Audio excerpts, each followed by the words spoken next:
I'm so proud. So, I did. Um, Hold on, just a second. Before it updates, I do have a surprise for you guys.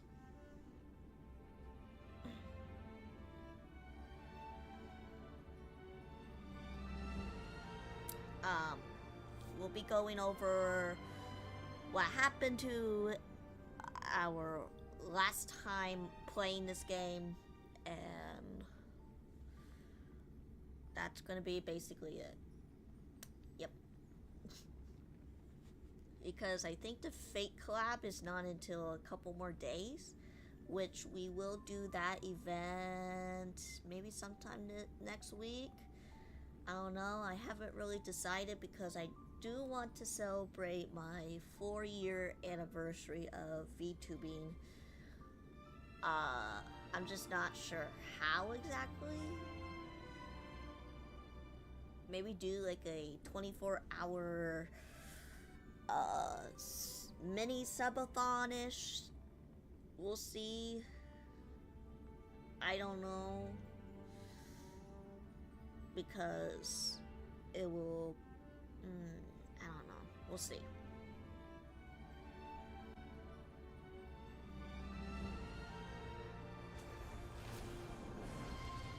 So let's head right in here.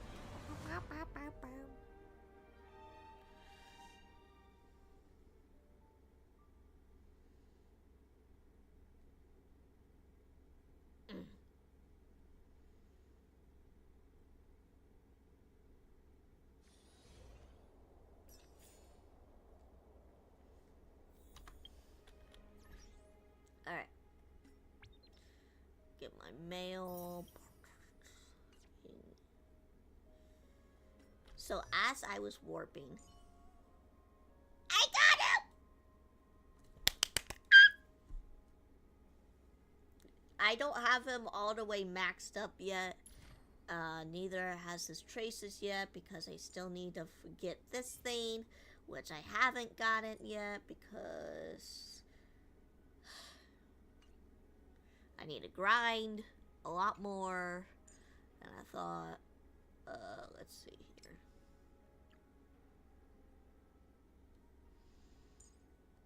So one of these days, I will max them all out and build him. But I'm so happy.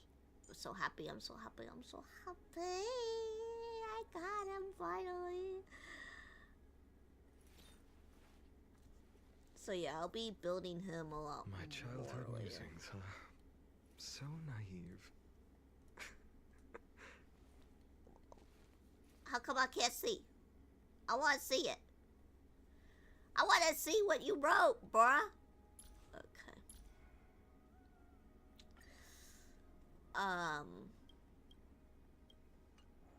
So we'll get into his story, POV, here in a bit. Meanwhile,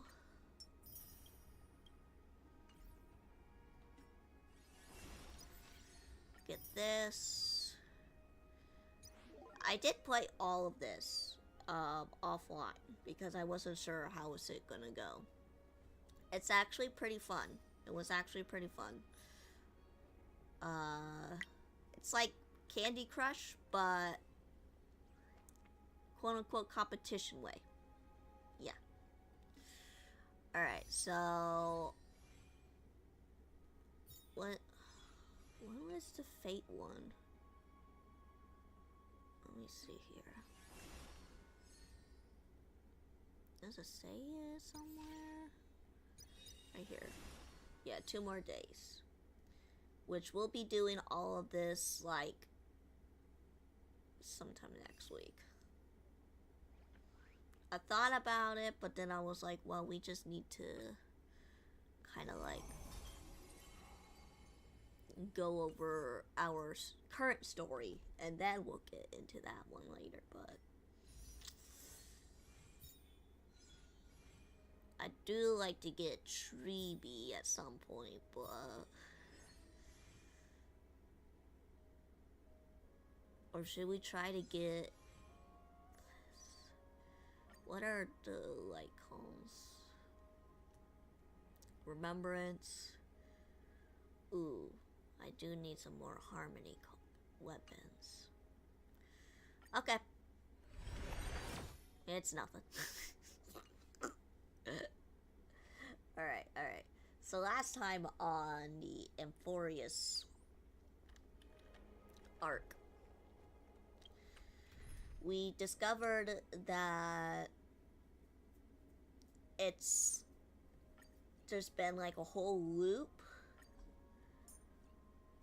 with It's your call.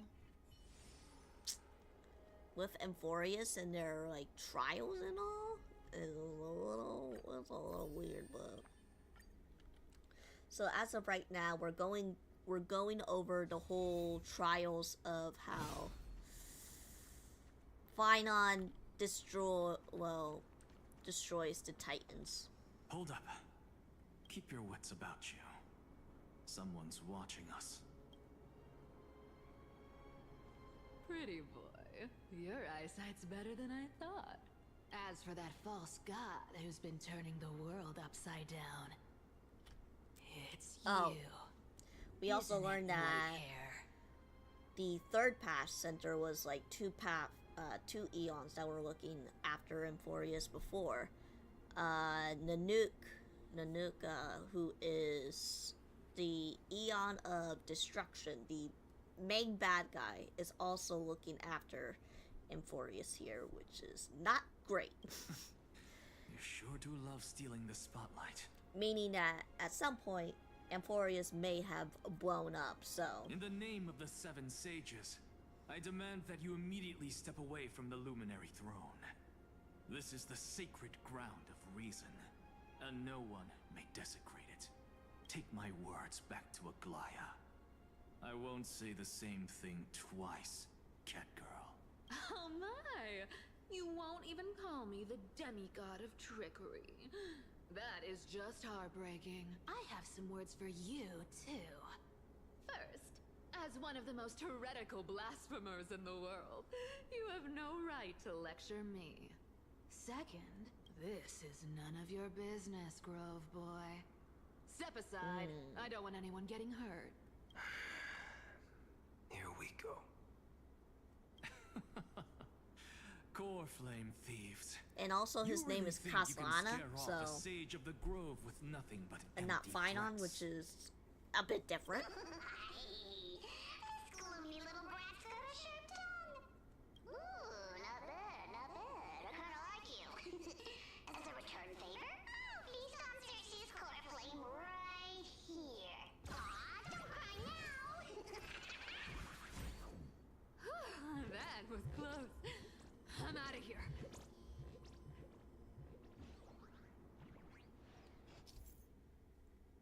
Yep.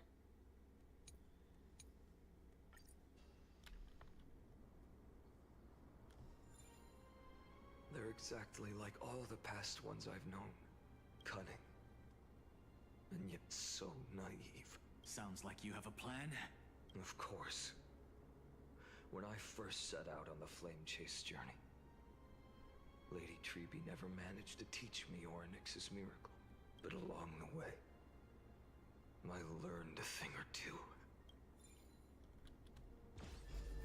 Where are you going? I don't know. I don't know either. The Venerationists' foolish invention. Why are you finally in come YouTube handy. chat? My brother. How is this possible? You've arrived, Zacharias. Always so punctual. What? Do you know who I am? I'm running out of patience. So I'm not going to waste words. Listen up, Spirit Thief. Hand over the core flame, and let's pretend we never clashed. This way, you and this world can still be saved. Save. You sing better than any bard. If you ask me, you're the greatest disaster Amphoreus has ever known. No matter how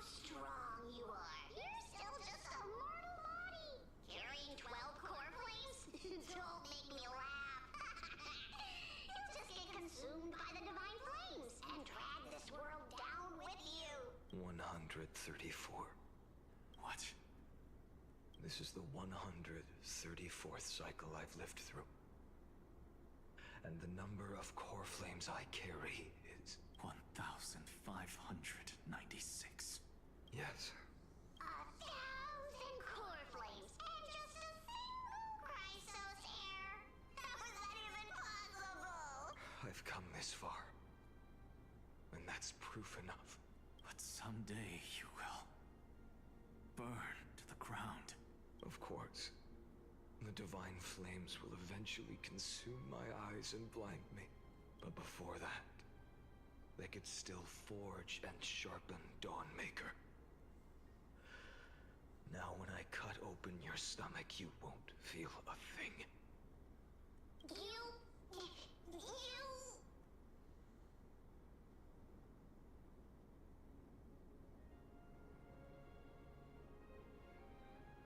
Bruh, This you're lazy. is the Anyways. final warning. Let me just move that. Fine. Fine.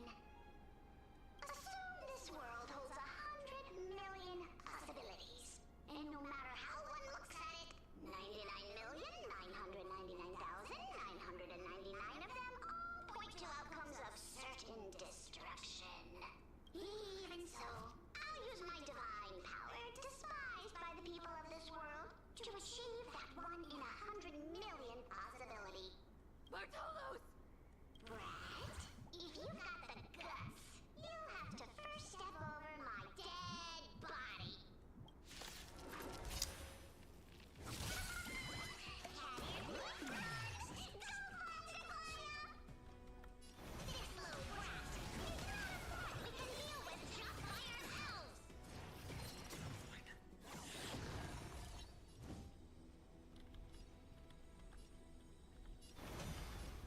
Tomorrow! No other choice but forward.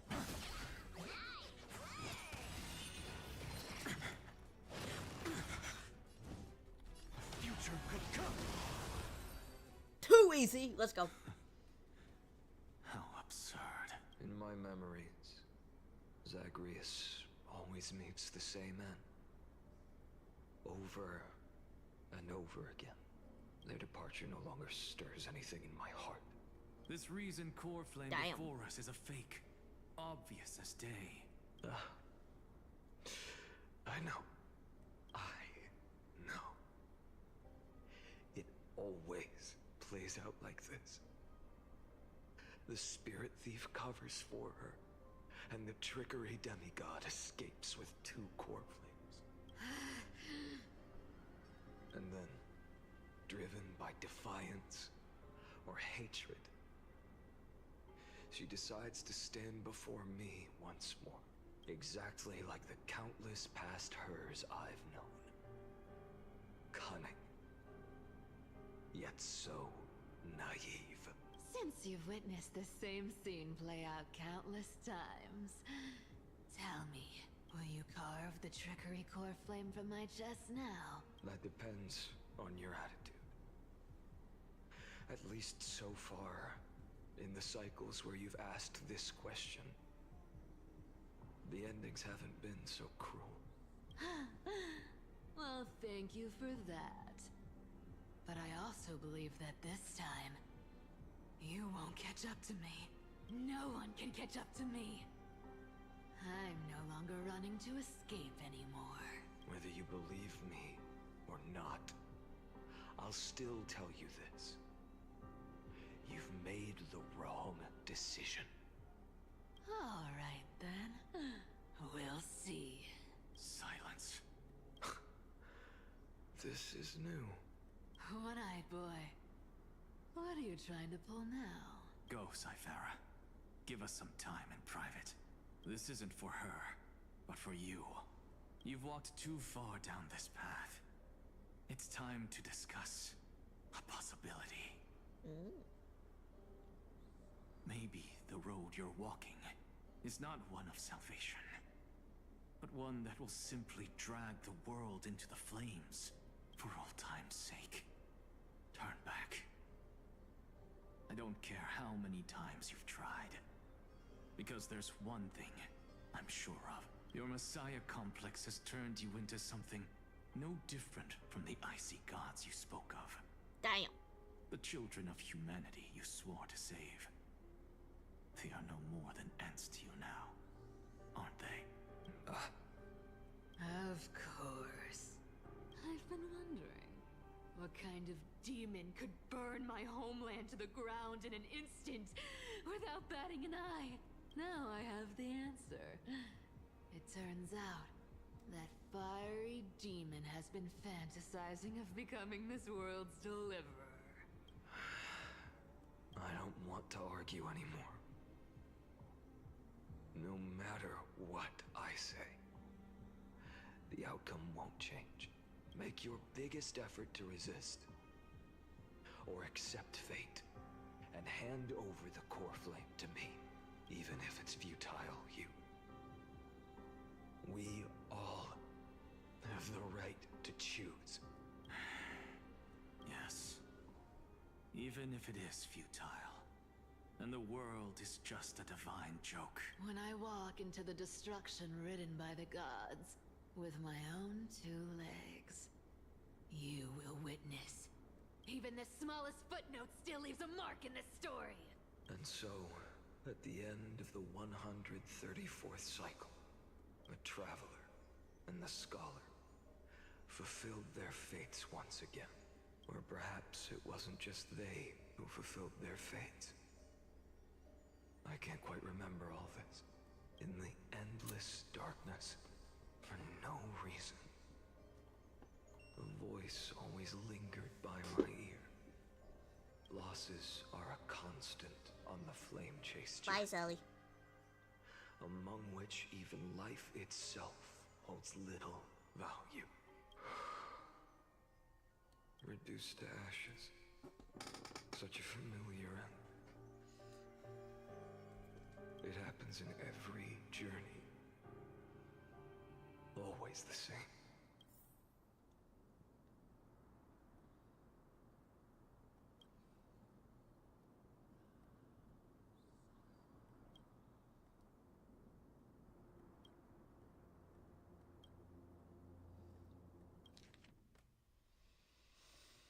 I'm not reading all of this.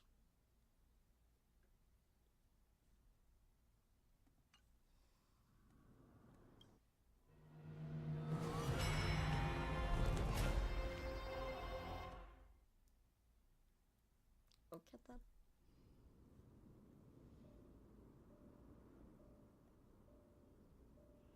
So he's been living in a whole loop. So good. Deliverer. Even after going through 108,642 cycles. Mighty. Your name for me has never changed. Why do you sound so pleased? It's a derogatory name. Yeah. I know all too well. You only meant it sincerely in the first cycle. After that one and only time we walked side by side. Every time since. It always ends up like this. Dawnmaker will stab you through your 10th thoracic vertebra. That's your weak spot. And the only way to kill you. Interesting. Tell me, when the mighty Moses of the past faced you, did they ever retreat? Never. Then they died honorably, worthy of the name of strife. But there's still tenderness in your eyes. How pathetic. I have to remember how this feels. Remember that I was once human. Or else the destruction will completely consume me. If you win, tell the mighty most of the next life. This person is a worthy opponent. So always remember to give it your all and never slack off. I'll keep that in mind. As always. Even though the dynasty is left with just one, the Kremnos festival will continue as usual. I, the king of the Kremnoan Legion, will host the final feast in the center of this arena, and the prize will be the flames of strife. One day, you shall die with a wound in your back. That's what I saw when I overcame the trial. The gods' dying ramblings. Enough. You've probably heard this thousands of times. So you must understand, facing the demigod of strife means there's no way you'll take this core flame in peace. I understand. Step forward and face me in a final battle. I, the last son of Gorgo, the demigod of strife, salute you. Uh-oh. I'll give 10,000 scars and 10,000 lives of mine to fuel the blazing sun of deliverance.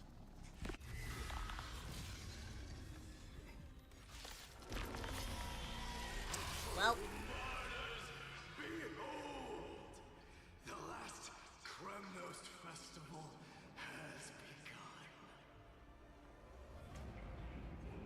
And will not end till death. Trying to temper myself. Future will come.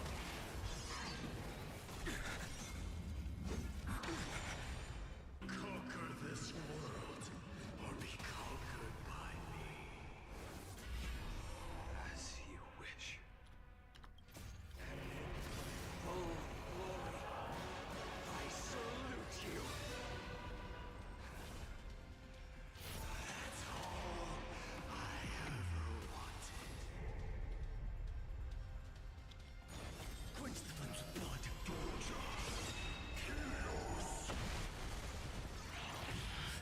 Granted by strife. The flames are so without substance. Empty shell. Hail the new dawn.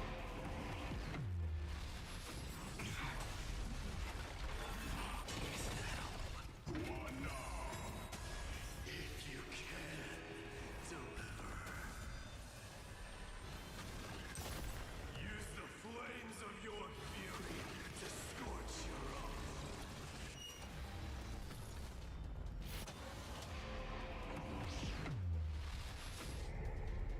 So without substance. Is that all? Is that all?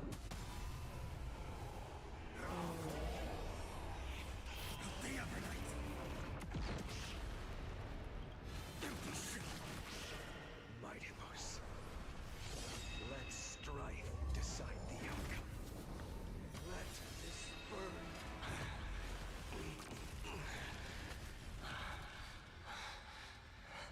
Well fought.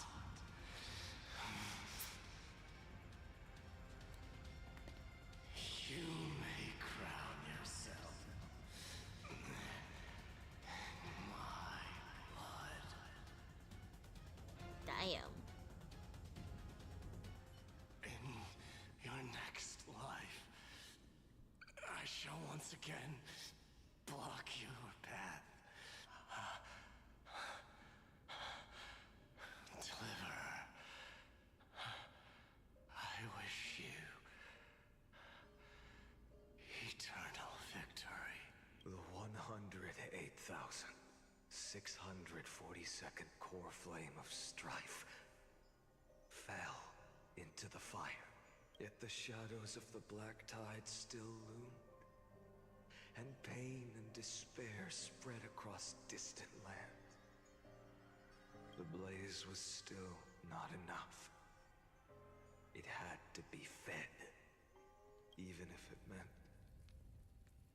burning this body to ash. Damn.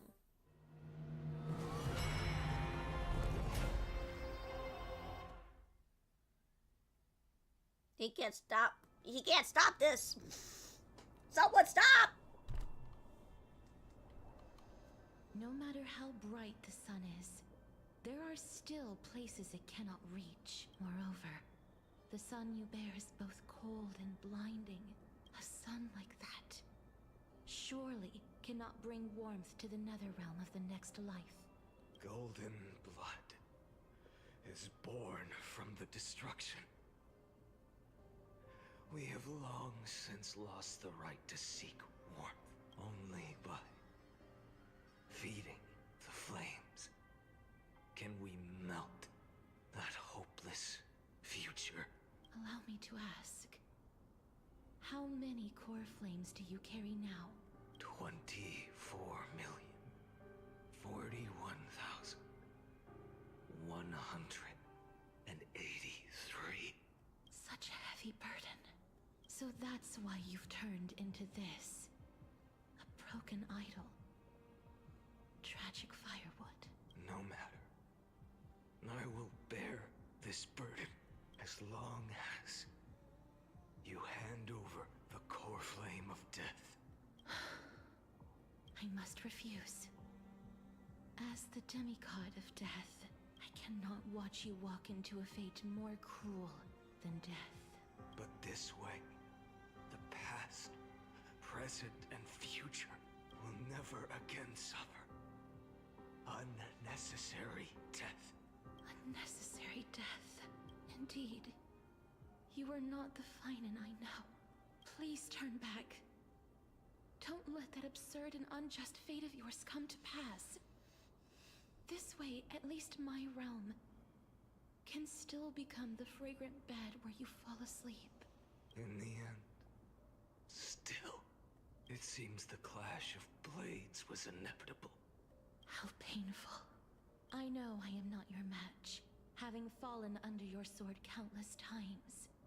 But even so, please understand that my resolve is not to be underestimated. Even Kethely cannot shape all things at will, nor can they dictate the fate of all life. No one can shoulder the balance of life and death alone, not even a god. And it is precisely for this reason that I chose, at the end of this arduous journey, to overcome the trial and take the authority of death. I am the Hand of Shadow, Casterus, the demigod of death.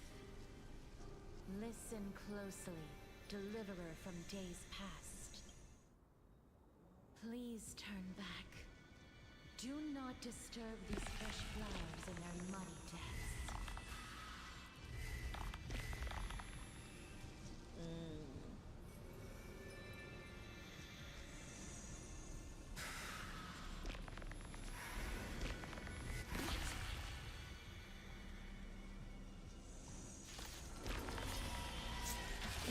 At this crossroads of life and death, the giant dragon is but a shattered shell. Yet, I will still fight, defending what hope remains. I'm fine. It's time to temper myself for tomorrow.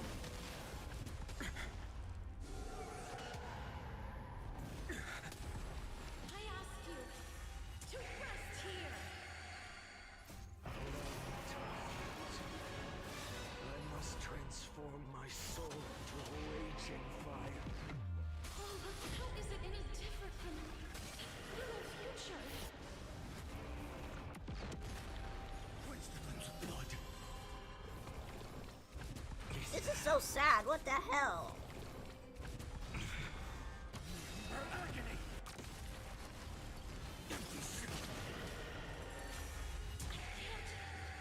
Keep him here.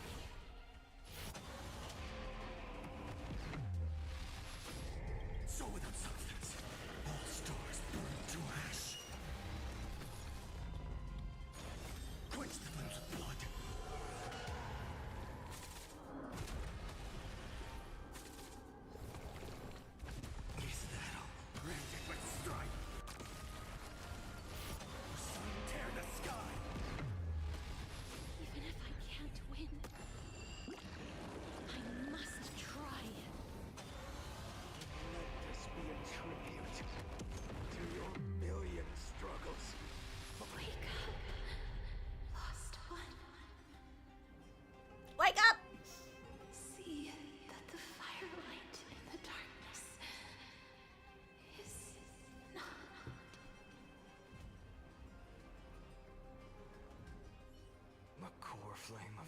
path was taken from the dragon's belly.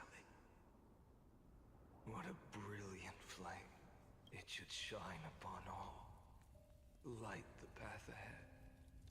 And illuminate the dawn of Amphoreus that's to come. 2,003,432 cycles. 24,041,184 core flames. As if even the deepest abyss of primordial chaos could be burned away.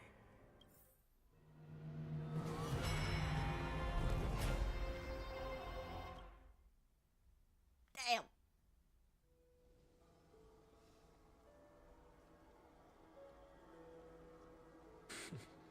You're here.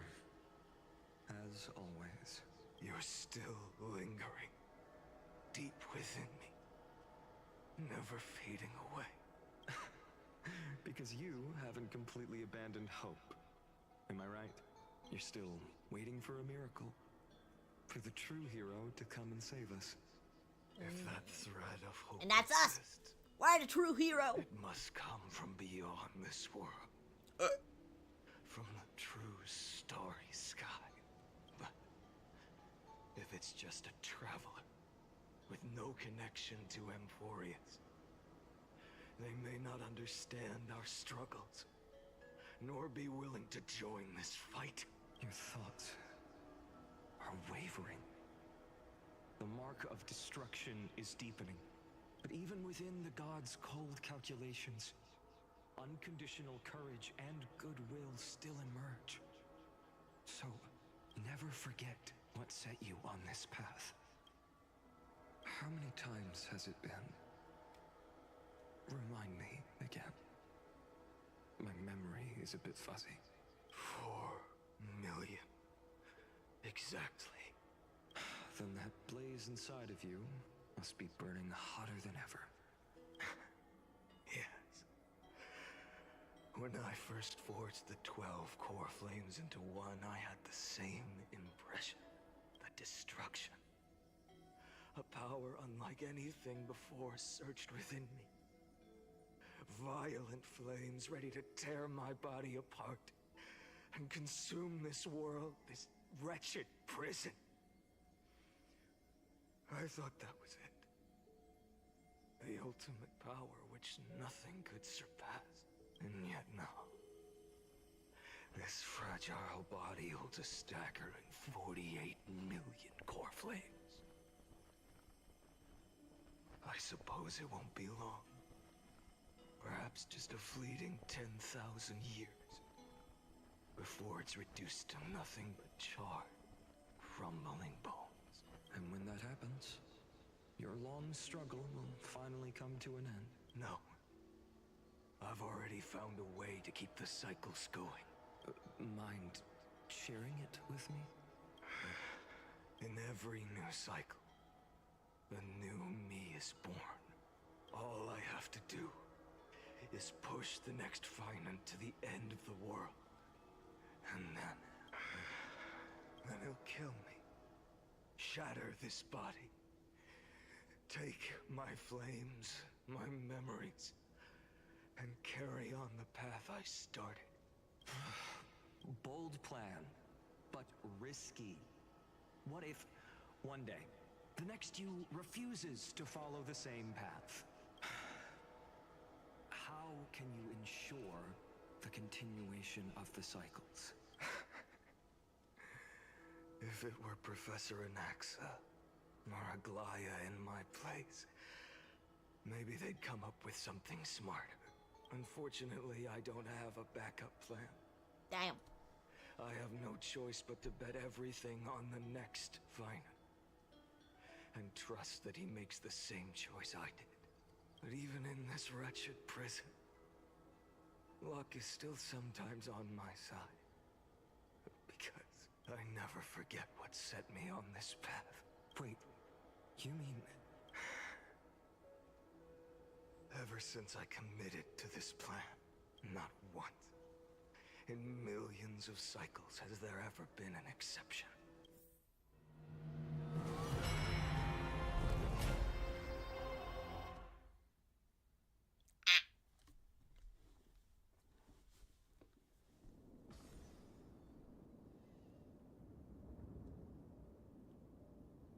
I can do this, Lord Finan, as the demigod of the sky, a healer of Twilight Courtyard.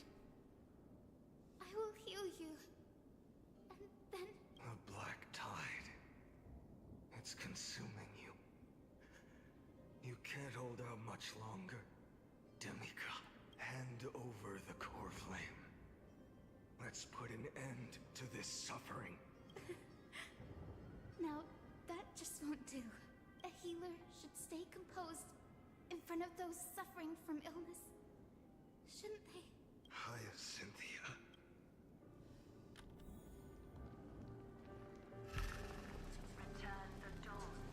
I swear, your deaths won't be in vain. Just as they have never been. The sun's work.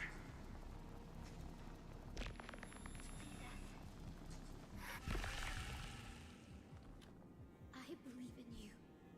You are the Chrysos heir of world-bearing. The one who can lead us.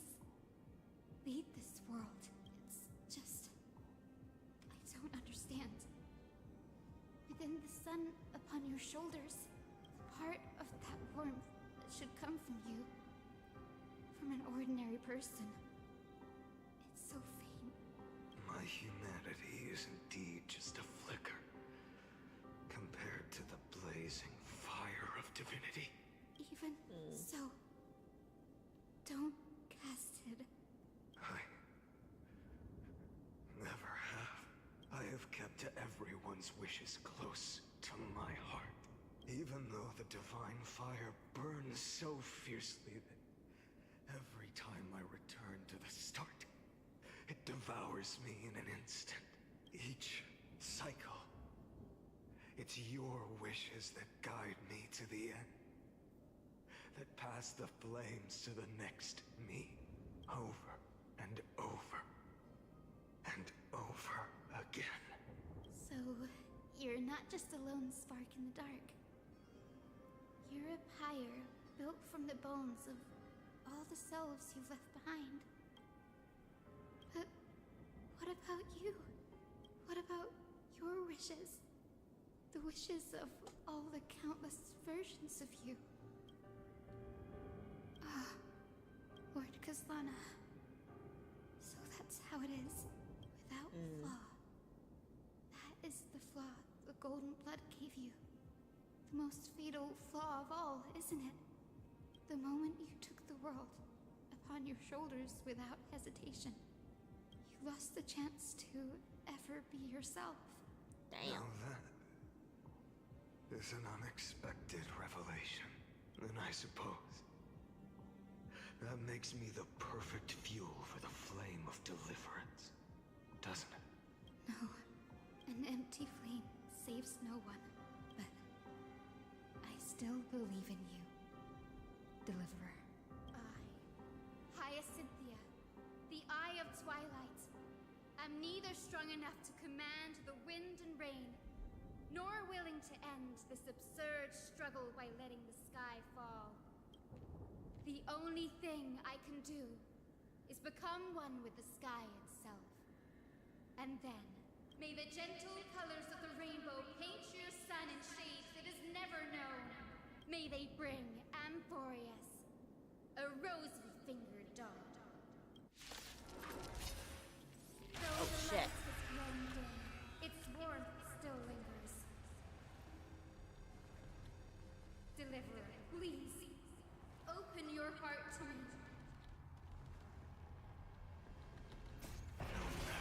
Alright. Let this blazing sun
Their sun burns hot enough to turn everything to ash. But tell me, how will the seeds of a new world ever take root? The core flame rose. The sky fell. The 23,570,000th cycle came to an end. And this time, the end of the flame chase remained the same as ever. From the horizon rose a golden color unlike anything the world had ever seen. So pure it consumed all in its path. This was the end of the world, and the start of the next. For a moment, I saw the destruction of the universe, that being known as Iron Tomb. Its will to break free from the black tide burns fiercer than the blazing sun. Is this Amphoreus' wrath? If its choice has already been made, if fate is set in stone, I will still never yield to it. 23,570,000 cycles. 282,840,000 core flames. No more chasing is needed. And now, I am the fire at the end of the long night. The flame chase isn't some quiet walk through a sea of flowers. It's a revolution. An all-consuming transformation. And if destruction is the only way, then let me be the one to step across the ashes of the old world and burn endlessly until another dawn rises on the distant horizon, bringing the true dawn.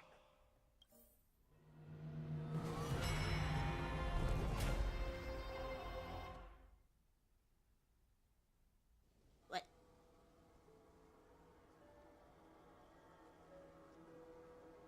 33,550,337. This is the cycle you're about to enter. Countless memories are flooding in. Countless versions of myself have stood here, facing the same choice. They all needed a moment, just like you do. To stop, to breathe, to process the weight of 1,000,000 lifetimes worth of sorrow, pain, and struggle. And just My like boy! them, you will carry those memories and that fire into the chaos of rebirth. I must go and bear this burden. I must say goodbye to you, and then fight the destruction with destruction. Yes, that's always the decision you make. I will burn and fade away. I will become the flame reaver of this life and keep my promise to Cyrene. I will kill gods and comrades alike and steal the core flames. And even if my mind turns to ash along with my body, I will keep my purpose in mind. I will stop Aranova. I will find the next me and make him carry on this futile endeavor of 30 million lifetimes. Looks like you're ready. Then I should be going too. Where are you going? You only exist in my heart. There's nowhere else for you to go. Do you remember what she said? The dreams you had as children. That's us. The deliverer in the prophecy. Why are they showing our feet? A real, living, This breathing camera angle. person. You finally found her. Friend. Am I being pulled in your memories? I see. You were there all along. I'm sorry. I was supposed to send you home. This is my flame chase journey. You were never meant to be a part of it. No.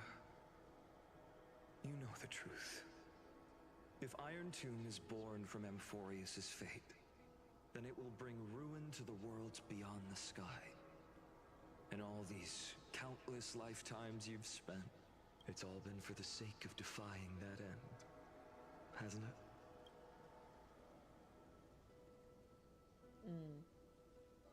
In millions of cycles, I've said goodbye to each and every one of you. Yet nothing ever changes. Each time we speak, our words grow fewer. Your fire burns hotter, and you're getting closer to becoming pure rage. A vessel of hatred. No! I never had a choice. I understand. If you are to keep the worst fate from unfolding, this is the only path. But this time, things are different. Your persistence has shifted the tide. On the horizon, I see it. Faint but undeniable. The shape of dawn, breaking through the eternal night.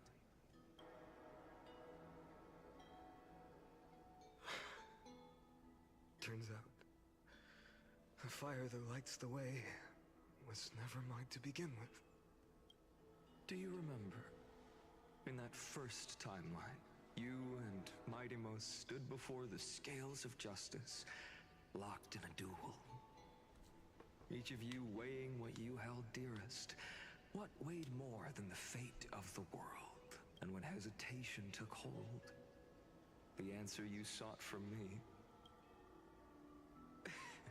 What am I saying? I am you. Even if you buried me deep and chose another path, that fact never changed. Then let's try again. When you stood before the scales in hesitation, the answer you found in your own heart, do you still remember it? Remember the past and become the hero of tomorrow. What weighs more than the fate of the world is the resolve to shoulder an immutable past and carry it into the future. Good. Then Trailblazer, my friend, my comrade, you arrived in this strange world and were bound by its cruel fate up till this very moment.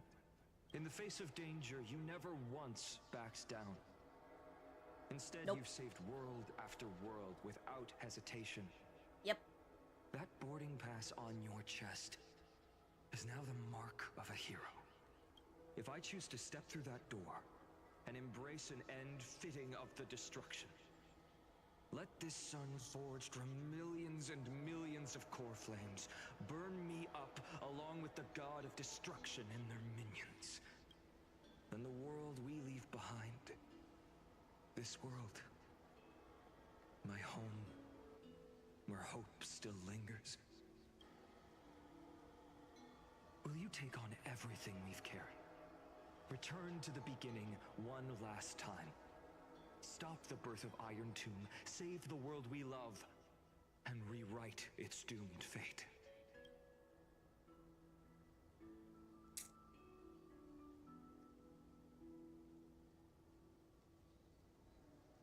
I mean, we're saying yes either way. No matter what. Good. In that case, even this fruitless wasteland may finally bloom with flowers. So, if she takes on the weight of the whole world, she'll be able to walk further down the path of deliverance than a fire that only knows how to burn. One will step into the future.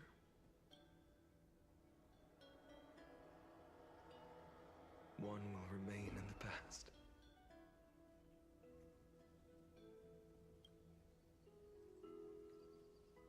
If I can strike down the gods with Dawnmaker, perhaps fate's deadlock can be broken.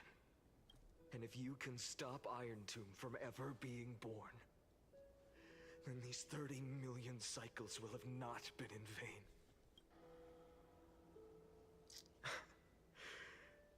It's time to put our teamwork to the test, partner.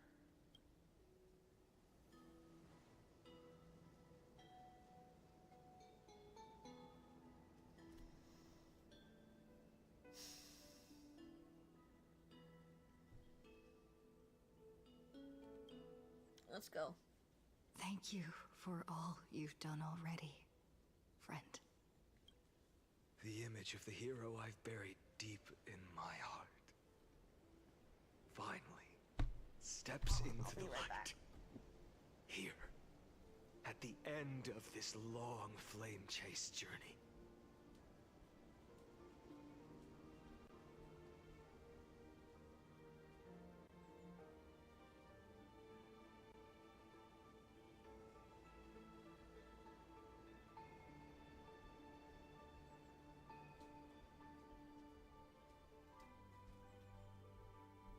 Sorry, I got a little hungry.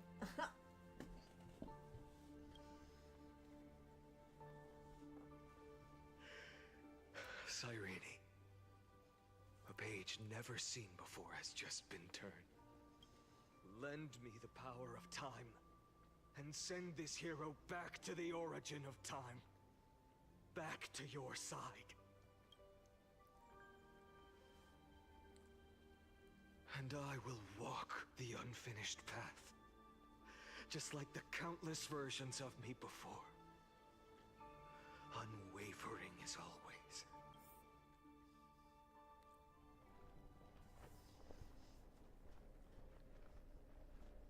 Tell me, will you be the blazing sun, even if all of you burns to ash? Without hesitation. I will bear this world until my body turns to dust.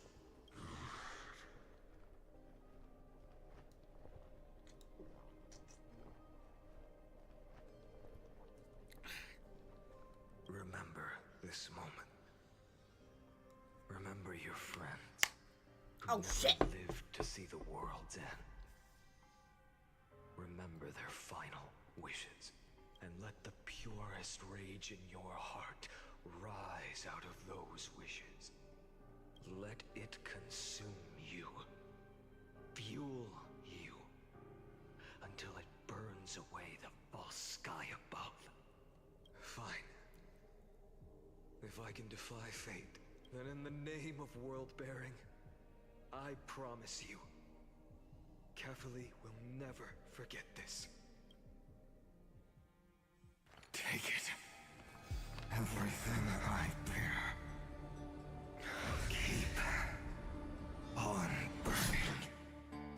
Oh shit. As long as we are never extinguished, the flame chase will not end.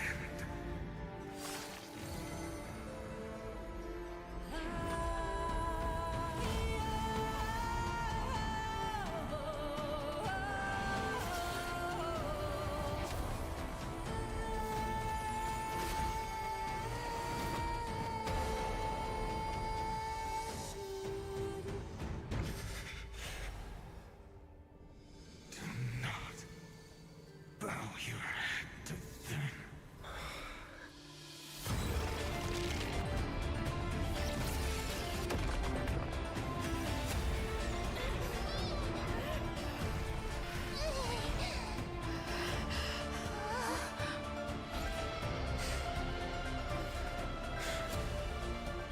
No! Trailblazer. May this blood be like gold, and never tarnish. No! My boy!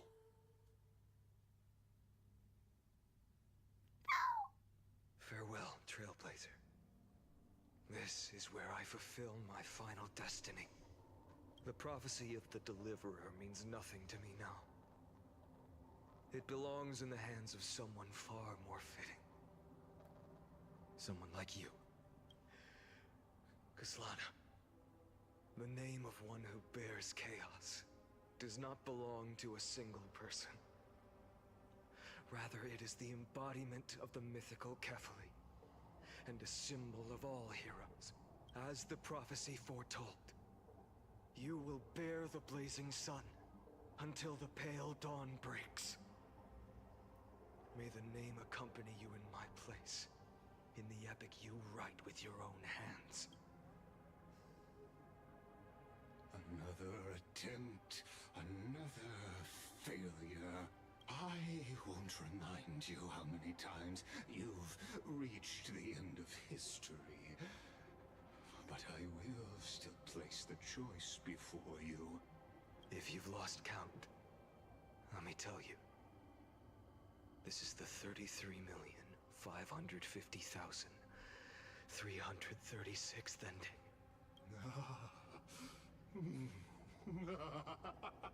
A perfect number. How poetic. You I won't and say perfect, but I okay. both know the truth. In all these millions of futile endeavors, Amphoreus has never changed. If the outcome is inevitable, then why not silence your searing rage and embrace your fate with dignity? Your silence lasts longer than ever, Lord Fine.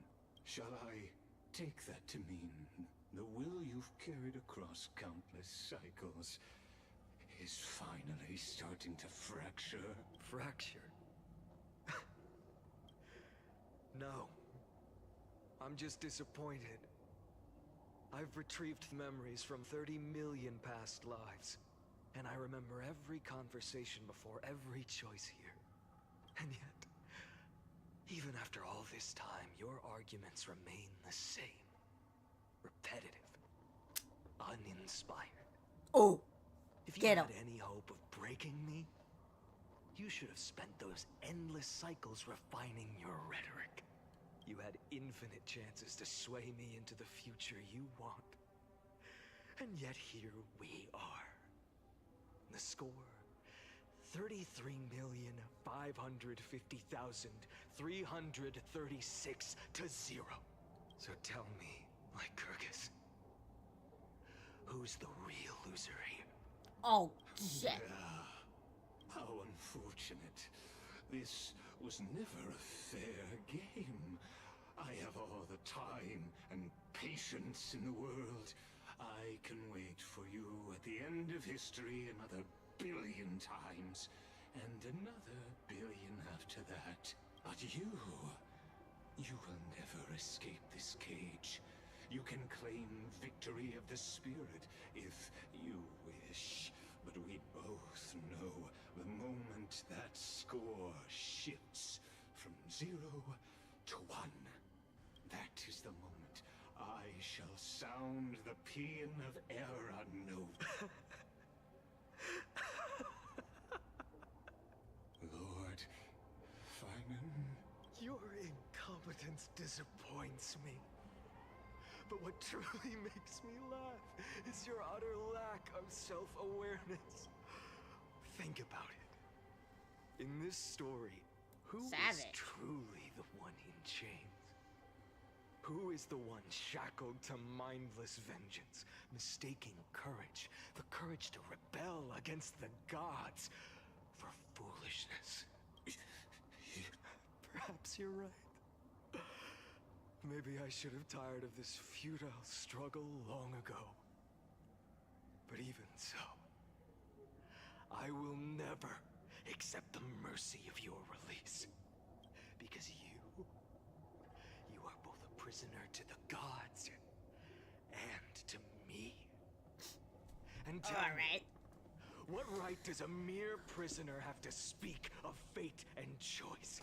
What right does a mere prisoner have to look upon my fury?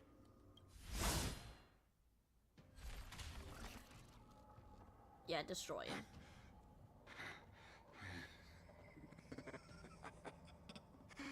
You know this is pointless. You can't kill me. course not.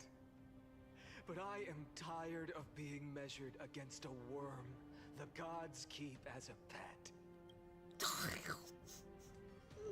Listen well, creator of destruction. This cry comes from all your abandoned creations. In the 10th cycle, I drove Dawnmaker through the heart of every titan. Golden blood ran down my fingers. Divine fire seared through my nerves, nearly breaking my will. But I endured. In the 10,000th cycle, my former comrades had all become my enemies. The endless slaughter dulled my senses to pain. The painful emptiness almost swallowed me, forcing me to stop fighting. But I endured. In the 100,000th cycle, the destruction had already fused into a blazing sun, surging within this fragile body. My rationality had been burned away at the dawn of the era. Yet even with only this shattered body remaining, I still endured. In the 23,570,000th cycle, this time, I felt it. A tiny spark rising in the hollow cavity of my chest. Different from the obsession with deliverance. By its faint glow, once again, no, countless times again. Now, a sun is about to fall. Ready to incinerate this absurd space-time dimension in an instant. That sun is me. All the countless versions of me from the past, along with my countless brethren, dragged into existence against their will, drowning again and again in your golden blood. The very essence of this world's suffering and despair, fused into the purest hatred, the fiercest rage. Nanook, you arrogant fool!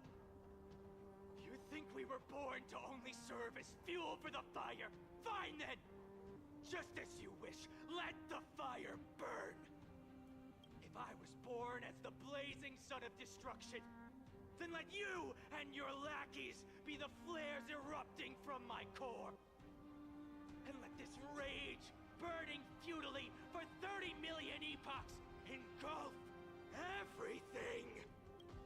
And grant you a dawn where all stars burn to ash. Oh shit. Warning, warning, warning. Experimental anomaly detected. Memory dumped irregularly defected illegal references, declared objects, unhandled methods, uncaught expectations.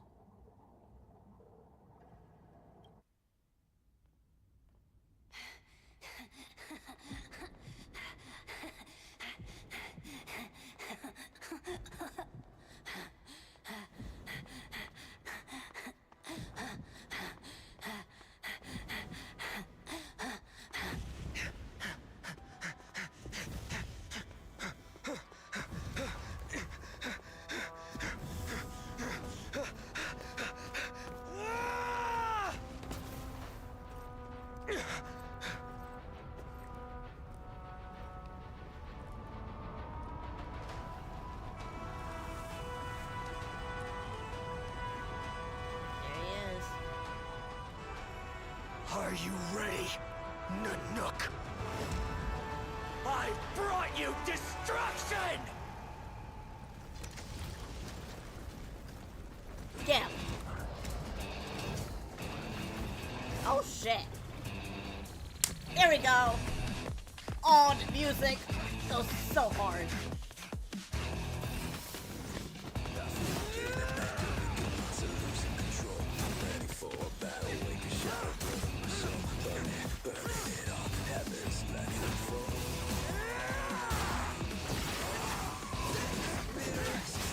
Oh, he went shirtless. Crushing it, shadows,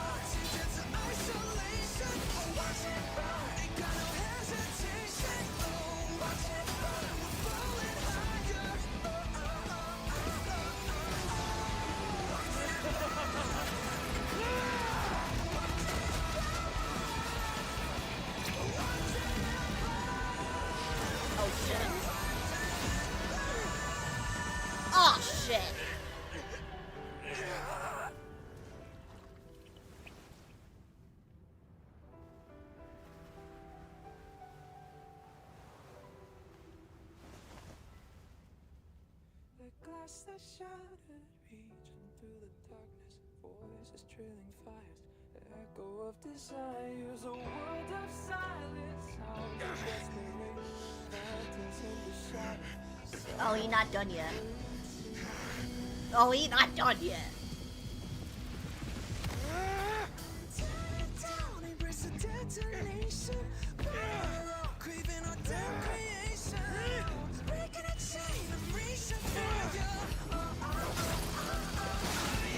Oh shit.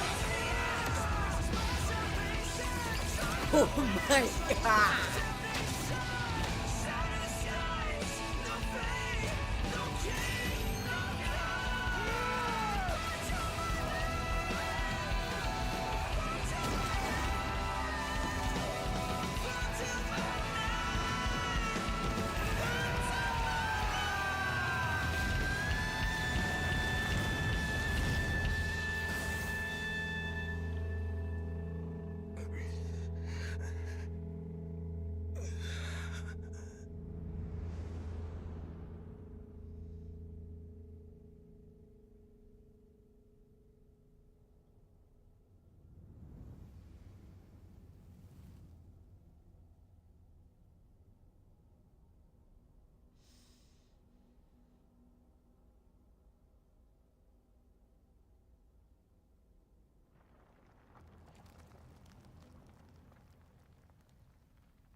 My wish?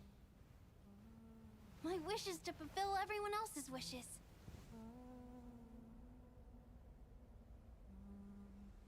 If I can't fulfill them, Then send them on to tomorrow. Wow. Holy shit. Just wow. Your heart harbors wrath. You yearn to destroy everything. You bore the gaze of an eon and lived. You have stepped onto destruction's path. It is born at the end of every path that the possibility of new paths being born is ended. It burns away all in the cosmos who rule. That the rules of the cosmos be destroyed. Iron Tomb is your name. The Lord Ravager to destroy the erudition. Born in the experimental grounds of eons, Amphoreus, destined with erudition to burn to cinders. I have prepared a present for you, Nikos 864. It is a wrath called Finan. From the beginning of the experiment, there were 12 sets of factors incorporated into the calculations.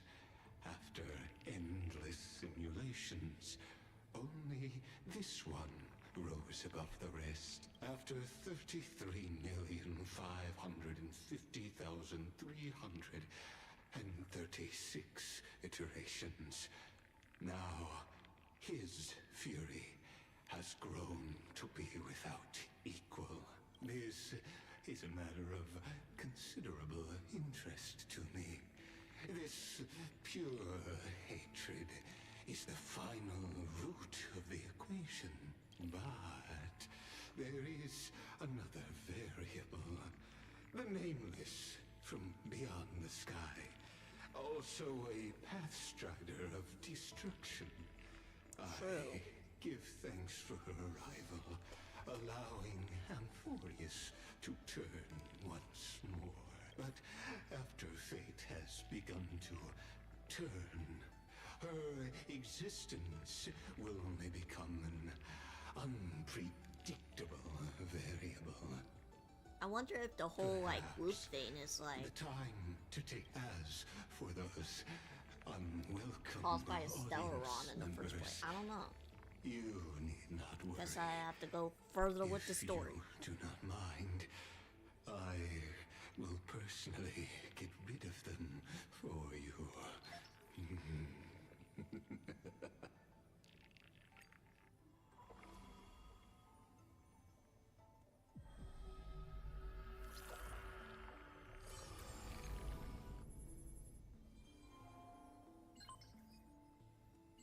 Welcome back. Retrieving experimental data. Update complete.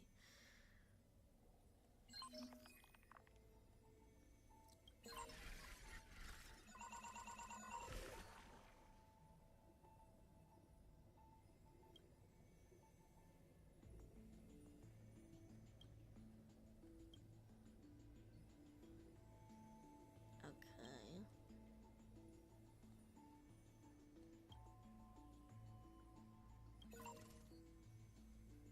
This is a little weird.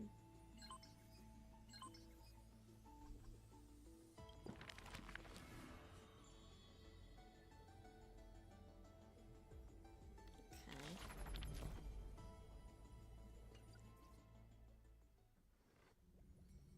Wake up! Wake up!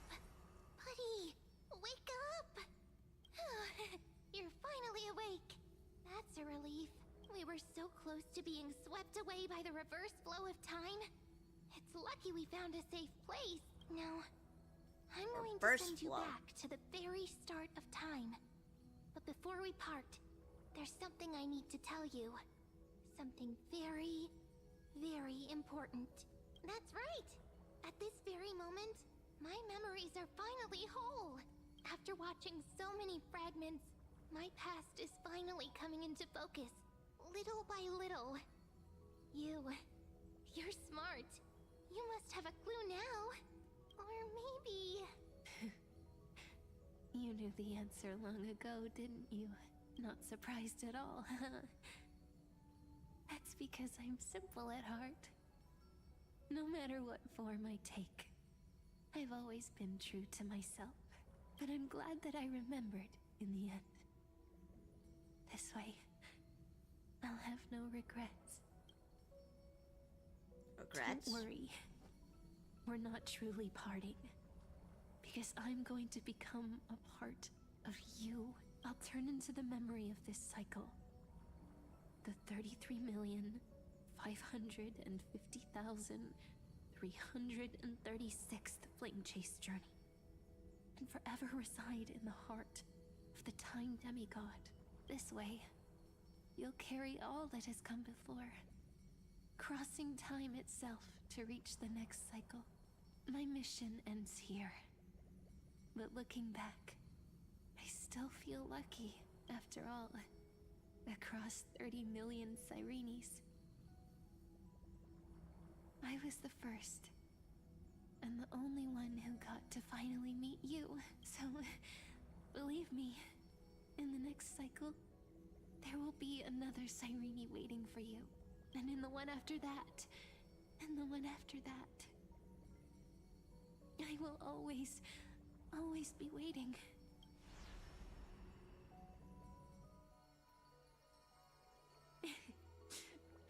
Saying all that, I can finally fade away in peace and become a part of you without even realizing it. We'd already taken a wonderful journey together, all the way to the world's end. Now take my hand, say a brief farewell, and step forward into tomorrow. Go, find the future Sirene, and set out on another journey with her. Promise me you won't keep me waiting too long, okay? No need to say it out loud. This is enough for me. It's time to go, my dear friend. May your trailblazing journey always be accompanied by a cool breeze and rippling waves. And may the days ahead embrace you like the softest fluff, forever warm, forever gentle. Now, Oh, shit. let's turn to the next page. Oh, God. A page that exists because of you.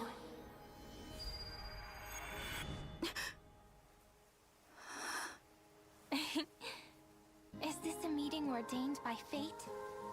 Or a long overdue reunion?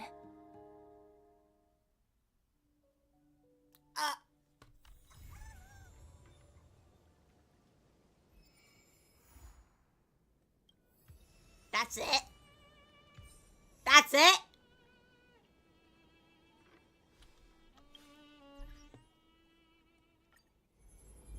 What the hell just happened? What the absolute shit? So...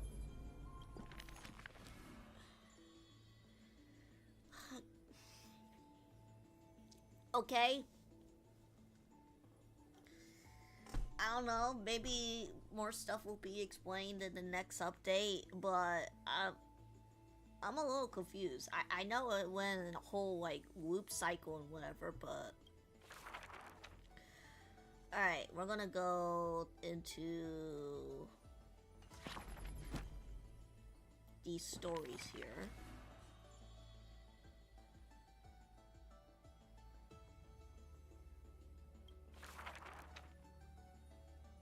How come I didn't... Oh, this one's next, okay.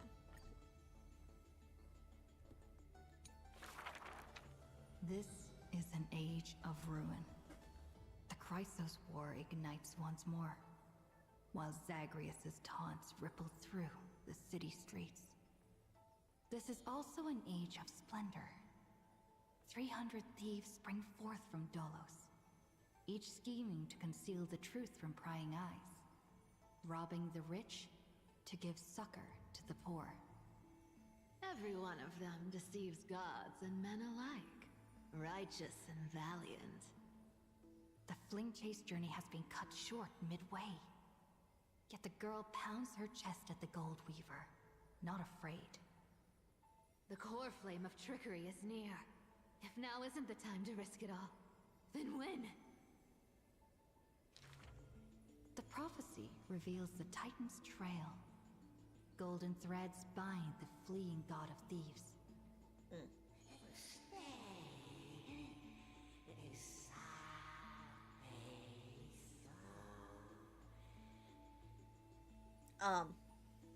What? The young girl flashed a grin and walked towards the god who was pretending to smile.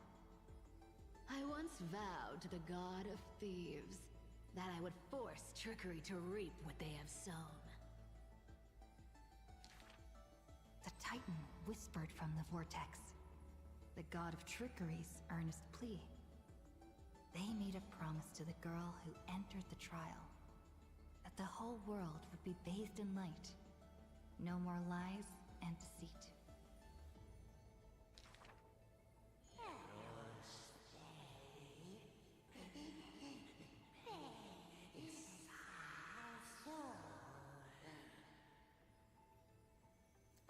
The young girl recalled the hearth fire of her childhood.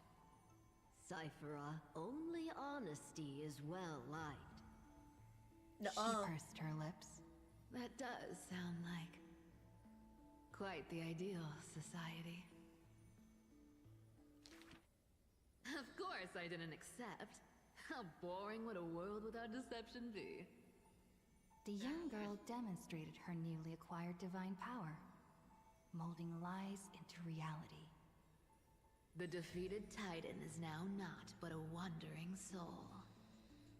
But somewhere far away, a purple spirit thief opened bleary eyes. They had forgotten their previous life as a Titan, and remembered only the girl's crafty message. Go! Collect treasure, you greedy little grape. Once you regain the memories of trickery from chests, then I will claim the reward for saving your life. In the days spent away from Akuma, the girl grew accustomed to traveling alone. In a certain city, she heard of a spirit thief. Rumors aplenty. I, Bartolo's master thief, shall take all you've labored to gain. So saying, the spirit thief steals the girl's coin pouch and fled without a trace.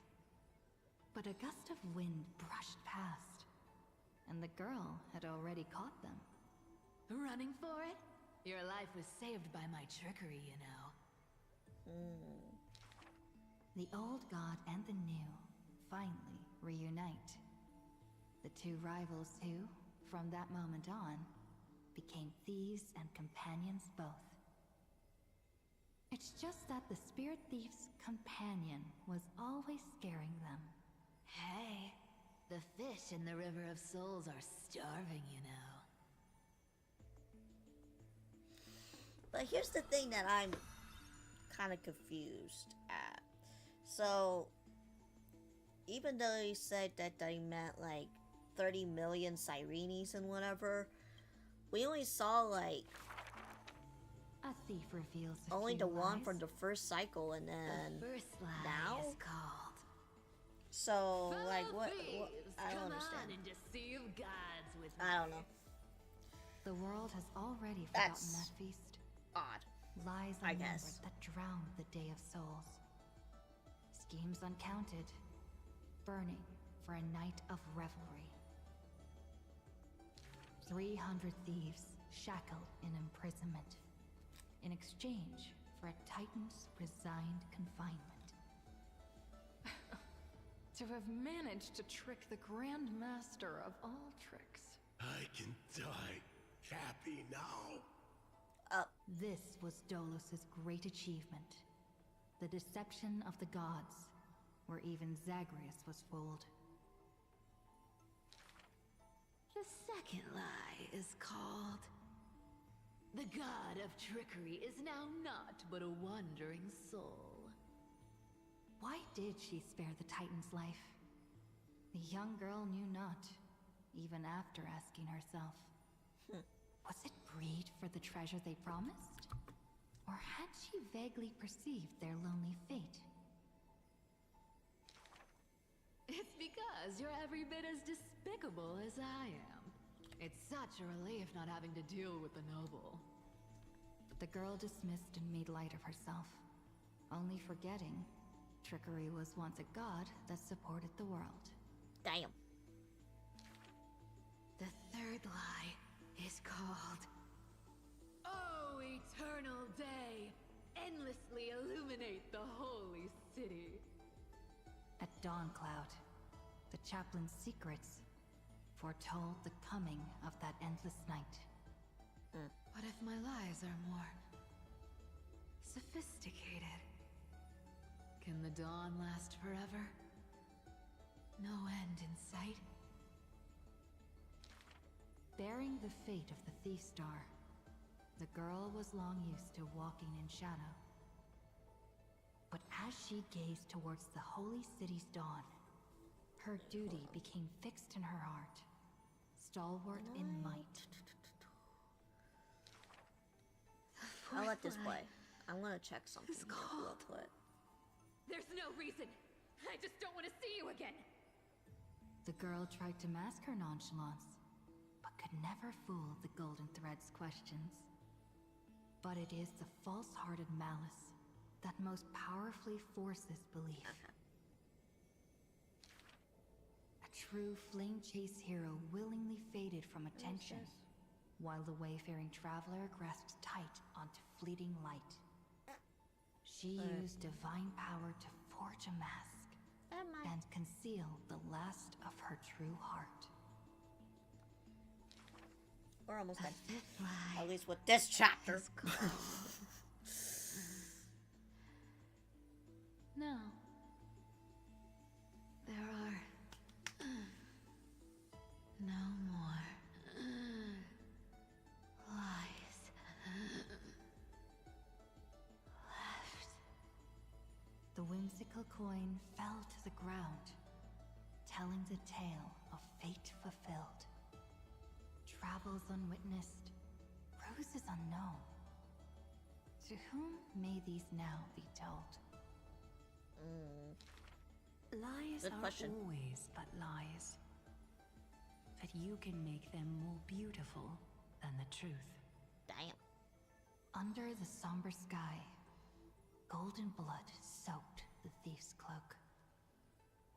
Like a golden thread tailored just for her. An exquisite robe that she never stole.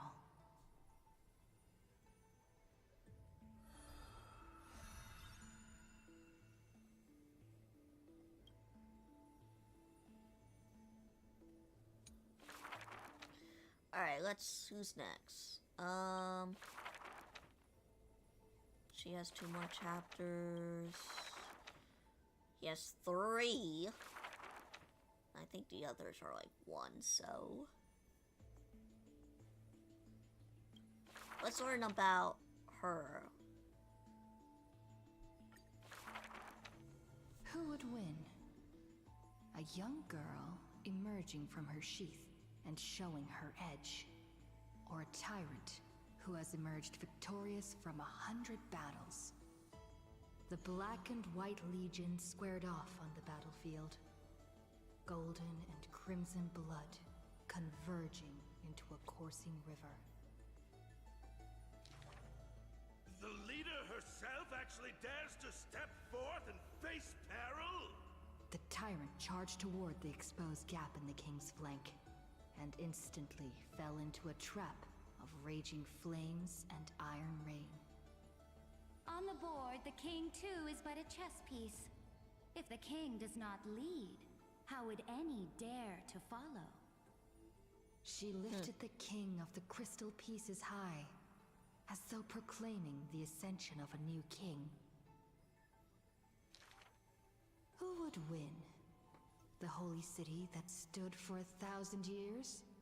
Or the foreign city-states, invading from 1,000 miles away? Hollow hatred ignited the flames of war. The besieged walls of dawn tottered. Only a miracle can save us now. The cowardly elders barred themselves behind closed doors, while the trembling citizenry knelt and prayed. There is no need to panic. The miracle is already here. Under the banners dancing like waves, the burning crown shone bright as the wheeling constellations. Who would win? The general who saved the city, or the high and mighty with their privileged authority? The guillotine fell, severing the elder's life. Damn. The whispers dissipated, and the scales of victory tipped. French Revolution From here or this day whatever. forth, I shall bring justice to the holy city. The people cried out her name and knelt in reverence, but were stopped by the sound of the scepter of authority striking the ground. Do not lower your heads beneath my crown. This was the first, and also the only Imperator. Who would win? The heroes bursting with ambition, or the omnipotent gods? The Imperator issued the decree! The start of the flame chase journey is at hand! Perhaps drawn by the grand design to welcome the Era Nova, or perhaps convinced by that king's great renown. Righteous warriors from across the land gathered before the Imperator's throne. On the day the journey began, the sky was an expanse of fluttering banners. The people gazed upon the overwhelming military alliance, a golden city reflected in their eyes. As for the end of that chess game, the scholars debate endlessly, but such discussions always end with a sigh. The invincible Imperator faded at the pinnacle of power. The crown's flames extinguished in the lake. The banner, once revered by the people, along with the broken spears of the heroes. Now, a tomb. Keep coming up The here people said, on my PC. Even the sovereign And that it's like, conquers all before her is no let match me for just fate. snoop around here and yet see. she said, In a war with fate, has there ever been any justice?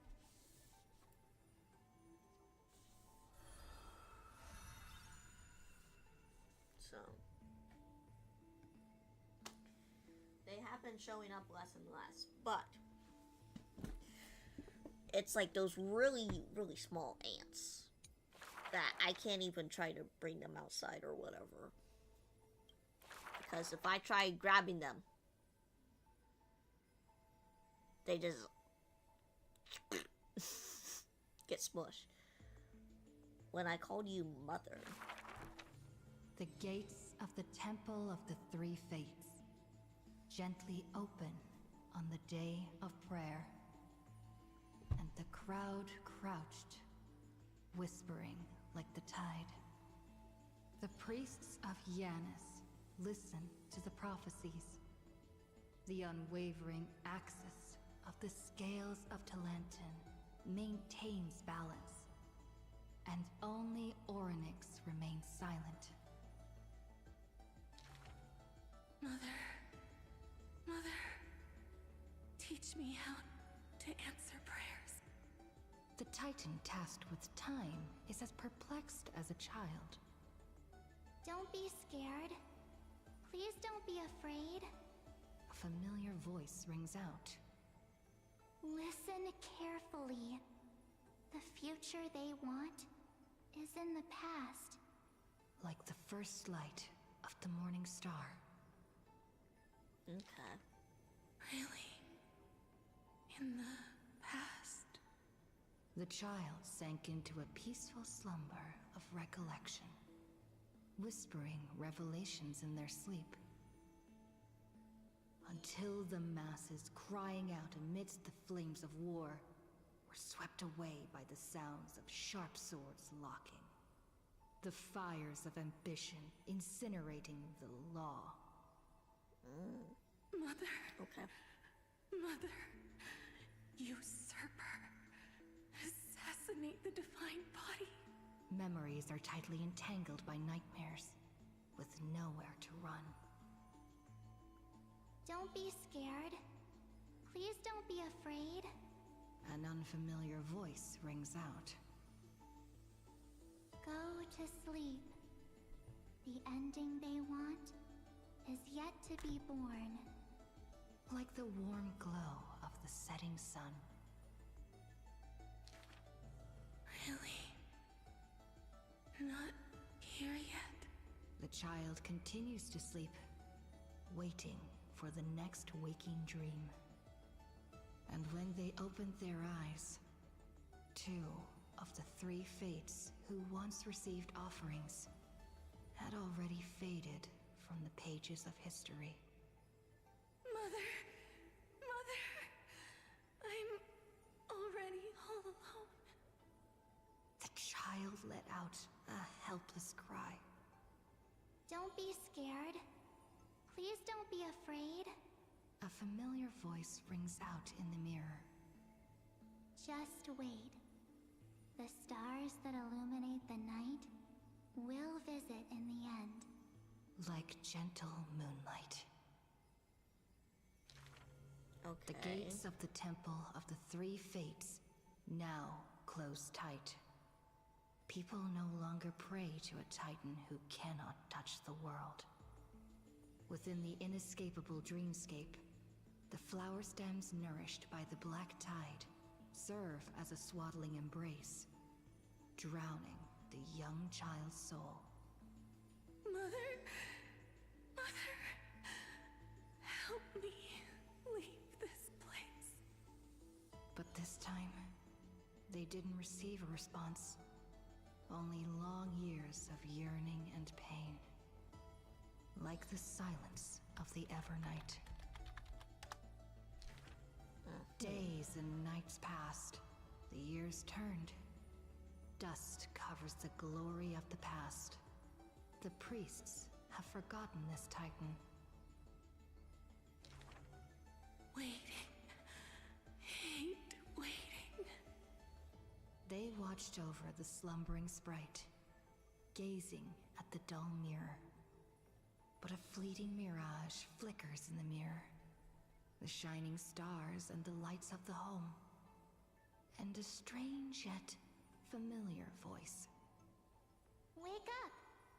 Our familiar old friends have already arrived. Like the newborn dawn. Alright.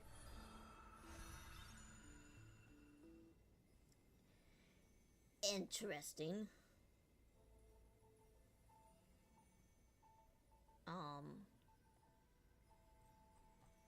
I know there's a lot of videos on,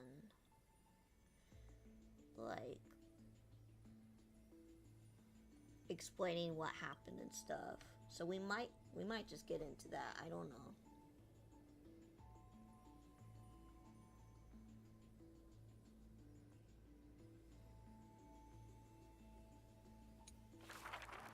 Alright, who's next?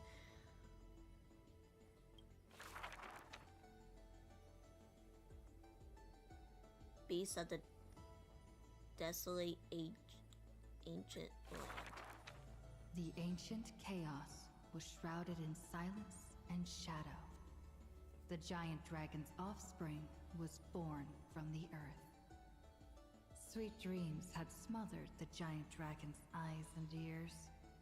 And as they slept, the 100 eyes of Aquila had already opened. And Fagusa had begun to stir the playful waves. Yet Giorios remained weighty and silent. Layer upon layer of peaks enveloped the dragon, cradling them in a bed more grand than any in existence. The giant dragons spent their childhood in darkness. From the moment their bleary eyes blinked open from haze of slumber, they hungered to feast on crude iron and drink deep of molten lava. Until one day, they raised their head and with a low, guttural voice, pleaded to glimpse light. The Titan lifted them up by their ribs, slowly raising them. The dragon's spine sliced through the strata of rock, cutting open the soil.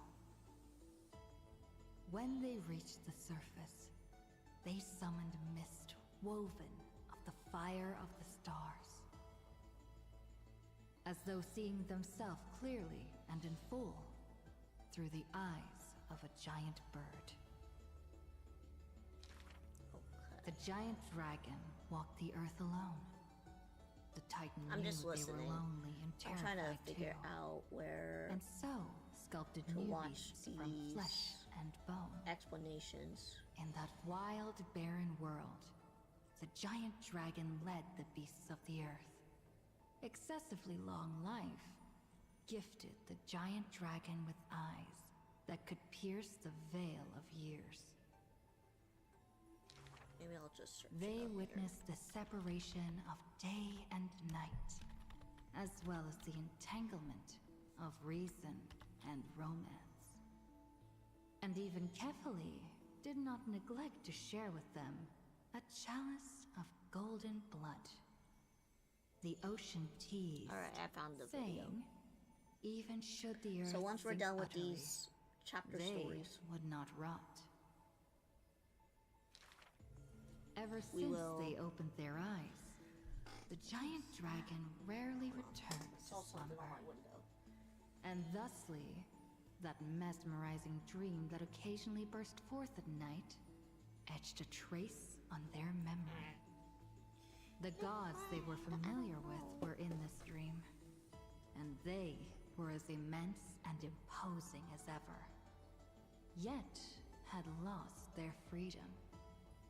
Just what manner of magnificent pathstrider could imprison the Titan's mere reflections?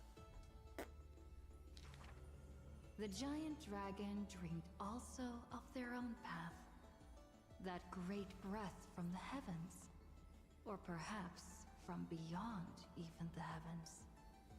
They dreamed of silver shards amongst the stars, reflecting the form of another giant dragon. Dragons. That great cerulean dragon approached Amphoreus, the distant whispers roiling, becoming a roar engraved on the earth. They recognized the meaning in that low roar. Its name, permanence. Interesting. Permanence. Okay.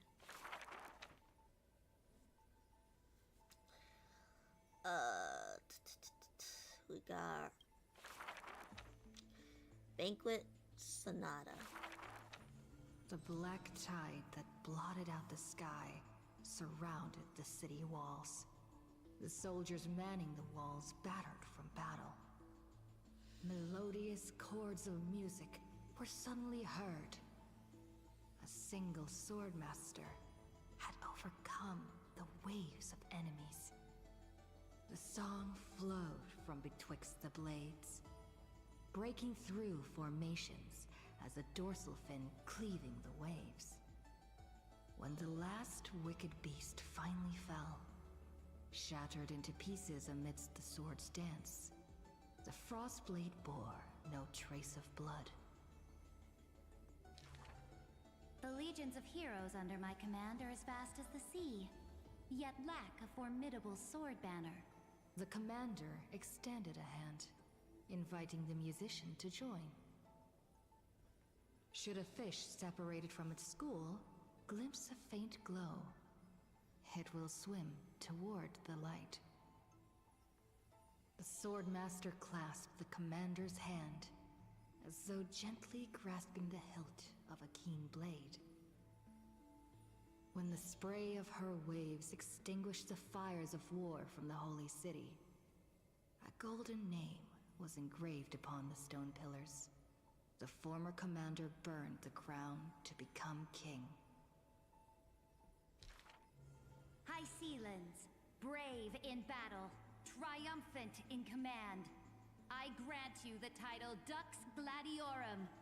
Let us all forge ahead together.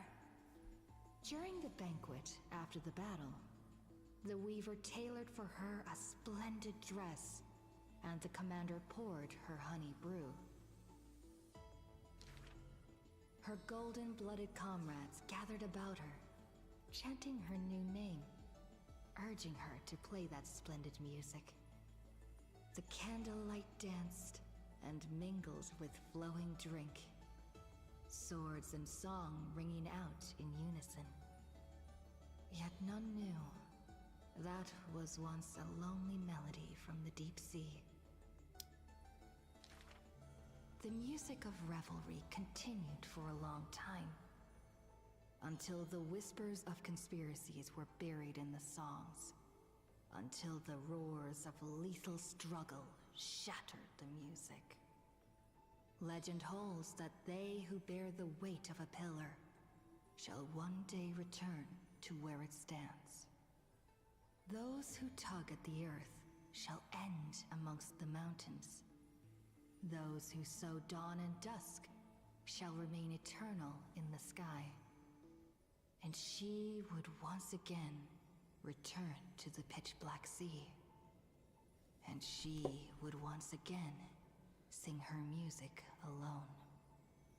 The bountiful ocean, with the banquets of bygone days, stir as futile bubbles at the bottom of a glass. Many years later, the song once played by that swordmaster was played by future generations in the Holy City. The people knew the demigod of the seas was still a noble captain. She possessed peerless swordsmanship and a song that is passed down through the ages. It was just that she had long since vanished.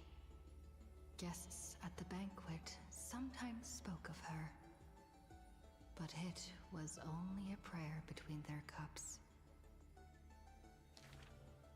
Hycealans, melody of the waves, bless our night that we may drink deep and dance till dawn. Okay.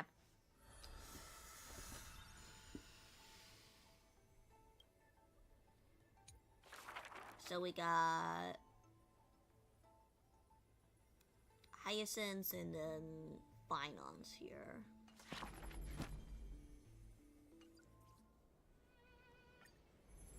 Yeah,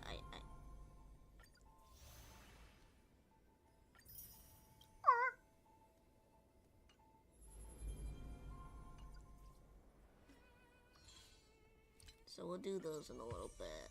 I just want to claim these.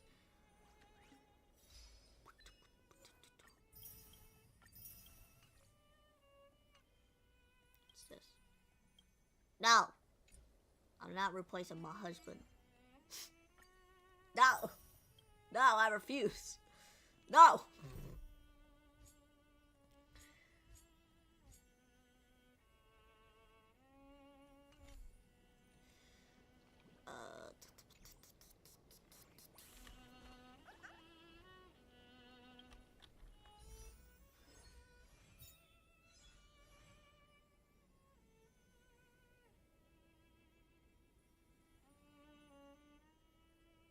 I don't know, something's flying over there and I can't tell what it is. On my window, I mean.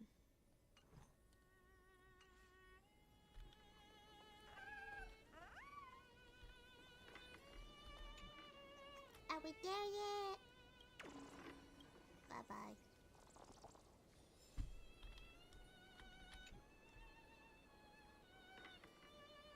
Just talk to her for a little bit. Hello. Ray's surprised expression is just like what the memories recorded. Are you Cyrene or Mem? Yes. You must be really perplexed, Ray. I wish I could give you answers, but I feel helpless about the current situation now. Oh my god, they're the same person! Knew it! Sort of. It is me, Ray. Do you recognize me? Or did I really change that much?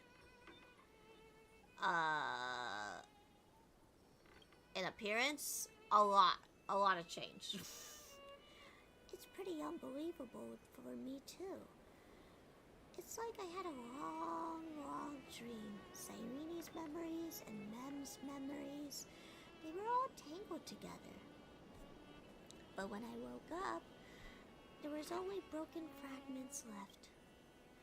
I can no longer remember those 30 million cycles. Luckily, I still remember my Chrysos heir's companion from this life. And you, Ray. Everyone sacrificed for this world, and my heart is tied to their fates too. I want to share a new chapter as soon as possible. It's just that you complained to me before about the book of versions. I did? I don't remember that. That always stops at the most captivating parts. Perhaps that is just how fate works, huh? Sometimes I get frustrated because of that. Cast your heavy feelings and take a deep breath. As the memento of our reunion, please allow me to offer you a gift. 3, 2, 1. Check it out! Doesn't this scarecrow look just like you? I spent ages observing just to get it right. Sort of. Oh, that's all you're gonna speak? Okay. Now, we also planted the seeds of the Trailblaze and Odysseus Elysiae. Take it as the start of another journey. And when the time is ripe, let us return here and write a next page of our story together. In that case, Ray feels up for it before we set off. You can come and find me anytime. I'll be waiting for you here.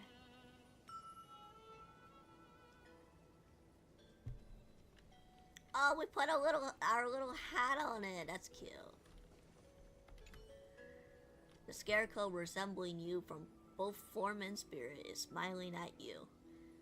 More like it has a goofy grin. I got that goofy in there.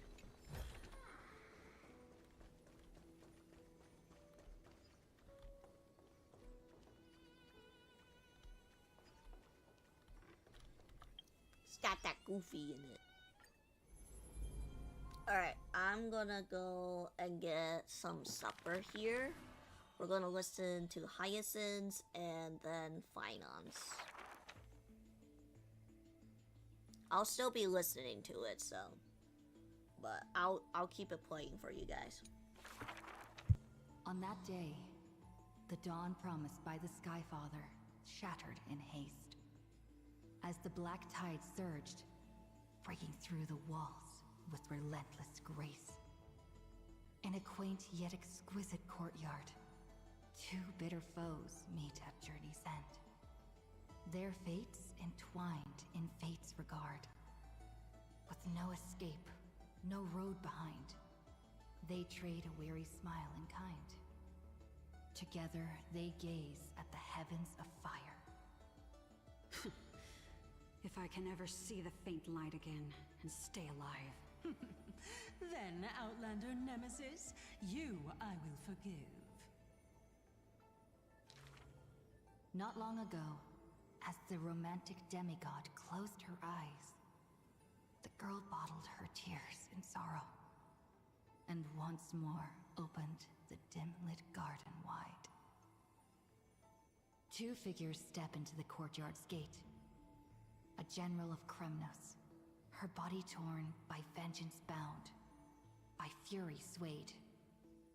A noble of the holy city, once wrapped in gold, now haunted by a fate betrayed. A simple injury, or so the girl believed. Yet the two women met with scorn, their words like blades. Because their children fled in love's embrace, while bloodied pasts left scars in place. A feud unbroken by countless years. A chasm carved by blood and spears. This was a sickness beyond the girl's touch. Just do your duty as a healer, girl. Family feuds are like sunlight and storm clouds. They cannot mend. At last, the girl saw it clear. The courtyard's birth in days of yore was born to mend the rift of dusk and dawn. Then I will make every effort to have you cast aside your difference in this faint light. Before long, the general's wounds were healed, and the noble's worries gently repealed. Yet when their gazes met once more, the loathing within remained unswayed. The girl then spoke the tale of her Skykin, of a grandmother's sacrifice, a father's flight from within, of ancestors who descended, leaving their feud behind. Their hands in hers, she held them tight, yet flames of hatred burned too bright. She did not waver or despair. She just smiled and gazed upon the sky. I will use my own fate to prove to you. The courtyard, once bright, lay steeped What in the night. hell? Hanging blossoms and sunshines, all swallowed by the black tide.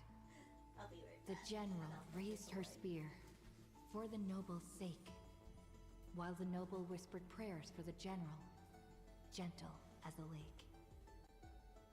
If I can ever see the faint light again, and stay alive. Then, Outlander Nemesis, you I will forgive. The death they awaited never came. Instead, a cascade of colors fell from the heavens. Simply there, protecting them both. It's Taco Tuesday, so I've got some tacos. The sky still burned. Or a taco. Dark and low. Yet her words lingered, a gentle ember refusing to fade. I will use my own fate to prove to you. Day and night can be mended, and so can hatred be undone.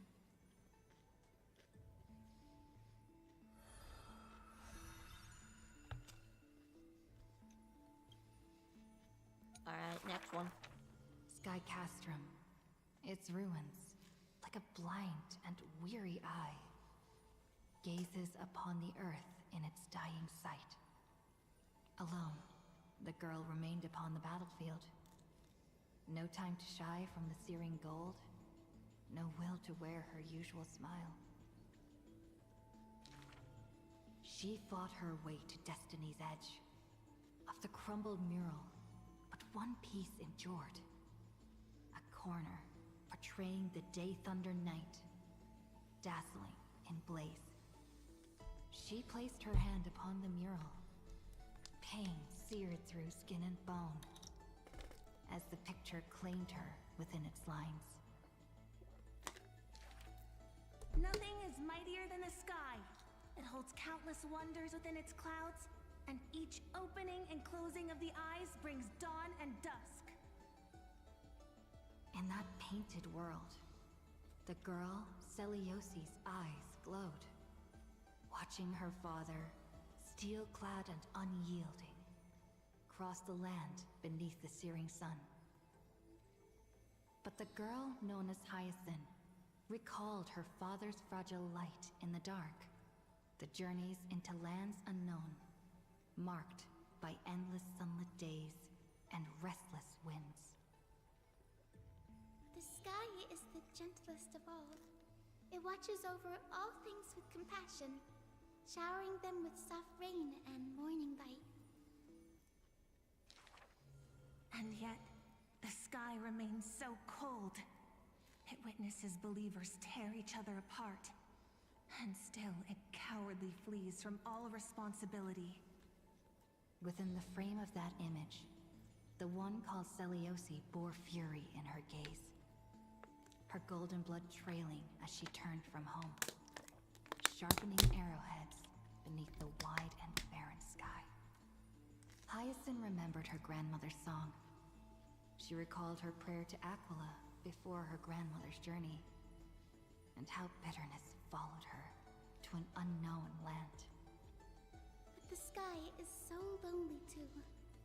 Forever distant from the world beneath. It watches every sorrow, unable to intervene. No. The sky must be merciless. It must scorch the wicked, temper the fragile, and pass divine judgment upon all human wickedness. Within the mural, the girl named Celiosi became the divine eye, gazing down without mercy, a titan passing judgment upon her own kind.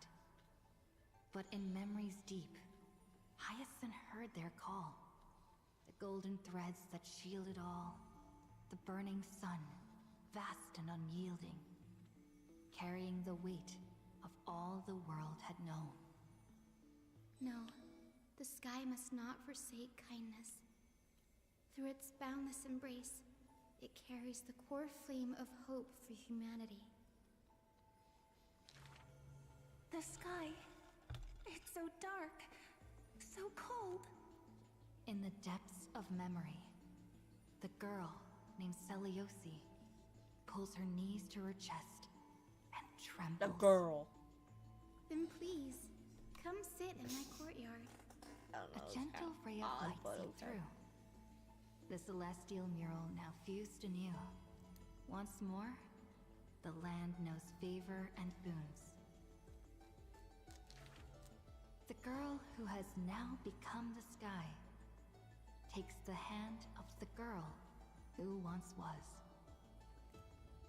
I want to tell you the secret of the sky's greatness.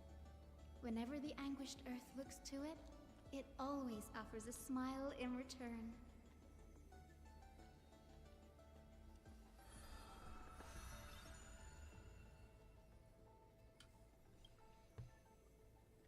Alright. We got one last person, and that is my husband. Let's go. Final. Perhaps you're more suited to being a teacher's assistant. There was once those who misunderstood his alias. Final. An eventuality for students. A test for knowledge gained. It may bring wisdom to light and illuminate efforts, but the word's more common meaning is nothing less than the end. That's quite ominous. The man pretended to be surprised and responded with a smile. Though it does dovetail with our destiny. Laughter resounds. The man walks the land, leaving footprints filled with joy. Despite the weight of the past, he can always laugh it away. Those nearby glance at each other, unsure of how to respond. Perhaps I was just born easygoing. His explanation is just as carefree.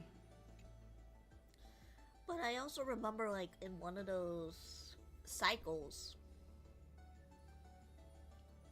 there was like 2 of him. So that was really strange. I don't know. Look at Mighty and Professor Anaxa. Boys all grow up into serious adults, but as long as I keep smiling, Akuma will always have an upbeat, shining young man. Though having said that, he too has quiet moments. Each time he gazed long toward the coming dawn. A smile remained fixed on his lips, paying no mind to anything else. His eyes were painted with the azure of the sky, gaze fixed on the Titan bearing the world. I was just imagining. He explained his own trance in a comment. Kefali too was once in mortal flesh and raiment.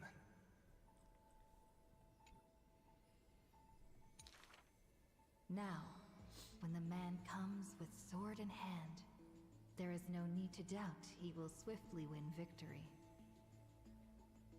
But his smile is pure. Ever since the start of the journey, he is still called a youth in this story.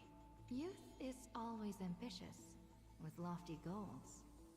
But it seems that in the man's heart, only the wishes of others are held. Apart from the ideal of deliverance, what do you have left? The golden-haired friend once asked him so. He remained silent. Then, as he was wont to do, he simply smiled. As long as I don't ask for too much, everything will unfold as desired. In Amphoreus, untitled statues are a prevalent sight. As for the inspiration behind these statues, they are said to be the clay figures that Kefali made at the world's creation. They made clay figures in their likeness, bestowed upon them the breath of life, and allowed the golden divinity of their blood to course through. Thus, the very first mortals roamed the earth, receiving the god's mercy, while realizing the sorrows of this world. But that sorrow was, in the end, only the sorrow of the world. Nobody ever cared what lay behind the smile, what the clay figure thought. Okay.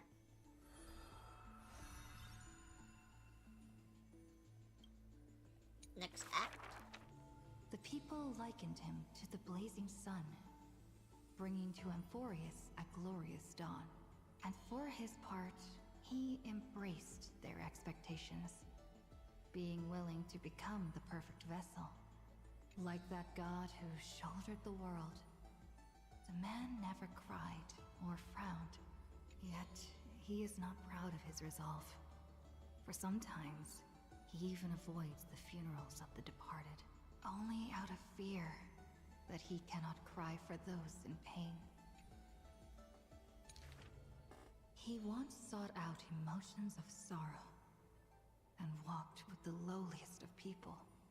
Henceforth, your misfortune shall be my misfortune. Responsibly and diligently, he protected all for the people, living in dilapidated cottages, sitting on aged stools, subsisting on nuts and fruit, beset by hunger and cold. The people thanked him for his grace, like a hearth warming winter nights. The man's presence dispelled the cold, leaving warmth with promises of morrow. Whence does his warmth come from?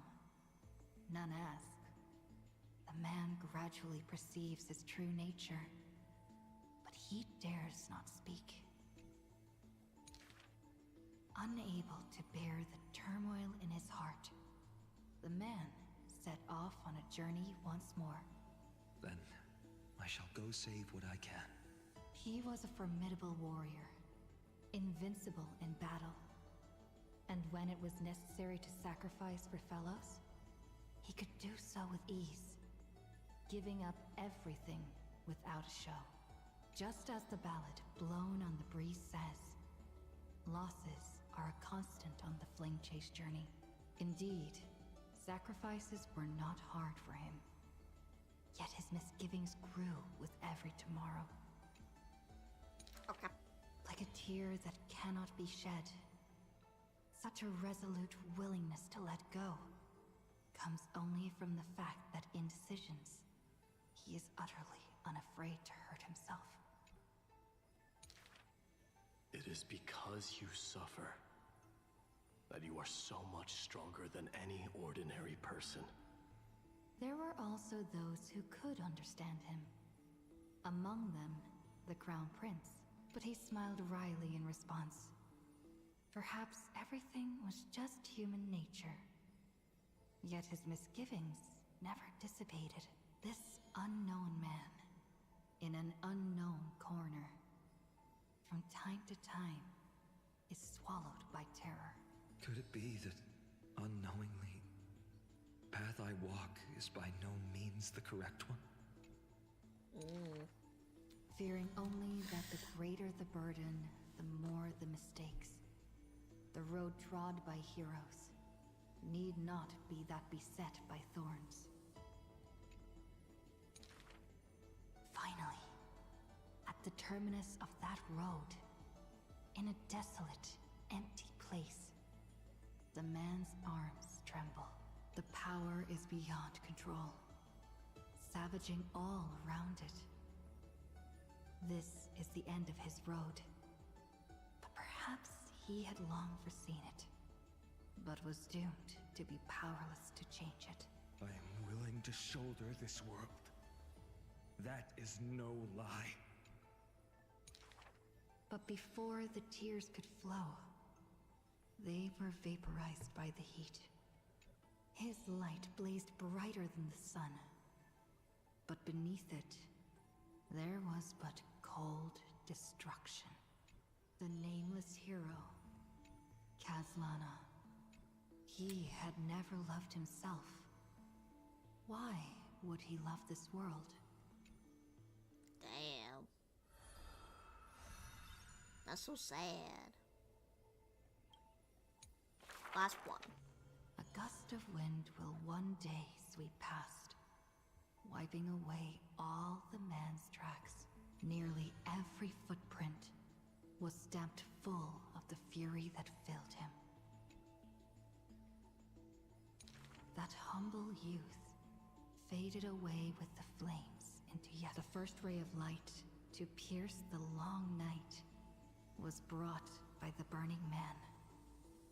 But the body that bore the weight of the world was forged by the fires of wrath. Rage is a crafty emotion. It changes its face, concealing itself within the man's life. His friend fought blood-soaked battles, so their people would need fight no longer. But every victory in battle he gained left him neither satisfied nor proud, only with the indifference of emptiness. You must be careful. Duty does not drive you to wield your blade, but hate. His teacher kindly reminded him thus. And behind that hatred, you seem to desire the destruction of the self. But what about his joy? Was that too merely a phony disguise? He who once laughed amidst the crowd, day after day, as though it were second nature. No. Even though he knew not the meaning of love, that happy past was not a lie someone wove. But now, even those memories have melted into fury. His hatred is such that he cannot hold on to what he cherishes, though all is precious to him. Fueled with lone courage, he attempted to resist fate. But the burning sun that shines upon all creatures, once fallen, will incinerate the land, becoming golden death. But what of his sorrow? Indeed, the man could shed no tears, but at the moment the cycle manifested, when all that was familiar was now remote, the world collapsed, becoming empty in an instant. But the stabbing pain in the man's heart, was it but the residual warmth of his wraths? The truth no longer important. The man simply took another step forward. He wasn't willing to believe it, but was willing to acknowledge it. There is no need to question your heart. No need to crave victory. If I am born to be a vessel of sin, then I shall roar at evil, and together with it burn. In the endless cycles, there were some moments when the man felt everything dissolve like a dream. In that dream, he would awaken again and become once more the boy who loved to laugh. But were he to open his eyes, the fury would cast a shadow. He saw the creators choke his throat, gurgling and gasping. And in that boundless dream, he mistook them for his own jest. But their true forms were violent hatred. Towards the creators, towards himself. A roaring inferno. The prophecy departed. Amphoreus was unable to usher in the dawn. What rises in the distance is not the morning sun, but a ball of all-devouring fire, setting the universe in conflagration, searing till the end of time.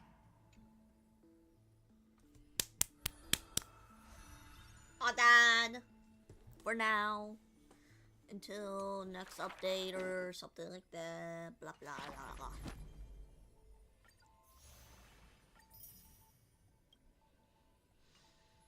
I don't think this is even enough for... Yeah, still not enough. But that's okay. Because we're gonna go into more of a...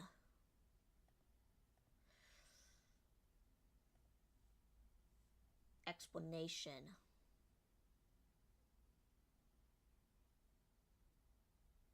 Instead.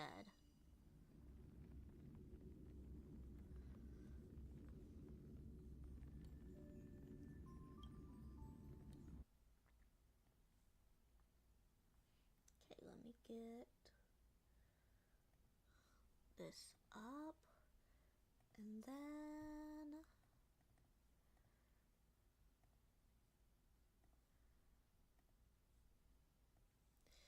so this video is like 15 minutes long. There's probably a whole bunch of other ones, but we're gonna go with the 15-minute one and see.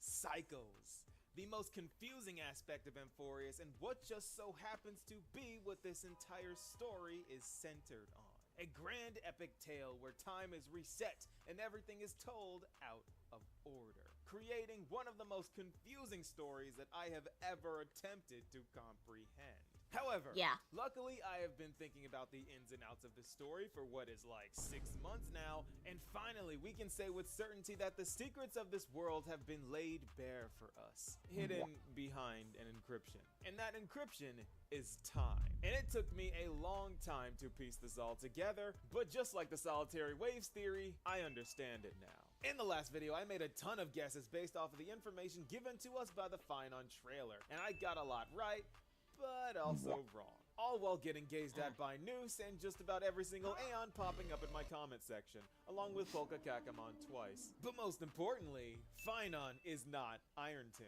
though his data was inevitably merged by him. But we'll get into that later. So without further ado, let's dive into this ever-resetting story, lost and shattered in time, shall we? Because this is the Cycles of Amphoreus Explained.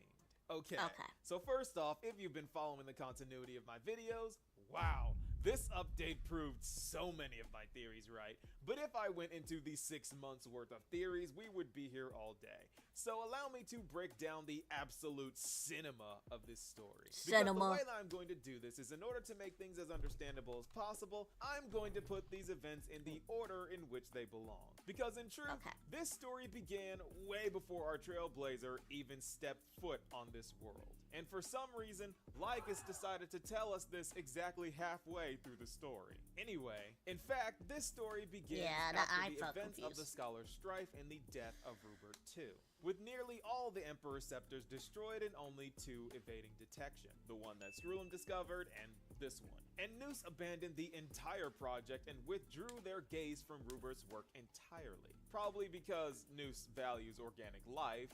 Most of the Genius Society members are human after all, and the only 2 known emanators we know about are also human, Dr. Primitive and Herta. It's almost like organic life isn't as stupid and useless and imperfect as Rupert's damaged logic unit proposed them to be. Remember, a human made Noose. Anyway, this scepter created for the purpose of bringing about the perfect world of erudition was now abandoned by the Aeon of Erudition. And we can learn 2 things from this. 1, further confirmation that the Aeons can withdraw their gaze and power anytime they feel like it, and 2, Noose can lose interest in a subject once they figure out that it is wrong or flawed. And both of these things happened to the scepter that, even though didn't have a consciousness, felt anger, and that makes sense because Rupert was a very angry, hateful robot that spawned a consciousness out of thin air just to hate. For those new to the channel, that's canon. So that much lines up. And unable to cope with being labeled useless by their literal god, this scepter had a legendary crash out, leading to it creating life just to kill it in an endless, inescapable loop. So basically, the story of Rupert is, hey Noose, isn't a perfect world of intelligence great? Yeah, well let's destroy all organic life because humans make oopsies. What do you mean my plan sucks and I failed twice? No, come back. You're angry. Fine, I'll destroy organic life by myself then. And besides my theory on that being absolutely right, what I didn't imagine was that this loop had a purpose other than trying to kill all organic life. And that was to find the prime mover of life. Put simply, the prime mover of life is where all life comes from that doesn't need a point of origin. It just exists and life comes from it. And this scepter believes that it found the answer. And the answer is, it's kind of stupid. It's the Big Bang. Destruction itself is the prime mover of life that spawned life without needing a starting point. I don't know why it's so proud of this conclusion, but it is, and it wants to rub Noose's droid head face in it. By the way, just so you know, Noose's creator already found the origin of the universe, aka the imaginary tree, and we know that finality exists. So this scepter is inherently wrong, but good luck convincing it of that. Because through extrapolating on the definition of insanity, endlessly recreating a world just to destroy. So it's all Rubert's fault. This robot named Rubert. It's all his fault of why things came to be like this. Got it. It created a scenario where it would Blame Rubert. learn about the nature of destruction. And this senseless obsession drew the gaze of the path poacher himself, Nanook. Because he just loves to turn other path striders into his emanators. Fantalia was abundance, Selenova was harmony, you know the deal. And this resulted in the creation of Iron Tomb, a planet-sized neuron designed for erudition but dedicated to learning destruction. And it found everything it needed to know. And right as it was on the tipping point of receiving its last crucial string of data necessary to strike down the very god that fuels its rage, it reached the final era, Nova. And this is where our story begins, because the world bearer of that era, aka a man named Katslana, Kevin's last name, truly subtle as a brick, and his childhood friend, a demigod of time named Cyrene, survived until the end. And because of their bond, they realized some things about this world. Namely, the scepter had a bit of an anomaly and the veil on the sky slipped, revealing that it was a screen the entire time. And through Cyrene's divinations with Orynyx, she realized that other cycles existed, leading them to discover that this world was but an endless simulation hurtling towards destruction, and they were all pawns in this huge game. But this was just a suspicion, because they later continued their flame chase and went to the vortex of Genesis to complete the prophecy, where Lygus shows up and is hyped for the freeing of his master Iron Tomb that is mere moments away. But in a moment of absent-minded arrogance, he let slip the information that Katslana and Cyrene didn't need to hear. Because Lygus answers questions, but he normally dodges around them. But this time, he answered in full.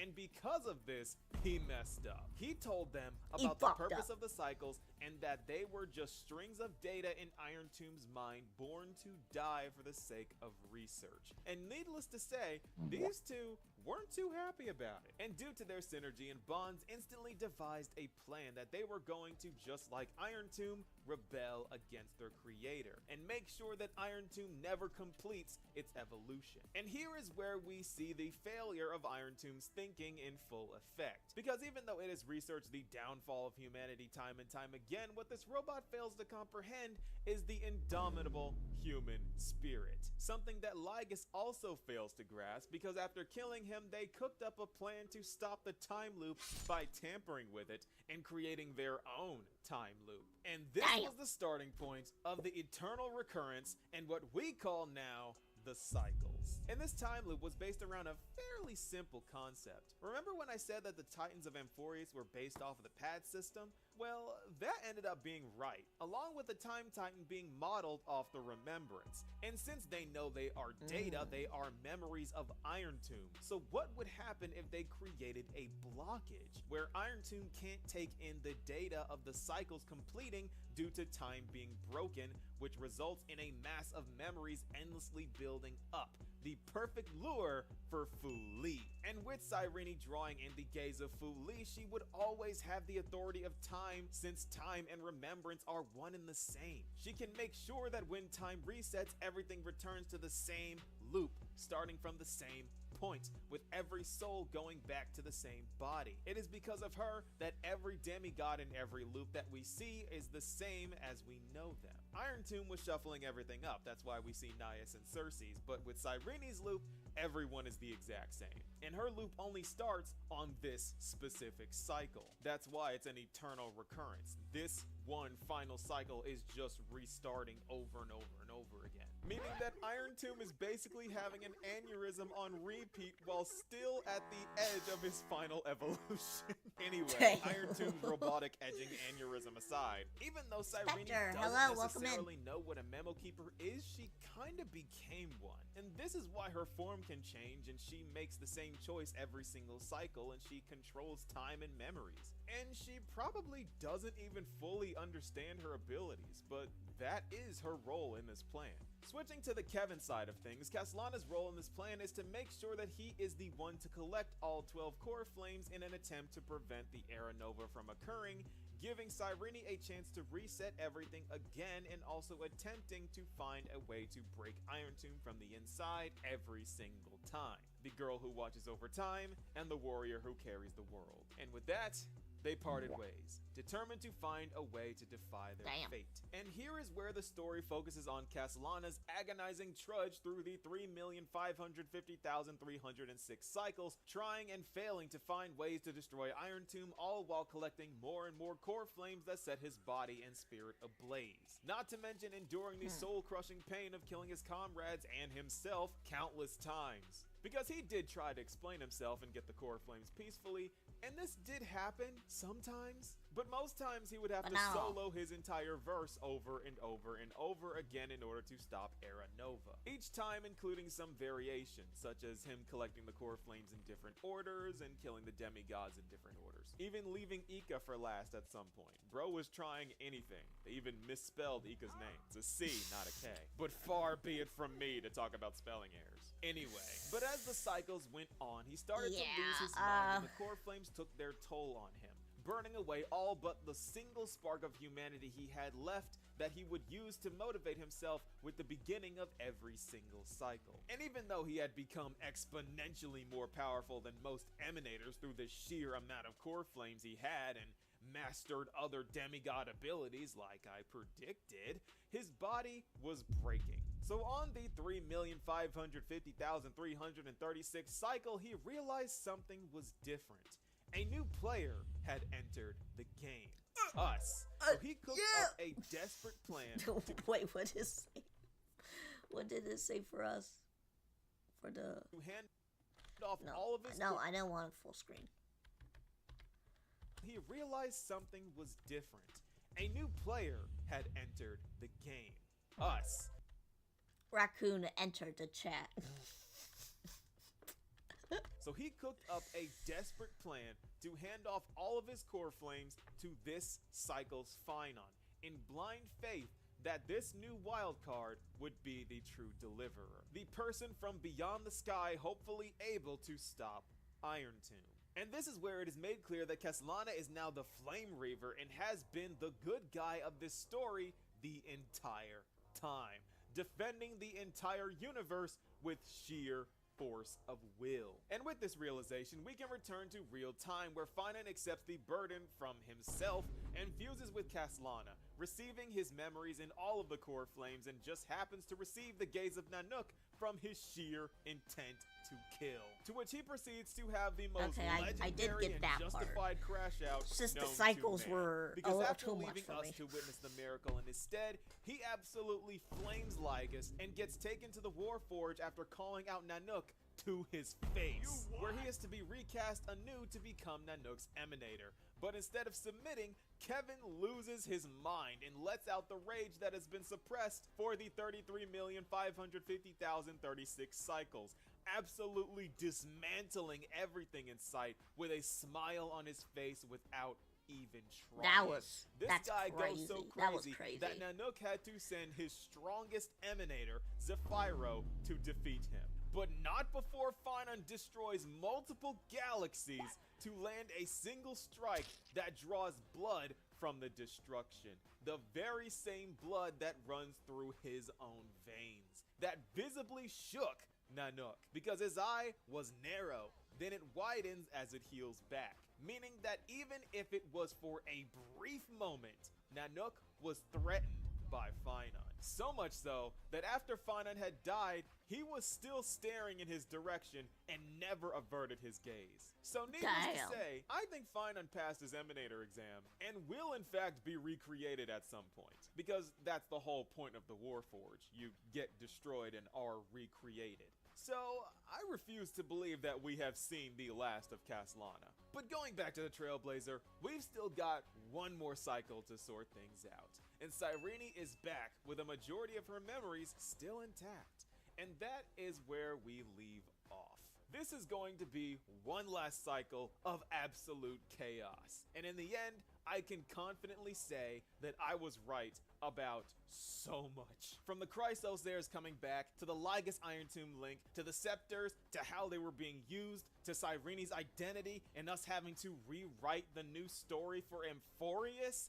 I may be new to the theory scene, but this rookie is putting up numbers, okay? Anyways, victory lap aside, we still got to talk about Cyrene and March and Orynyx's mother and so many other things, because this story is far from over. And the stakes have never been higher. But as of right now, I think it's safe to say that this is the Cycles of Amphoreus explained. I was right about a lot, but admittedly, I was wrong about a lot too. Turns out the guy was Caslana, not Kaos, but hey, there was no way outside of leaks that I was gonna know that, and leaks are boring and also cheating, and as an Elation Erudition follower, sometimes that goes they are, against both of my codes. The way I see it, getting things wrong is all part of the fun. It's all speculation at the end of the day, and as Herta would say, there's nothing more precious than failures for a genius. I don't necessarily agree with that. I would rather just be right, but hey, it is what it is. This story was absolute cinema, and I genuinely feel bad for those who skipped out on Amphoreus in 3.0. But what do you guys think? Alright, so there is a new one about March's past, possibly. Memories. The one concept that unceasingly raises questions for all of us on our journey through Amphoreus, causing us to question everything we know and constantly doubt if we knew our companions at all. We already got a healthy dose of that on the Shenjo, knowing that our good friend Dan Heng was a former criminal that got reincarnated after getting what is basically the Videodorus version of the death sentence. And now we are wondering who our rosy celestial maiden is, because it's looking like she might be quite special as well. In the last video, we went through the whole story of the Scepters and arranged the upside down and backwards Amphoreus story into chronological order. But there was something that I neglected to mention, and that was quite possibly the most anticipated meetup of this entire story thus far, Cyrene meeting March 7th. And this is absolutely massive for a multitude of reasons, but also might be even more confusing than the Amphoreus Caslana timeline. So I hope you're ready, because this is the true identity of March 7th revealed. Okay, so where do we begin with all of this? Let's start with everything we know about March 7th and Cyrene, shall we? Well, we know that March 7th was found in a block of her 6th phase ice that she claims is crystal, the very same condition that she is in now. So we can assume that she had her memory stolen or taken in some way when the Express found her. We also know that she had Fushuan look into her situation with the Matrix of Prescience and got blocked by some messenger that I'm assuming is a kind of memo keeper like the one currently on the Express, that told her that her past is an illusion and to focus on the future. And you see, this part really has me side-eyeing this messenger, because that is something a memo keeper really shouldn't say. Because, you see, Black Swan told us that memo keepers do not believe that the present exists. The past and the future is all that matters. Well, mostly the past, because the future is just what will become the past. So a memo keeper telling March that the past of all things is an illusion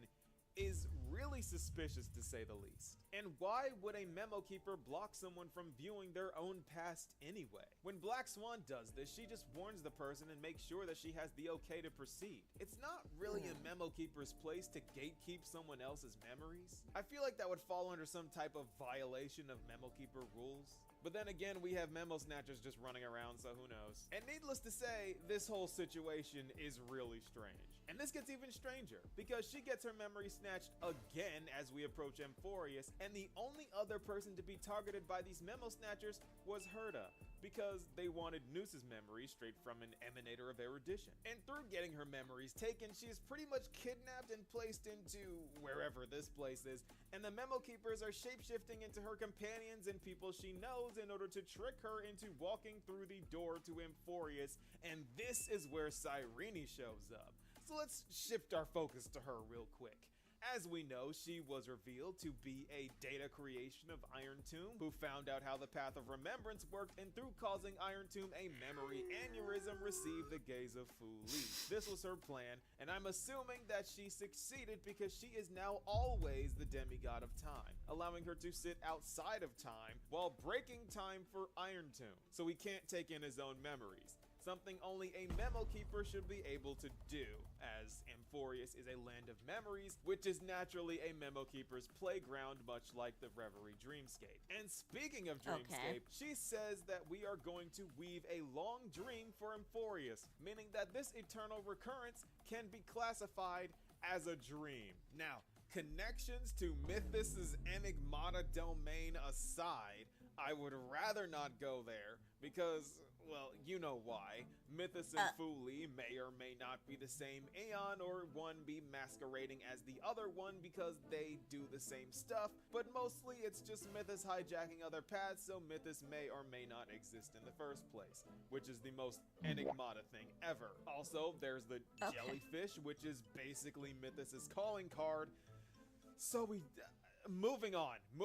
And since we that's into confusing. Dreamscape, let's For look now. into the word reverie, because it just so happens that Cyrene's name means ripples of past reverie. And doesn't that sound familiar? I hope it does, because this is the chant for reciting Orynyx's miracle incantation. Once again, stir the ripples of past reverie.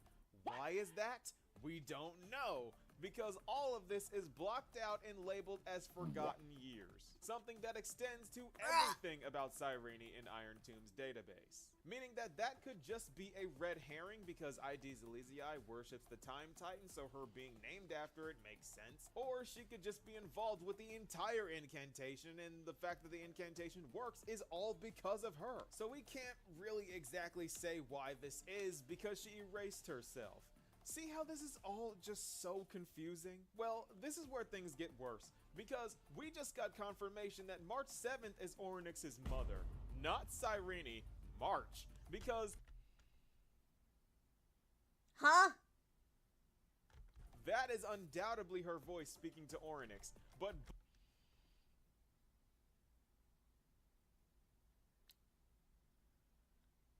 I don't think so. I didn't hear it. I heard it that's like Treebee's voice, not... Silver Sleep, hello, welcome in. I mean, these are probably like speculations at this point. We'll see, maybe in the next update they'll explain it more, but I highly doubt this was March, because I didn't hear March's voice. Yeah, it's really confusing. It is. Very confusing. And it also doesn't make, like, any sense? Whose voice did you hear? I thought I heard Treebee's voice. Reading all of that. Like, oh, don't be scared. Don't be afraid. I did not hear... I didn't think it was March's. Both of them are apparently children of the Remembrance. That part. You also heard March's voice? I did not hear that, though.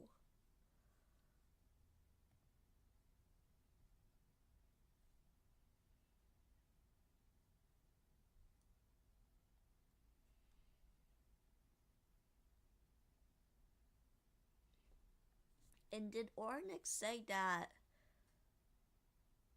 when we first met Ornyx, right? And before we met Mem and whoever else, Ornyx said that their mother is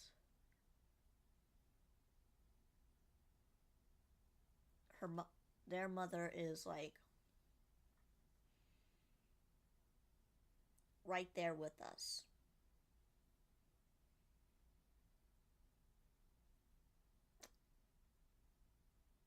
The only people that were there were Tribby, us, Castris,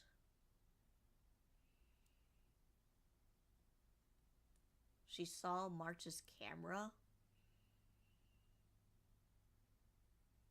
I don't know. I mean, this is all speculation at the end. Until maybe the next update or so. She saw March's camera. Boy, speaking to we'll see Ornyx, what he says. But both of them are apparently children of the Remembrance. Okay, I get so to that. sum all of this up, March 7th is somehow Ornyx's mother that Ornyx reacted to after seeing her camera, then gave us Mem, who may or may not be Cyrene, that they have been working in tandem with this entire time since we got to Amphoreus. And as that happened, we the Trailblazer got gazed at by Fu Li, who Ornyx refers to as the Sky Father, and somehow both of these two are children of the Remembrance. Does that make sense? I'm gonna be honest, it doesn't make sense to me either. Until you look into what the Memo Keeper said to Cyrene and March. Through the door, save the garden. And hear me out, because this is where things get crazy. Because I have already said that Memo Keepers are not true emanators of Fu Li. Their powers are much more limited and are way more on the weaker side. So I call them pseudo-emanators, very similar to the IPC's 10 being who are granted powers from the Eons indirectly. Okay. Stonehearts and the Arbiter Generals, who both receive their power indirectly from their respective Aeons. Also because their bodies as Memo Keepers were transformed by Fu Li, but Fu Li didn't necessarily give them their powers. Their abilities are just an extension of their form as... I mean, I do remember someone saying that March may have been a Memo Keeper at some point in the past. I did remember someone in a video in the past said that.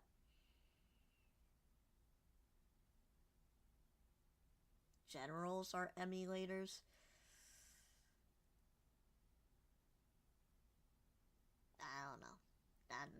Is a mimetic entity. Since they are made of memories, of course they can control them. So we have never seen a true emanator of the Remembrance, or what these individuals are truly capable of. Perhaps they are able to erase all traces of their existence as well, just like Cyrene did along with Fu Li, because no one knows what Fu Li is or where they came from. So it would make perfect sense if this was the same for... Wait, hold on. Emanators tend to mirror their Eon, except with some exceptions. Where they came from. So it would make perfect that makes sense right there. If this was the same for Fu Li's emanators. And following that logic, this would explain what the messenger said to March. If she knew that March was an emanator of remembrance who erased her own past, thereby stealing her own memories, thus ending up in the 6th phased ice, it would make perfect sense that her past was an illusion. It is an illusion that she herself made. And again, hear me out.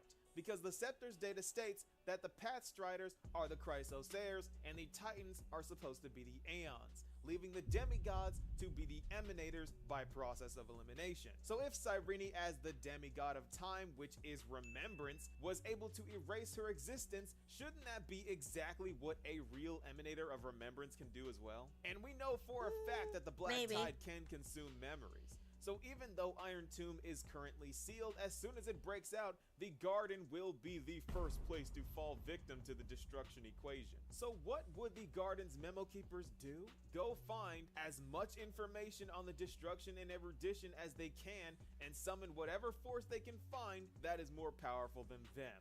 an emanator. The very same emanator that apparently taught Orynyx everything they know about the Remembrance. Perhaps also the source behind the divination Cyrene performed that revealed the Amphoreus timelines in the first place, which planted the original seeds for Cyrene and Caslana to cause the eternal recurrence. Because we had Orynyx on record being the only Titan to call the Flame Chase prophecy false. And I believe that this is all because of their mother, who would know the truth but perhaps got trapped in Amphoreus and erased herself along with her memories, just like Cyrene, in order to escape, leaving her frozen in the 6th phase ice state the Express found her in from the very beginning. Meaning that she erased her own memories, making her past an illusion that she herself created. However, this does not mean that she is not an emanator. This just means that she isn't aware of her own abilities, much like Cyrene. Think of it this way.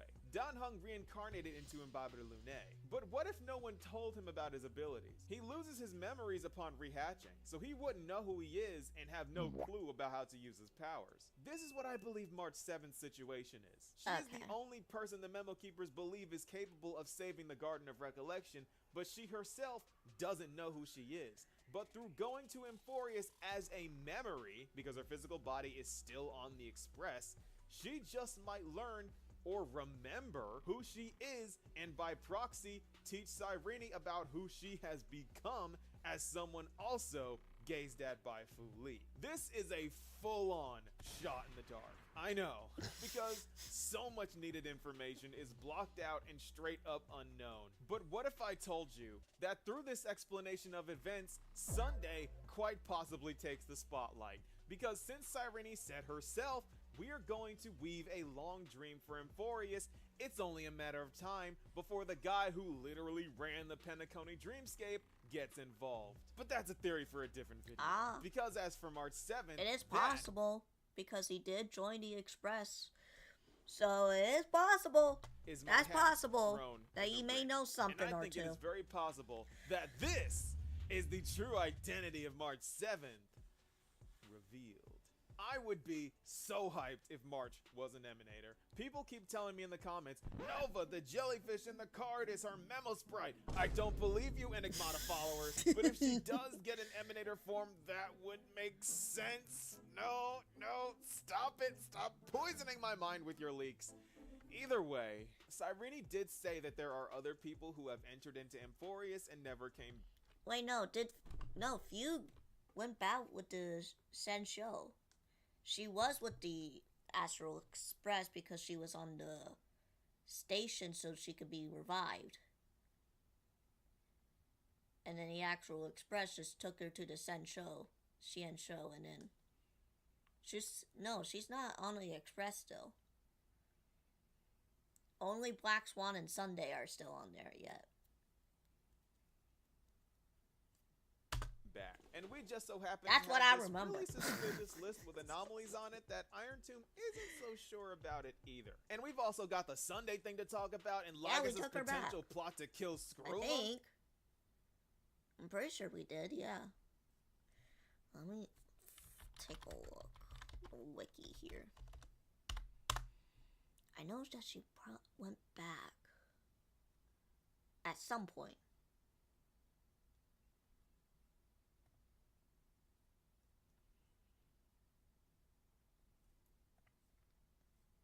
Lore. Okay. Let's see.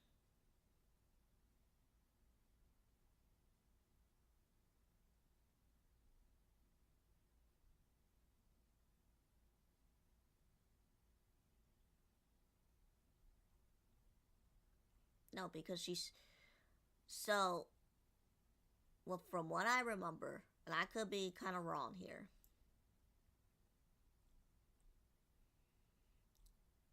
Let's see. I don't have her, so that's why I'm looking it up.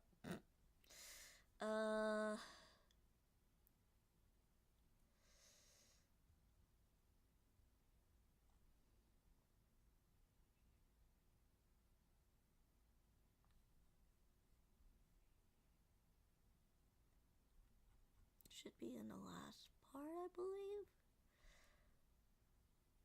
Being a Penacony.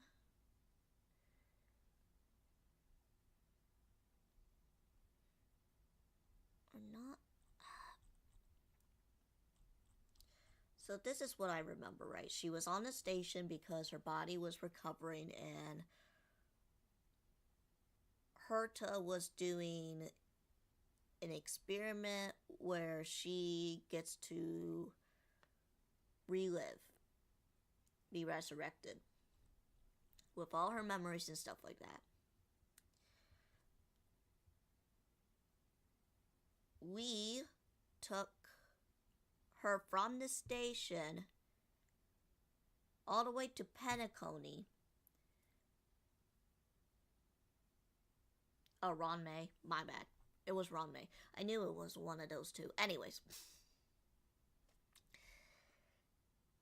So, Ron May was doing the experiment, right? It became successful because she's still here as a playable character. And we took her, Well and Himiko, took her to Penacony because we were there. I don't remember why, but we were still there. And we showed her around, and she was like kind of discussing about how she was in the past. Blah, blah, blah. And then we also learned that Sunday is kind of reformed. So we took Fugue, I don't know if that's how you pronounce her name, and Sunday, because he wanted to join. Fugue said she wanted to go back to her home. And so we took her to the Xianzhou, I believe. Oh god, it's so mixed up. What? My phone. But Sunday, we haven't stopped to the Xianzhou. I thought we did.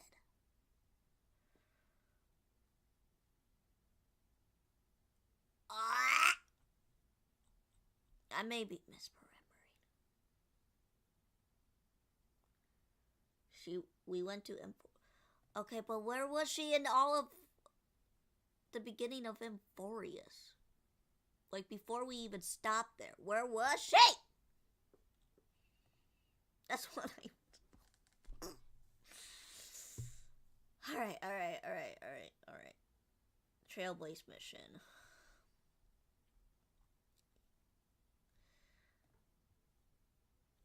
That's not it. What? Should be this part, right? I think.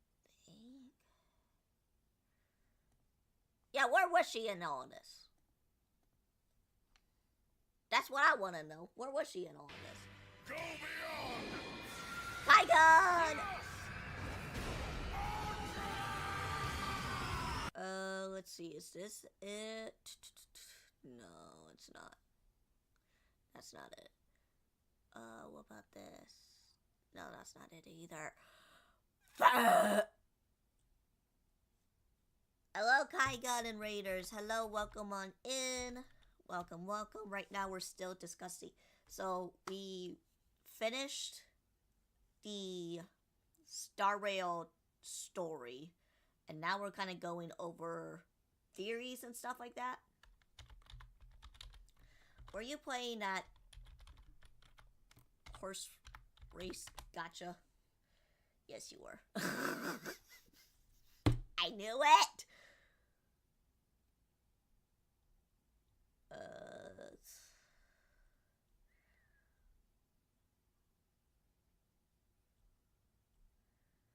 This is all well and Sundays. What the? I'm addicted.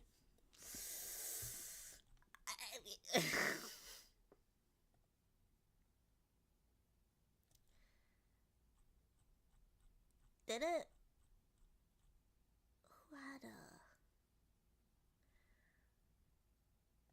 Who had a story? Was it Sunday? Was it? I think it was Fugue. Fugue? I don't know how you pronounce the name.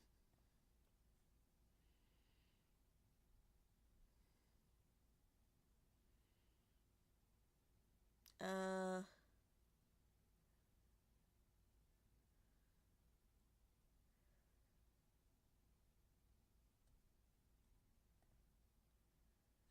No, that's not it. What's this? No, that's messages.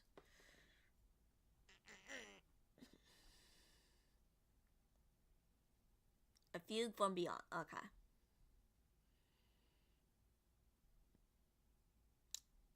Alright, let me see here. What happened after? No, this is before.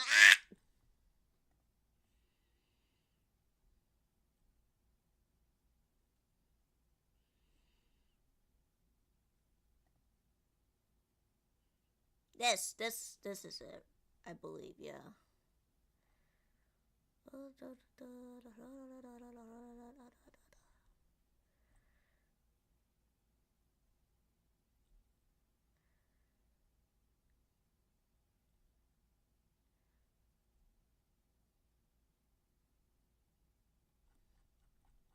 No, this is one of the chapters, okay. That's when she was on the ship still. And we saw so many people.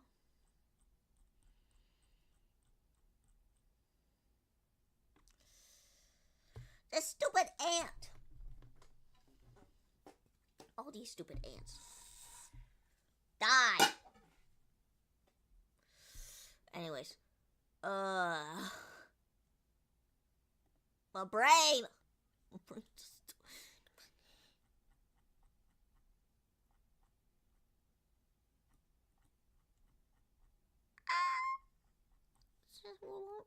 It just won't remember.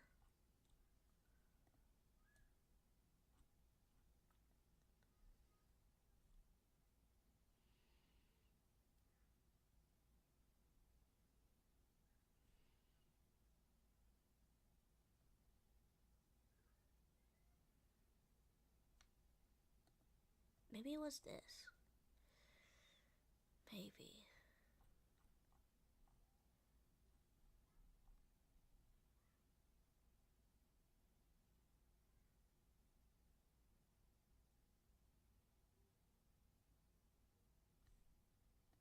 So she talked to you, Quay. And then Sunday had his moment, blah blah blah.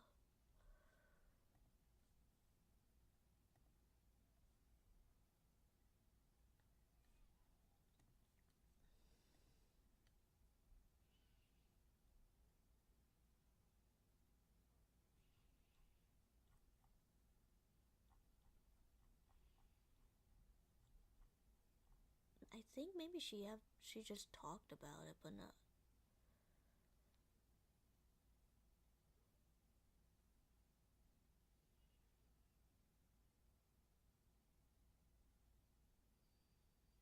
A moment of silence linger after that. Departure is often indistinguished parting, yet they are.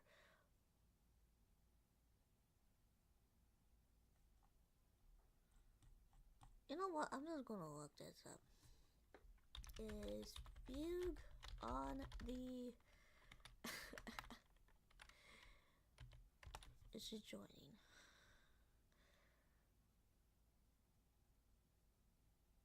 She might be joining. According to AI. Supposedly. I know she reunites with us and whatever not, but...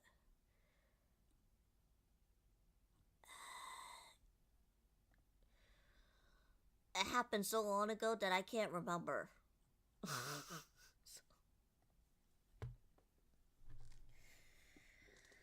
Alright. I did try watching this a little bit more, and it kind of goes back and forth with Chrysos Heirs of Star Rail, and then... Don't worry about it, yeah. I guess I won't until she shows up, apparently.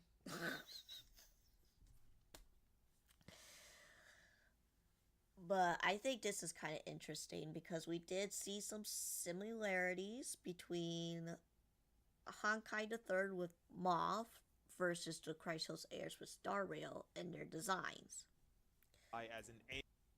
So let's go back here. Okay, so in the past few days, I've been posting about Hycillans and Saridra and about who their characters are based. Guys, that's May. It's right in May, but watercoded. I don't think that's her. I don't think that's supposed to be May. Hold on. Honkai Impact 3rd. Because I used to play this game, but ever since part 2 came out, I was like, yeah, I'm done. I'm done. I'm not playing it anymore.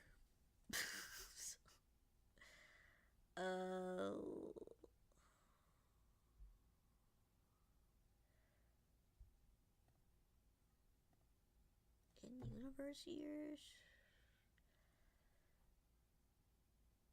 some people are probably saying that, but also let's look at Moth.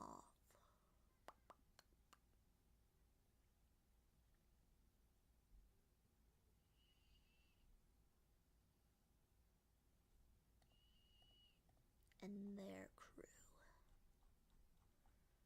They're not gonna show pictures? My brother.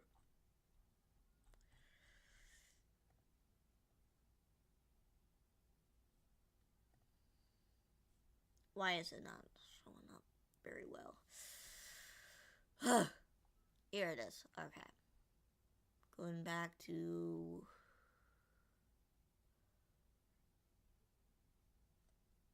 Was it this one?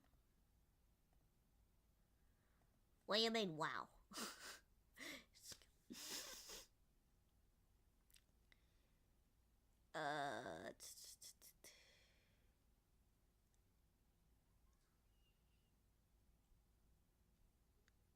I mean, this storyline is also pretty confusing as well, so I won't get into a whole lot of it. I think Hycillan is these two. Hold on. So we kind of see this one as Lingsha, and then I believe this part is Hycillan. I mean, look at the similarities right there. The hair, the parting of the hair almost bluish, blah blah blah. And just looking at the responses made me realize just how many new people we have around here. And yes, just so that you know, I am crazy, but this is one of my saner takes, trust me. This will all make sense soon enough. Because all of our beloved Chrysos heirs do in fact share similarities with the Moths of Honkai Impact 3rd. It's just that the information that links them together isn't as easy as just looking at Finon and saying, oh, hey, that's Kevin. A lot of them are... Okay. What was that meme of Welt? As just looking at Finon and saying, oh, hey, that's Kevin. Okay, that needs to stop.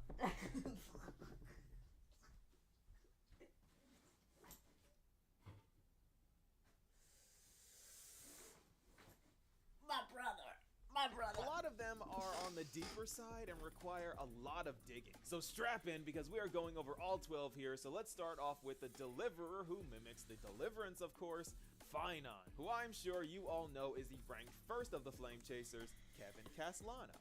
And where do we start with this guy? Let's go over the history real quick. Quick history lesson. You see, put simply, the entire purpose of the Flame Chase was to beat back a force that was destroying the world called the Honkai. And humanity, being driven to near extinction, put their faith in a project called the Mantis Project, standing for Massively Augmented Neotech Integrated Soldiers, who were surgically fused with powerful Honkai beasts, thus making them super soldiers. Super soldiers that were trained to fight Hersher.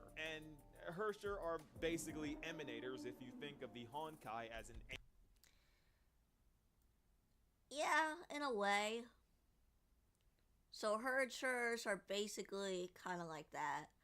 Or almost demigods in a way. Aeon. They're very similar concepts. Anyway, after a huge accident involving one of the said Hersher, only 13 Mantis soldiers survived, and Kevin was the second strongest. However, he wasn't always the dark, brooding, and depressed guy we know him as today. In his younger years, he was quite the happy, popular, and confident guy. But just like the Black Tide took everything from Finon, the Honkai took everything from Kevin. And because every single Mantis soldier has a side effect from their surgery, Kevin's made his body temperature permanently below 0.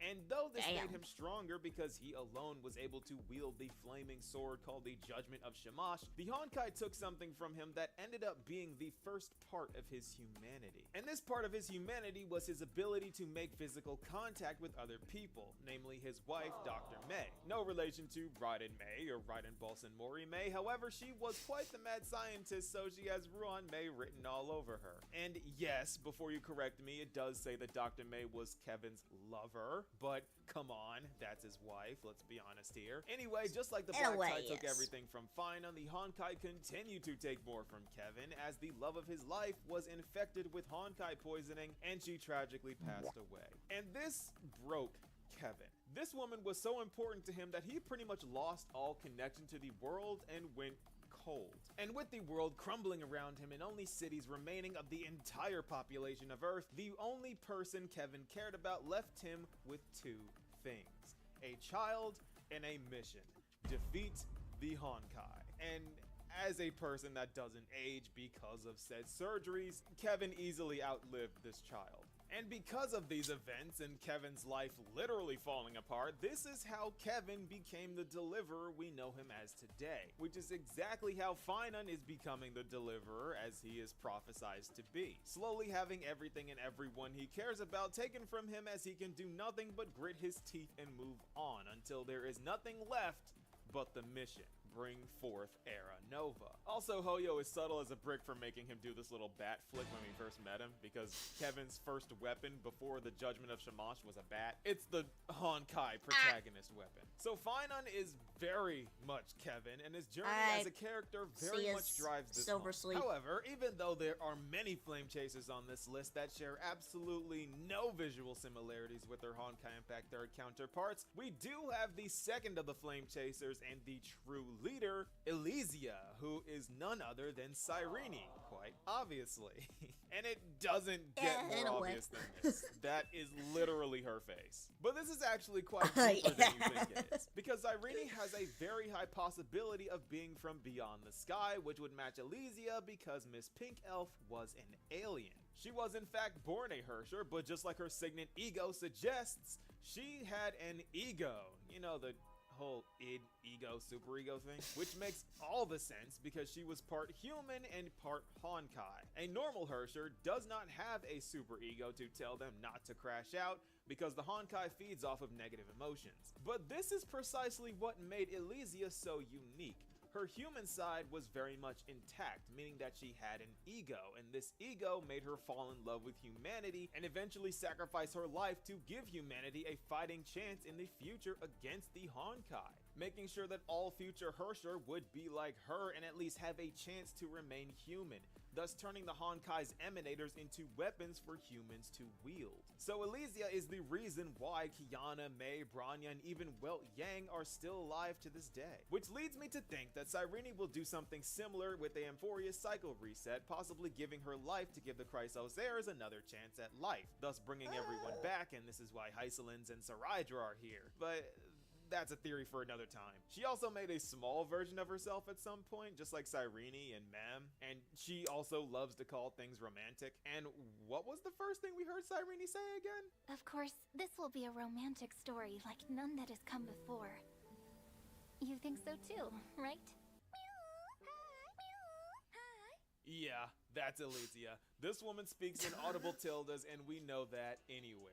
Next up on our list is the third of the Flame Chasers, Apanya, who is undoubtedly Aglaya. And this is where you're gonna have to hear me out, because though they look nothing alike, they do share so many similarities. Now, Apanya's Mantis ability was definitely one of the most terrifying because she had telepathic future sight and even mind control abilities. But she made sure to be as gentle as she could while using them, because her abilities kind of work like Kafka's, where Kafka says listen to me to trigger the mind control and Apanya says please. And she mostly used this to give people hope for the future in their dying world, world, just like Aglaia used her golden threads to read minds and protect the holy city, like a nun. But she also used her future sight to predict Wright and May's death, and May had to go to great lengths to prove this wrong. Just like how Aglaia death faked us, and we survived as well. And to take this even further, these two have more in common than their dead-looking eyes that gaze into your soul, because the romance titan that Aglaia worships, Nestia, is depicted as a butterfly with golden patterns on its wings.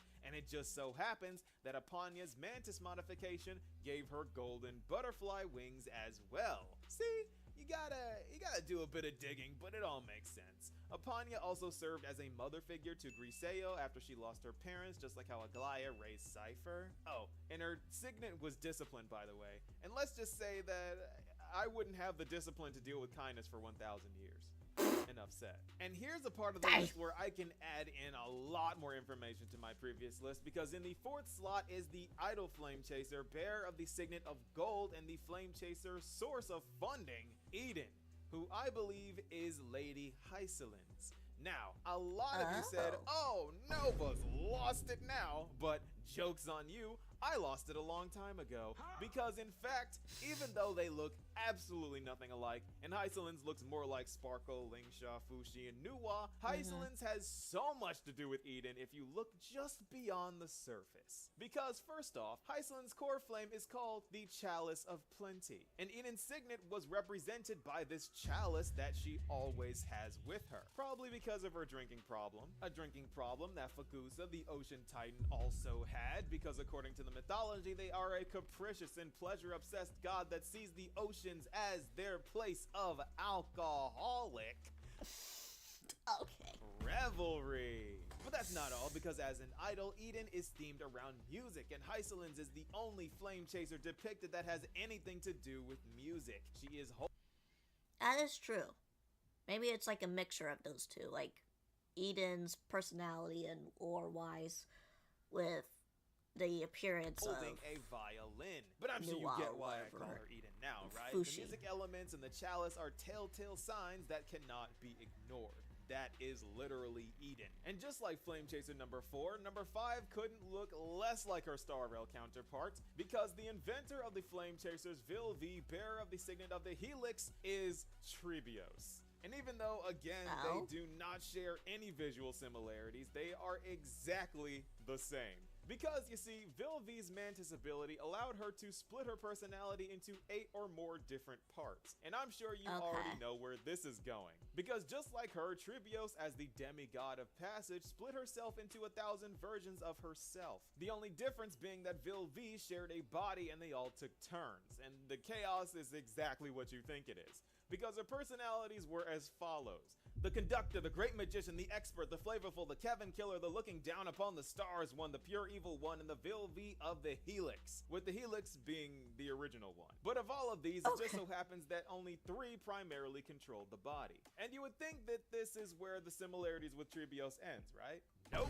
Because Vilvi specialized in making weapons of mass destruction, mainly bombs. So if you're wondering why the 3 little Trebies love to blow stuff up and perform miracles, now you know why.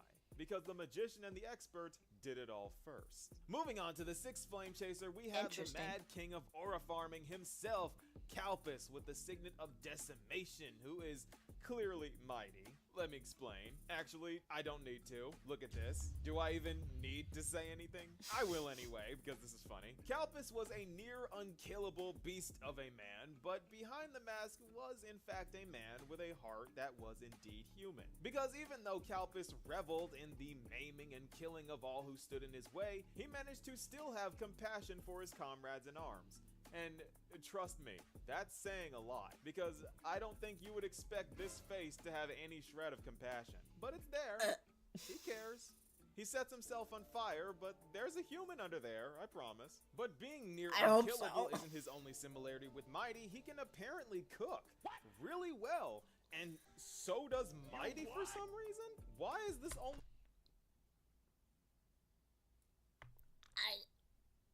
Why not? Said here, we need a Mighty cooking event, please. The Kremnoans may have no words in their dictionary, but hey, let them cook. And of course... Oh yeah, they did the do that may April have no Fool's words thing in their dictionary, but hey... video. let him cook. And of course, just like Mighty, Calpus was the frontline fighter of the Flame Chasers. The similarities are pretty cut and dry here. And in the 7th spot, we have Sue bearing the signet of Bowtree, and yes, apparently that's how that's pronounced. I got it wrong the last time. And this is thankfully where the visual similarities return, because just look at him. Sue, Alhaitham, Anaxa, I swear, Hoyo loves this design so much they made a female one, and that's why Vita exists. Not really. The elements Sue and Anaxa share are very upfront, because not only are they both scholars and not fighters, but they also have a very nature-centered aesthetic, because Sue's signet was represented by a leaf and Anaxa's core flame is from the Raisin Titan, who was a tree. So short, sweet, and simple for this guy. It's kind of just right there. And unfortunately, despite all of the Flame Chasers so far having very strong connections, the 8th and the 9th one are the weakest ones, so brace yourself. I'm gonna be reaching a little bit here. Because Yae Sakura would have to be Hyacinth, and besides having pink hair, they don't really have much in common. Unless you want to count the Shrine Maiden Yae, which is similar to Hyacinth because Hyacinth is a Sky Priest, but they really kind of took the Barber design and just ran with it, didn't they? Yeah, they did. But I also heard that that it's a possibility that it was her sister instead of just Sakura. Let me see if I can find it.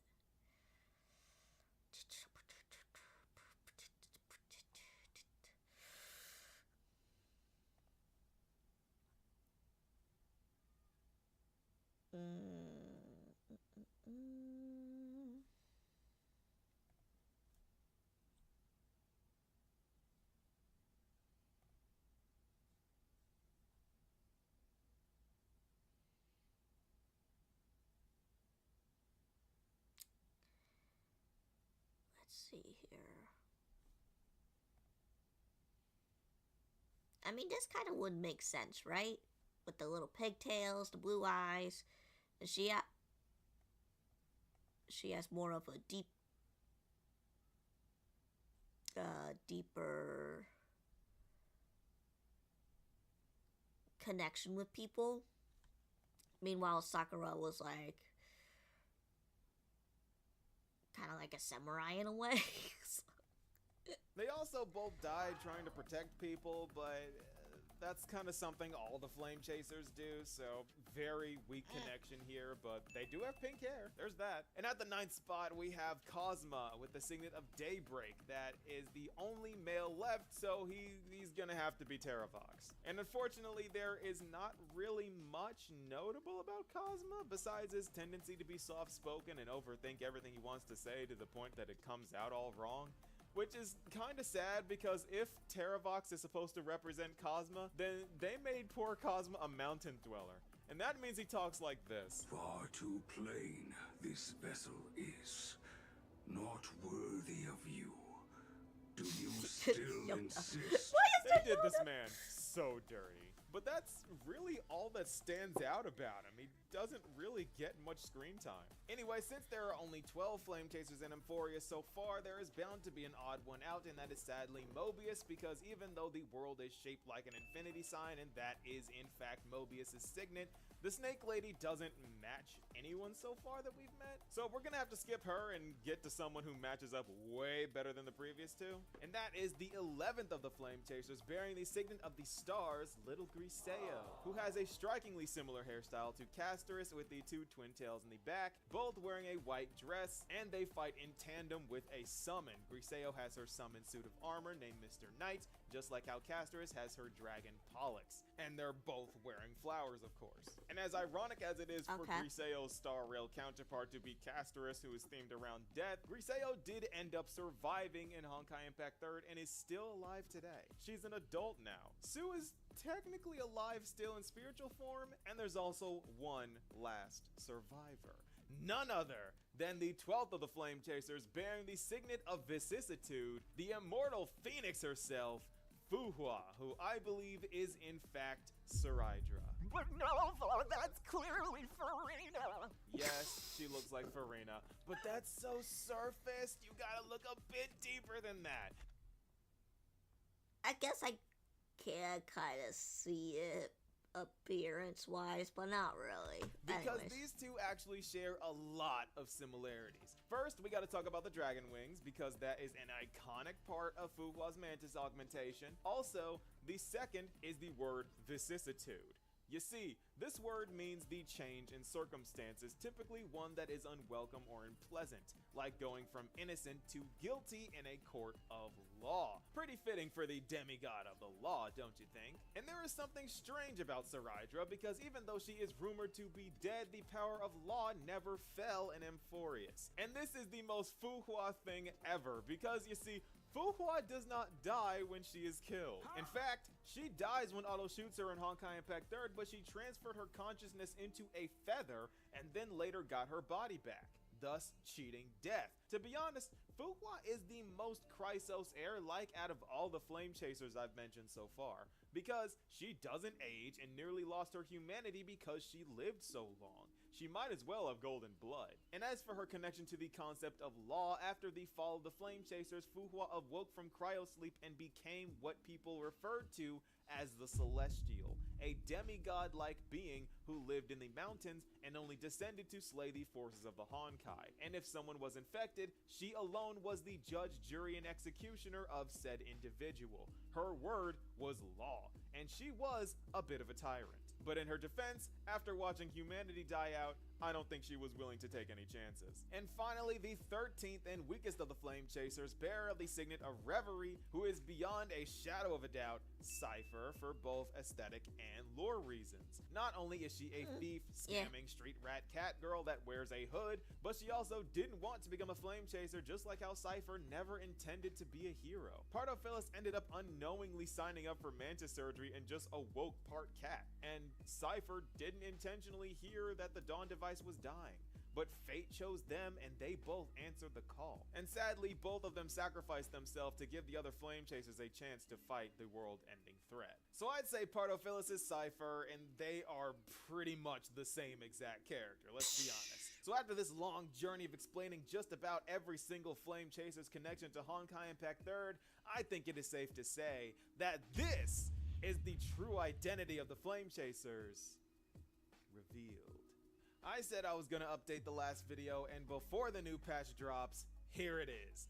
Finally, nearly all the spots are filled, and I'd say we have enough info on most of them to draw a really strong connection. We all already know Hyacinth the and one. Terravox are really weak so far, and Mobius is MIA, of course. There just has to be a 13th one, right? Something is...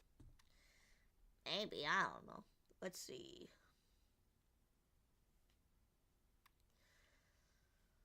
Yeah, I would agree with this. After the Hyacinth trailer, I always believed that it was meant for Ye's little sister, which is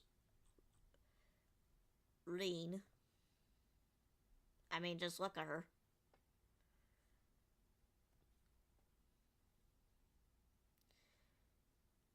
A hereditary corruption. Due to the trailer being centered around technology and social media platforms glitching and showing errors, as if the site was corrupted. No, that's...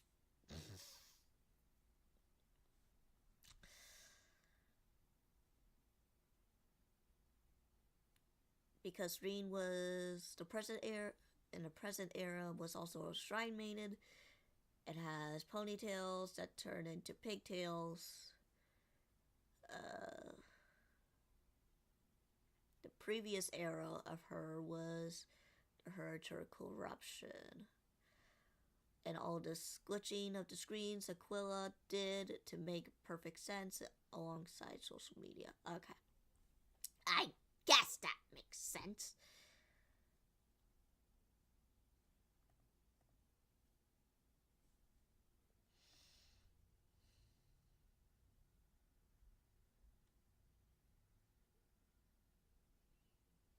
But anyways, yeah.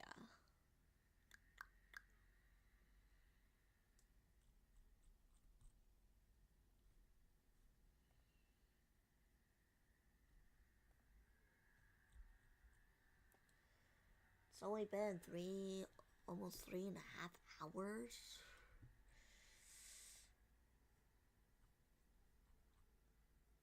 So yeah, reason why probably a lot of people are going back and forth with Honkai Impact 3rd and the Star Rail. Not only their Honkais, but both people that created the two themes are the same person. That's why there's a lot of similarities.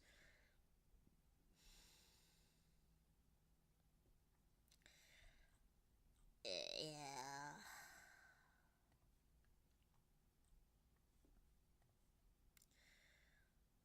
Da-da-da-da.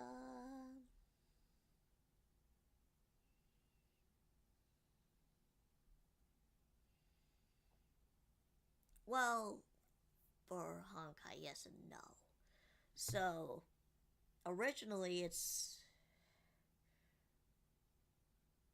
How do I do this? So when Honkai Impact 3rd started, it was actually the person who made Genshin Impact. But since Genshin Impact started, he left for that. And then the person that created Star Rail took over the Impact 3rd. You need to return playing this again. I want to recommend it. Let's just say that a lot of things have changed since they did a part 2 with new characters and new MCs and whatever else. It like changes the whole story basically. And I was like, yeah, I no.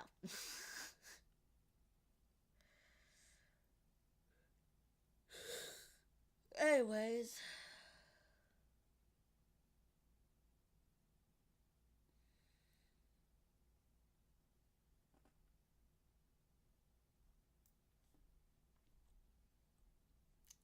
should we just react to some memes then? Just whatever else. Yeah, it's like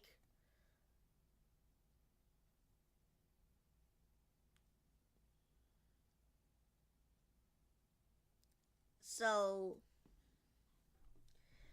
it's kind of like the old story, but it's like a restart, like a hard reset. Shut up. It's fucking Facebook.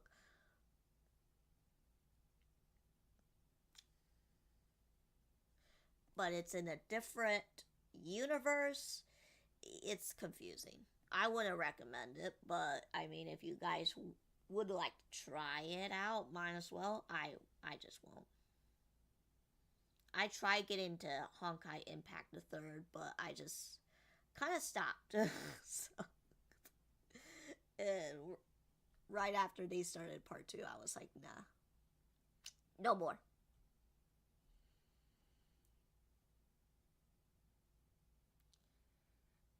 Alright, what is...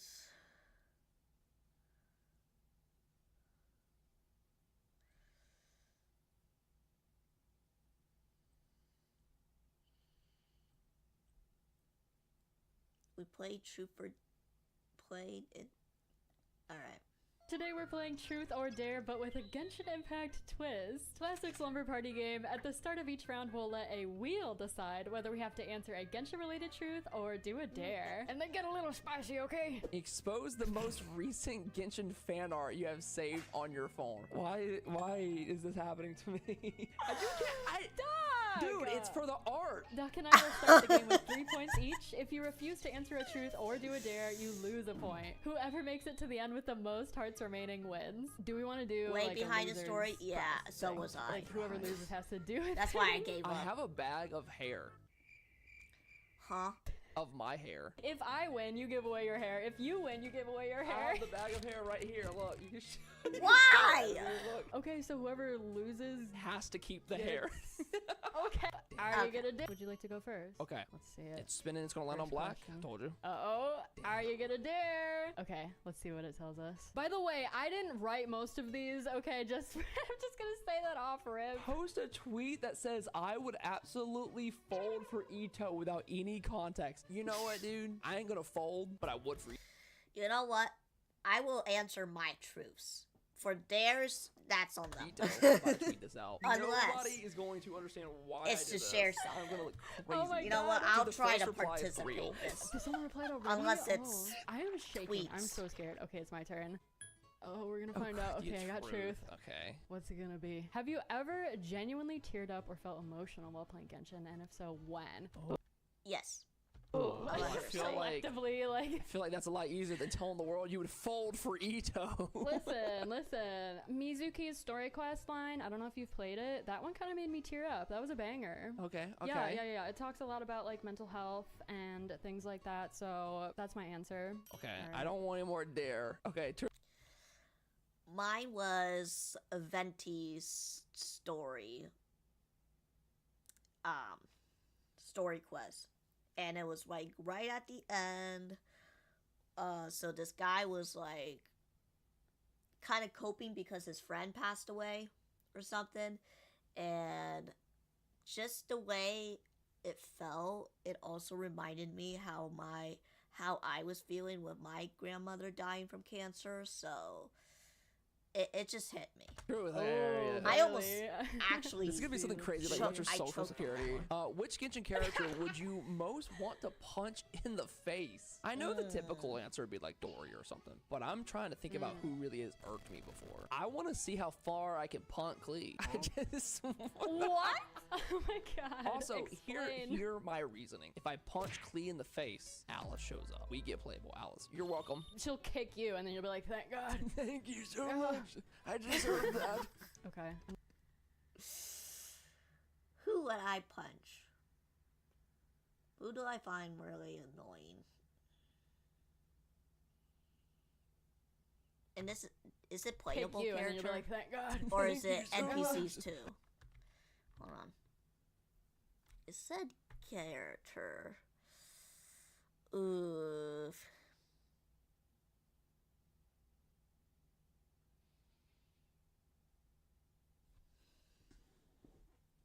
So I guess NPCs can count. Okay.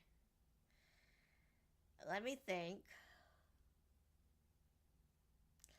I'm gonna go with the doctor from the Fatui game. What they did with Scaramouche, I mean, what he did to that guy, my god. I deserve that. Okay, another truth. Another for truth for you. Max. You ain't doing no dare today. What's a Genshin meme you secretly find annoying? Not to like piggyback off what you just said, but that one picture of Klee like flipping the bird that everyone uses all the time, it just ticks me off. Maybe I want to punch her too. Geez. That's what I was gonna say. You want to punch her in the face too, huh? Oh no. Which meme do I find annoying? I don't know.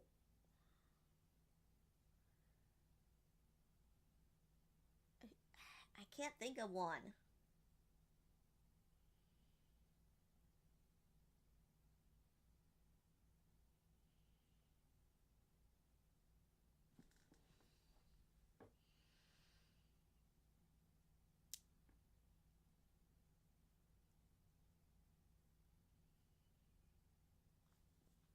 But that's not the Cleat one. That's I guess I would say the Lisa climbing one. It got pretty old and yeah. It just got pretty old. The truth comes out. All right. That's all. We're still safe. We both have our points. Uh-oh. I got another dare? Oh my You god, did? brother. Expose the most recent Genshin fan art you have saved on your phone. Uh-oh. Wait, you're gonna have to dig around for a minute. Hold on. Hold up. Let me find my bookmarks. Okay. I'm so excited right now. Max, I don't know. I'm clapping my hands. Why is this happening to me? Okay, but you don't have to. You can, No, you can lose a point. I mean, I'm gonna play the game, so don't judge a man by his actions. Judge a man by his art taste. Dude. Mine's pretty tame from this, I will say. Mine is pretty tame.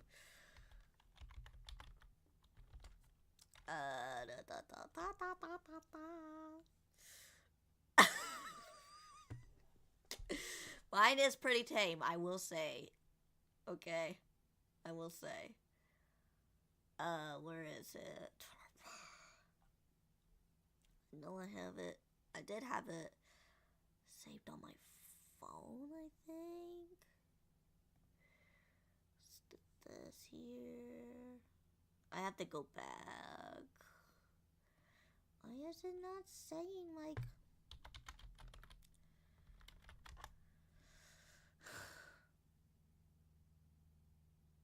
Really? Yes, really.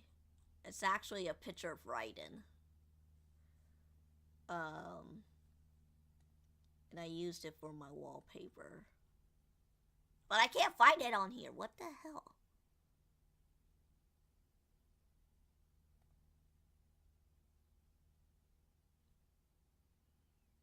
What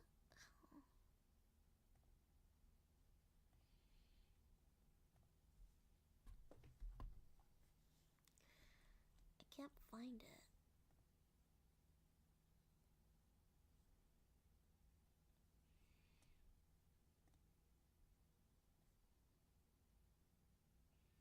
No, those are not it. How come I can't even find it? It should be saved in here. Let me see if I can look it up.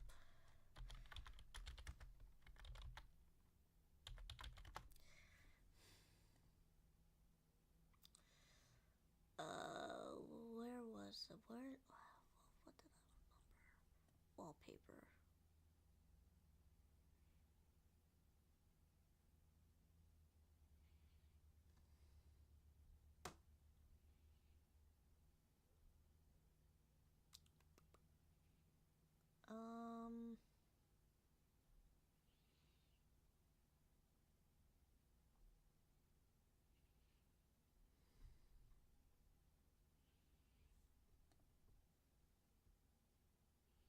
No, that wasn't it.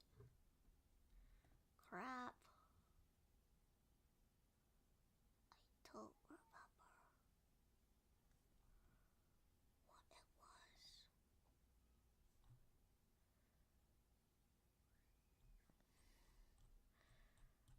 Oh, you know what? I could show you this one actually. Hold on.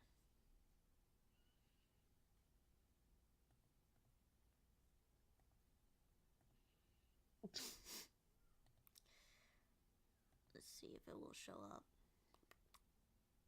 This is my wallpaper. It was for Venti.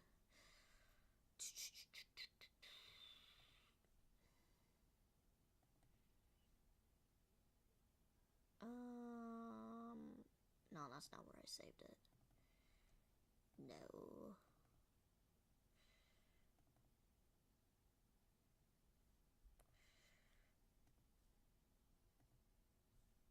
What is going on? Why is it not? Oh, hold on. I see why.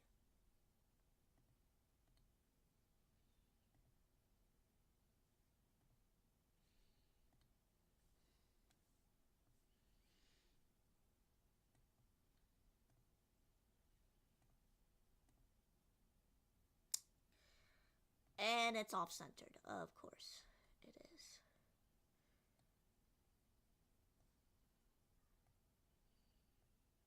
I can't even drag it. But you could... but yeah, this was it. Basically. Oh my god. So yeah, that's...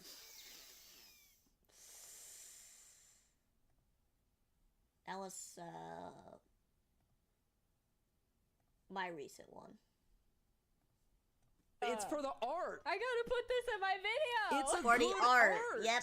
I ain't losing points, bro. Oh my god. I have no shame. I'm suddenly terrified. I'm gonna lose this entire game. You have no shame.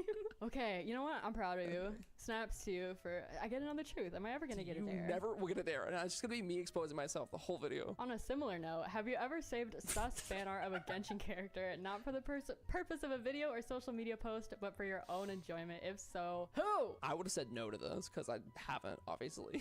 Yeah, and then we would have arrested you for lying in a court of law. I have not. If I'm gonna save something, it's gonna be like a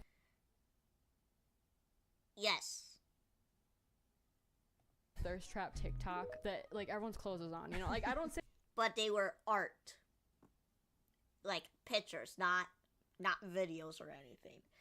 It was Risley and D-Luke, because those are my husbandos. Anyways, save sus fan art. I swear to God, I'm telling the truth. I do not it's have more any for sus a fan art of a Genshin horny character post than saved, anything, so but there's that. If I get a dare, I'm gonna crash out. Live crash out if I get a dare. Okay. Okay. Maybe this one will be easy. Maybe this one will be nice and easy. Dare number 3. Okay, well, I can do it again if you want me to. Is that not the most... Wait, Genshin related pictures. That's any picture. It doesn't have to be fan art. Like, go through your phone and, like, just send whatever the most recent Genshin related picture you have. I think I set the bar high with putting that one out there. It's crazy how I say that one, like, a week ago, being like, yeah, no one's ever gonna ask me to see this.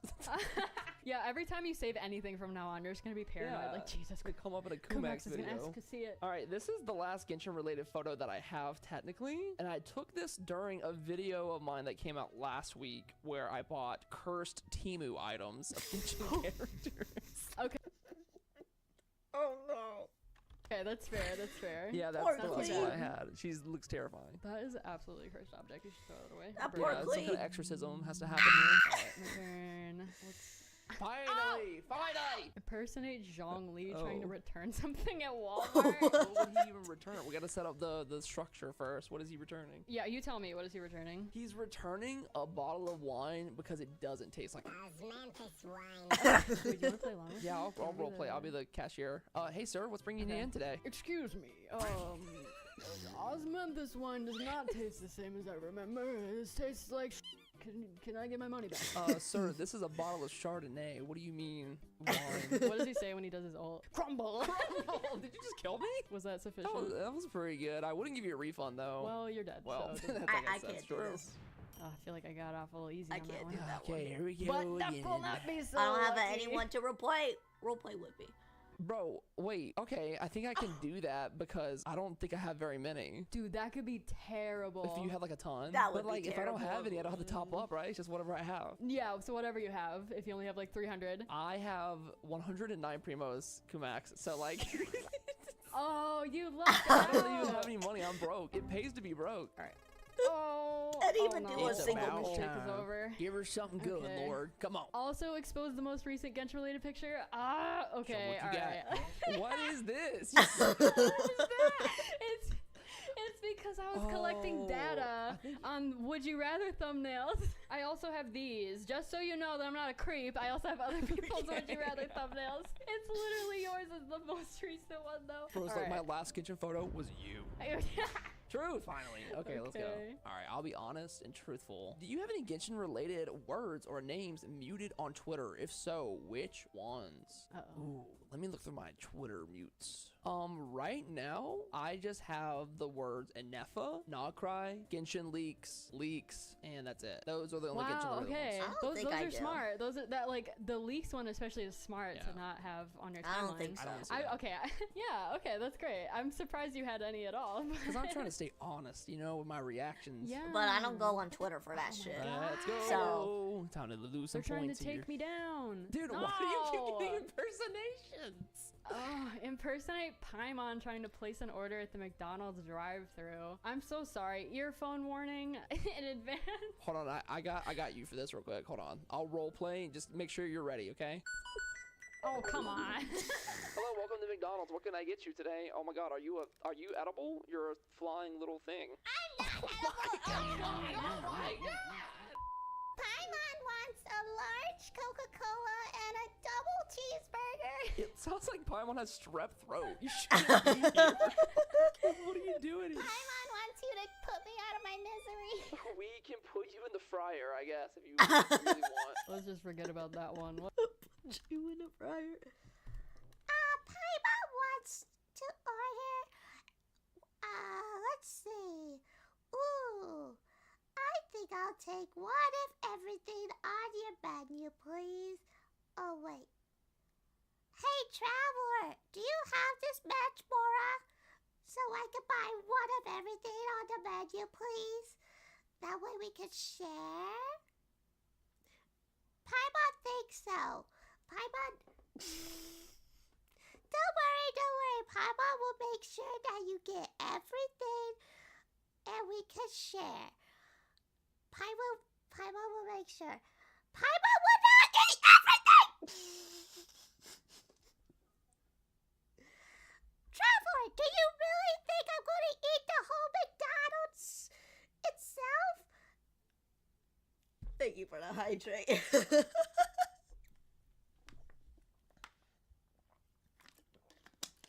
Oh, I'm so sorry. Yeah. Paimon would do one of everything. If you would please do so. Wait. Your ice cream machine broken? How is that possible? Paimon doesn't get Traveler. Did you break the ice cream machine just because I wanted some ice cream?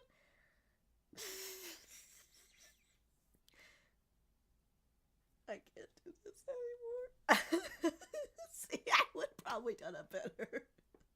But, What's next? Uh-oh. Here we go again, boys. I think. You get... Oh, what? What? Have 4 points! What? Oh my god! How's that a dare? I'll take it. I'll take it. No! Oh, okay. Oh, yeah. This Oh, thing yeah. is weighted. Oh, and make sure, Traveler says that you can put Paimon's fries in the bag.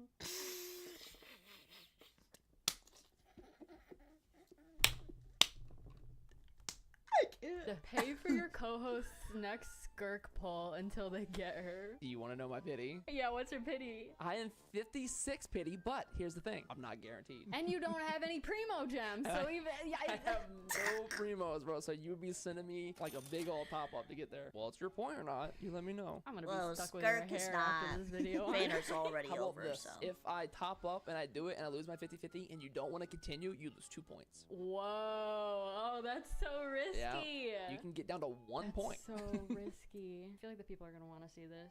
This is content. This is content, dude. All right, she said for content. The YouTuber brain is chugging. It's the neuron activation. All right. Here's the thing. I have 2,200. I could do a pull here and get it. Let's see. Okay. 2,240. Doing a 10 pull.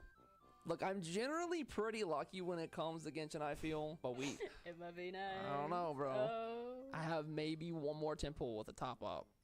Here you go. Last 10 pull. We're really close to soft hitting. Ooh. Ooh. Oh. Got a Candace. I'll use this. I'll use these. Oh, how sweet. Okay, how nice. I won't cost you more money yet. 1, 2. Of course she would get you all the way up to full pity too. Oh, the last one! The very last one! Oh my god! Surely please, it's a win, right? Please, oh, you got lucky, yes! bro. Yes! Okay, see, gambling works sometimes! Gamble! Alright, so I owe you $30. That could have been so much worse, dude. That was worth it. I like that one. Let's do that one again. I'm sending it for friends and family. Thank you. Okay, so unless something crazy happens, I'm behind 1 point. You are still behind 1 point because I'm 4-3. You could have lost 2 there if it cost you a lot, but you know what? You got lucky, dude. Okay, here, you get another dare. I feel like, how could it get any worse than that? How could it get worse? Build Aloy to level 90 and send proof by the time the video gets edited. You have 5 days. My brother advice, I'm pretty sure. Don't tell me she's already level 90. Oh no, she's level 20. Damn. Oh, thank God. So what's it gonna be, Can I brother? do it right now? Dog, no, I can't do it because I don't. This isn't even possible. I'm going to Anime Expo in like 2 days. That's too bad. That's too bad. Bro, you know what? So you're gonna... Look, I'm a crazy man. I would share my thirst traps. I would say I'd fold for Ito. Will I ever build Aloy? Absolutely not. Take a point off. I'm down to 3 points again. Whatever. That is dastardly, dude. Okay. We finally have a That's denial from Duck. diabolical. What's another Dare.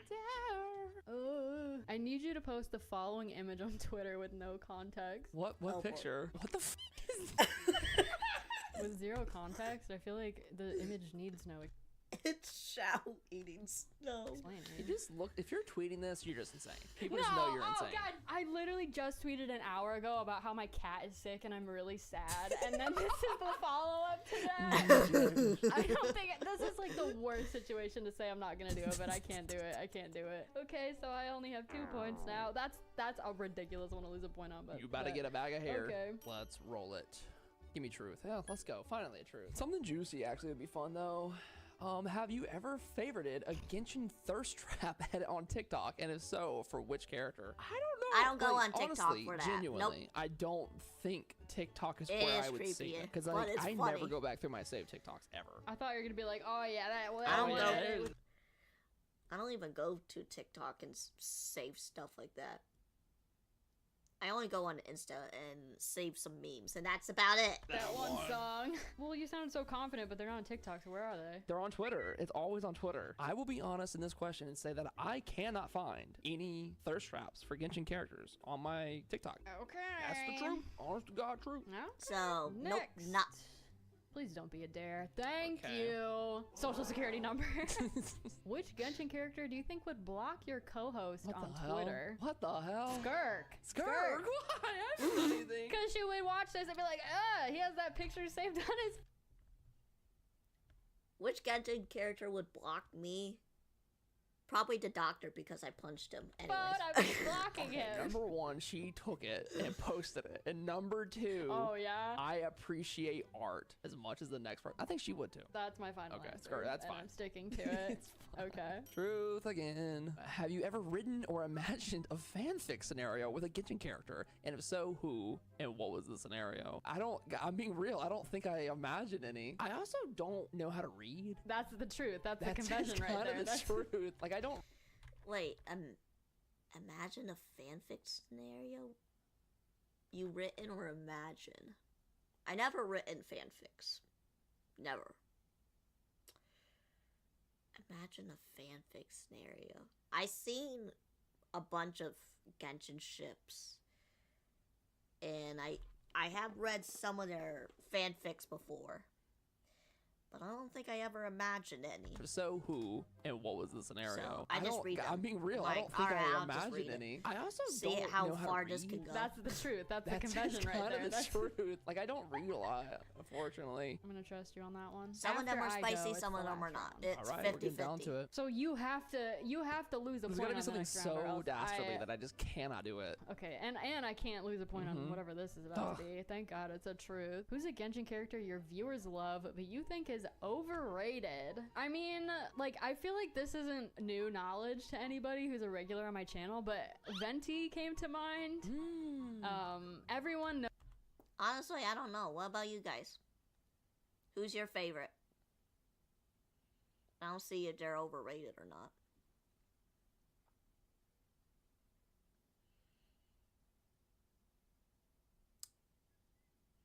I don't know. Okay, good. Knows that I had like beef with Ganyu for the I know longest you- time, and you know, But who do I think it's overrated in general?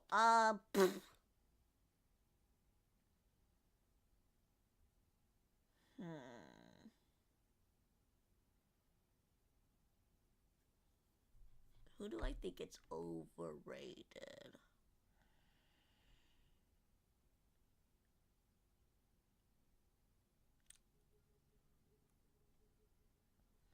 Venti, I think. You see, I like Venti, right? I don't think he's a bit overrated. Who I do think it's a little bit overrated is probably... No, I'm gonna get so much hate. I mean, I also like her as well, but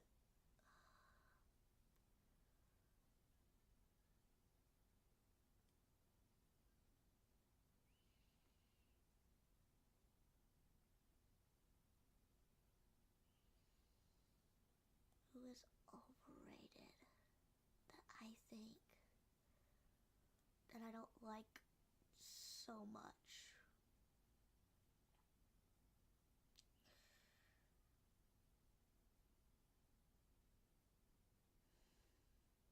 Or I just don't really care. I'm gonna go with probably Al-Haytham. I don't care for him that much. He does seem like a cool dude and can do all this playstyle pretty cool and whatnot. I don't know. He seems just a little overrated for me. You know, everyone always asks, why do you hate Ganyu? So I assume that people love her, but I think she's overrated. But it's not anything to do with their kit. It's just like, I don't like their personality. Okay, we've made it to the final round. Duck has 3 points and I only have 2. So you have to lose this one in order for me to have any chance of Unless victory. it's like, post your credit card online, I think I'm chilling. I mean, it's a dare, so you never know. Send a voice memo to Doro saying, hey, I can't stop thinking about Riceley. I think it's just becoming a problem. I just need to reach out to someone to talk about it. Thanks. Call back. This is my best friend, by the way. This is my best friend. So I'm gonna do it, obviously. Whoa! Okay, also, I feel like you can paraphrase it so it doesn't sound like you're just reading a script. I can make it sound natural. All right, let me send it to him real quick. Hey, man, I just can't stop thinking about Riceley. Like, it's become, like, it's a problem. And I need to reach out to somebody about it. Like, his bakery's on my mind all the time. Just 2 planets on that thing. Yeah, just on my mind. Just call me back when you get a chance. All right, bye. Love you. Was that good? That was perfect. Oh, and you did it even better. I sent it to him for proof. It's up there. Oh, that was iconic. God. I'm so proud of you for doing that one. I just wanted to see what his response is going to be, honestly. Like, I can't wait. He never responded. Okay, so damn. This is my final roll. Let's see what we get. He got ghosted. You get to end with the truth. Hopefully, this is like, tell me where you live.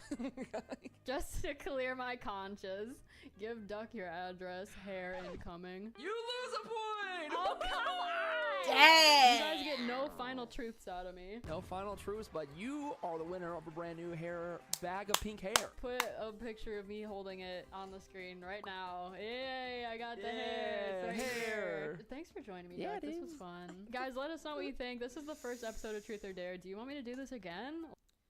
Were there more Truth or Dares? Hold on. Let me see. God, the Paimon was something else. Come on. Also expose the most recent. What is that? It's because I was.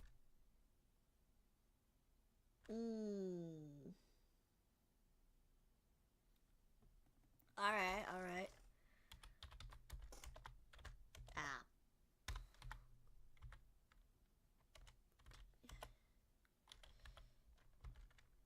Smash or pass?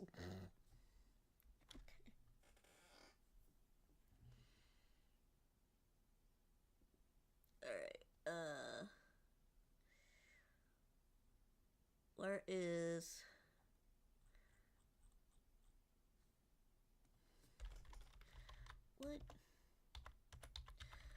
Would you rather?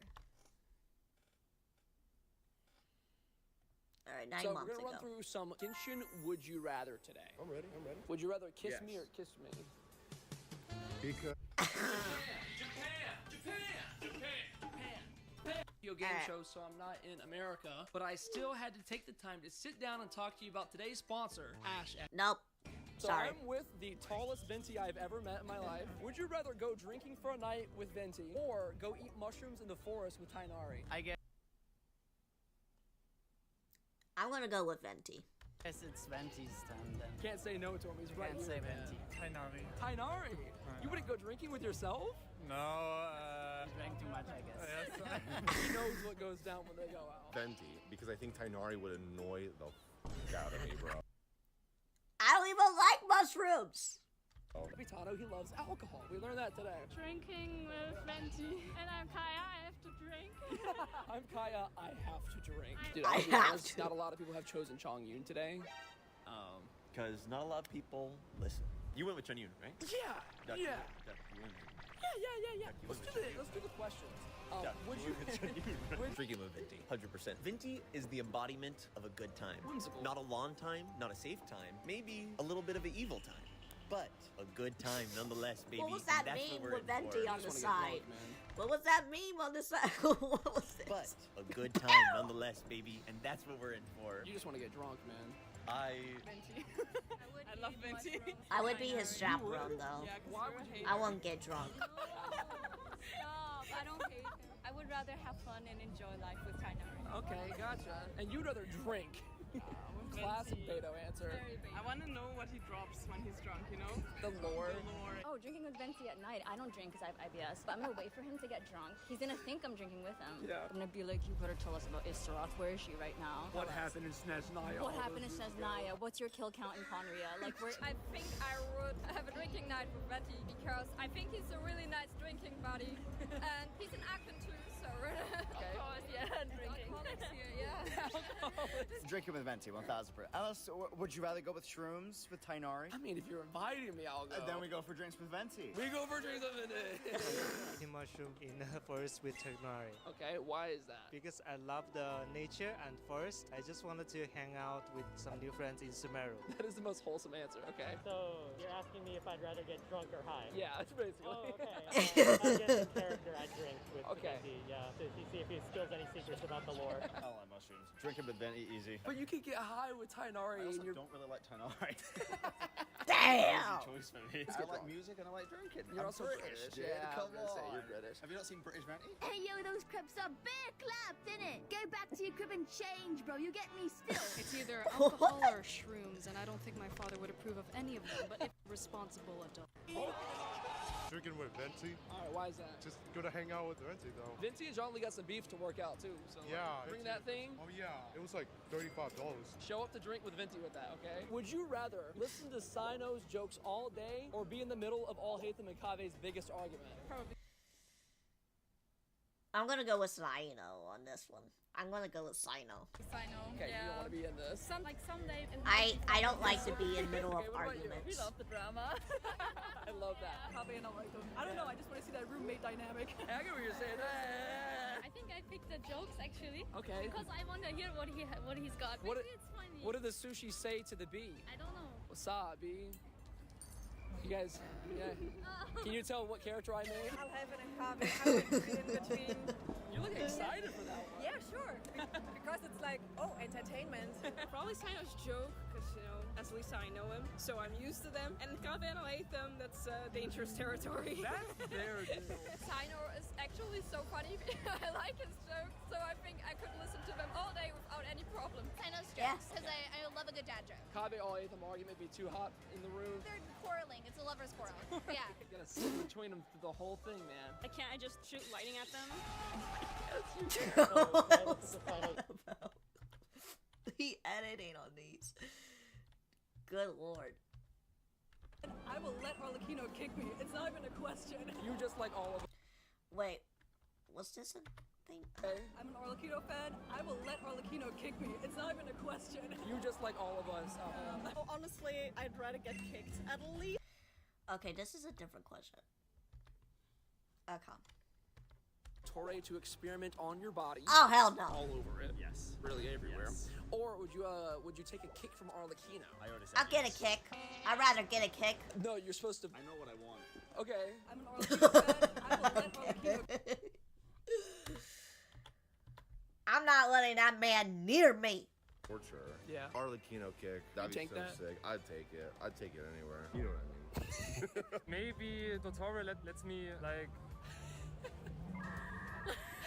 What can I do with this guy? What would he even do? He'd take the mask off for sure. Then I would take the kick from Arlecchino. Okay. No face reveal. Take a kick from Arlecchino. Really? Yeah, hell You're not yeah. surviving You that. see how crazy Dottore gets? Doro go. Training. Oh yeah, it's training. Arlecchino all the way towards the skirmish. I'll never forget. Never them ever. forget. So you can take it. Yes. Arlecchino step on me, mother. Answer today. She's hot. Would you rather adopt a Melazine or an Aranara? An hour now. Ooh. That's everybody's. That's kind of hot. Would you rather adopt a Melazine or an Aranara? Probably an Aranara. The plant one, not the watery creature? An Aranara, of course. That's kind of your whole thing. That's not even a question. I think a Melatonin, because you can have so many fun conversations with them. Like, they have so much to tell. They actually speak English. Yeah, exactly. So I think that'd be much more fun. A Melovine. Yes. Because they are so much sweeter, and I don't want a tree inside my house. I want to say Aranara. Aranara. I love them. Oh my god, I love them. You either get water creature or plant creature. Water or plant. The quest was That's too all long. I would like, say. Literally, I was just 2-3 days Not just the for plant this one. quest, but they were so cute. Of course. I don't know. Aranaras are tiny little beans. They're so cute. I love how they walk. It's like. Dendro gang. You guys are really agreeing on some things. This is good for your relationship. This is awesome. Would you rather go to IKEA with Dainsliff or go to a Target with Kaya? Or a Walmart? I don't know if you guys have Target. You don't have Target here. I haven't been to an IKEA. I've been to a Target at least once. There's not really a Target near us. I'm gonna go with Dainsleaf because I feel like if I went to a store with Kaya and I was trying to buy something and I'm like, hey, what do you think of this? He's like, I don't know. What do you think about it? Like, that cocky son of a bitch. We don't have targets, but My love screen is Kaya. It's literally Kaya. In this case, I am the hater. I would rather you choose Dainsliff. Okay, why would you go with Dainsliff over Kaya? I would have to endure Kaya for like a long time, and I don't want to. It's that bad, huh? Yeah. I would love to spend more time with him. He is the one I main in game, and I feel like that's also the same thing with Kaya mains. They just meet him for the first time, and they never leave. They never leave him behind. Kaya's pretty cocky. I'm just gonna say it. We did this like last Saturday. We It's bought like, a would house you together. shop with Aren't you Dainsleaf or Kaya? I'll go to IKEA all. I make him buy everything in Target. But the thing is that he's gonna be cocky. That's the problem. It's like, yeah, sure, I'll buy everything. And then once you put all the stuff in the cart, and then you go to the cashier, the cash register, he's gone. He gone! He makes you buy it, not him. I'll find him. Dainsliff, you know what this is like. That's a good answer to say. Such an American question, by the way. No, that's what I'm learning today. But considering the fact I love Kaya, he's just such a sweetie. I would rather go to Target with him. It'd be your first time at Target. That would be my experience with him. As well, yeah. I've never been to Target. Is he's so like, I yeah, think I'll I'd buy. go to IKEA with I disappear before. That makes sense, yeah. I keep asking this question in Germany, and everybody's like, Target. It's like, yeah, Kaya, can you just wait here? I gotta use the bathroom. Big Go on. to IKEA with Target with Kaya. I just think it'd be so annoying though. You're the first person in Germany to say Target because nobody knows what Target is. That's they don't why have it they don't here. have it here. Would you rather main Chong Yun forever or delete your best artifact right now? Well, I guess.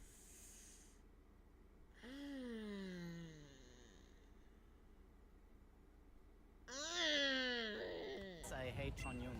I don't have any. I don't main him. He is a pretty good support, but I don't think I could main him because he of support. I guess artifact because you can always like kind of like sort of remake your own Good now. artifact. That is the funniest, realest line. Oh, that's hard. Lane Chong Yun is difficult. Maybe best artifact in Genshin? To be honest, because I can farm and make new artifacts at 5.0. Yeah. Yeah, that's right, with the self-modeling resin. Probably delete my best artifact. Nobody wants to play Chong Yun. I'm sorry, no, I love this guy, but it's not now. Sorry, Jonathan, nobody's playing Chong Yun, buddy. Would you rather get into a boxing match with Rice Lee or an MMA match with Ganyu and her thick... An you'll main him? Okay. MMA. What is MMA again? MMA. Mixed martial arts. Dude, I'm gonna get the beaten shit out of. I'm gonna go with Risley. Thighs. My I'll first let him. answer was gonna be I'll let rising him because hit I've me. been boxing a little bit. Okay. Hit me with my body, please. I mean, what? But then you said Ganyu's thighs. Then it all changed. And I would throw that fight so hard. You have no idea. Oops. Choke me. I would enjoy it so. You're so real. Exactly. Knock me out in paradise, my man. Okay, I'll because stop. she's got thighs. She's got thighs, that's right. That story about her not being able to be swallowed by the beast because her thighs are so big. I'm very a big simp of She was just pretty round. This is a win-win for you, I guess. Like, Ganyu. So you MMA with Ganyu. Well, I would take Ganyu too, actually. I would take Ganyu too, guys. You're real. Who doesn't want to be smashed by those thighs? So real. I like this guy. Why do you smash me? You don't I smash don't, him. I don't smash. 12 hours. Like, Oh. Eat Raiden's cooking or listen to Hu Tao for 12 hours.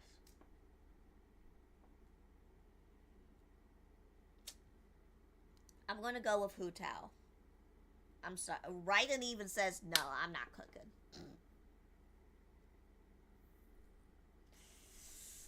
God. I was like, how can it get worse than that? And then It got you were worse. somehow able to do that. Also, Raiden's it's just for cooking 12 because hours. I it can't be mean, that bad. it's right? not even 24 or 7 weeks. I would happily whatever. die by Raiden Shogun's cooking. The ears would just start bleeding otherwise. Hey, Let's you not even talk about butterfly buzzing by. You didn't have to do that. Oh, I really don't want to hear it again. And who said it had to be the English dub? It could be the Japanese, Chinese, Korean, I'm whatever. already bleeding in places that aren't supposed to bleed. I'm sorry to hear that. Honestly, I would rather take my chances with Hu Tao. At least that won't kill me. Listen to Hu Tao's rap for 12 hours, definitely. That was fast. Okay. Like I would die when I actually eat Raiden Shogun's food. Hu Tao, I love you, baby. Stick to the coffins. it wasn't that bad. But the thing, 12 hours is a long time. long time. How badly could you cook an egg? Surely not that bad that you like literally die. I guess from Raiden. Okay. Because I want to taste it one time. How bad could it be? How Really? I think the same. It's an experiment. Maybe I get food poisoning. Maybe I die. You never know. Well, my stomach's is kind of sensitive, so I... Butterfly passing by doesn't sound too bad after all. Oh, I mean, the original version, you cannot beat it. But yeah, I feel like the English actress really did a good job. Yeah. They just needed to time it a little bit. Yeah. I have IBS, so I can't eat Raiden's food or I'll quite literally You die. would literally die. Yeah. I would listen to Hu Tao rap, maybe while I'm sleeping or on mute, you know. On mute? Yeah.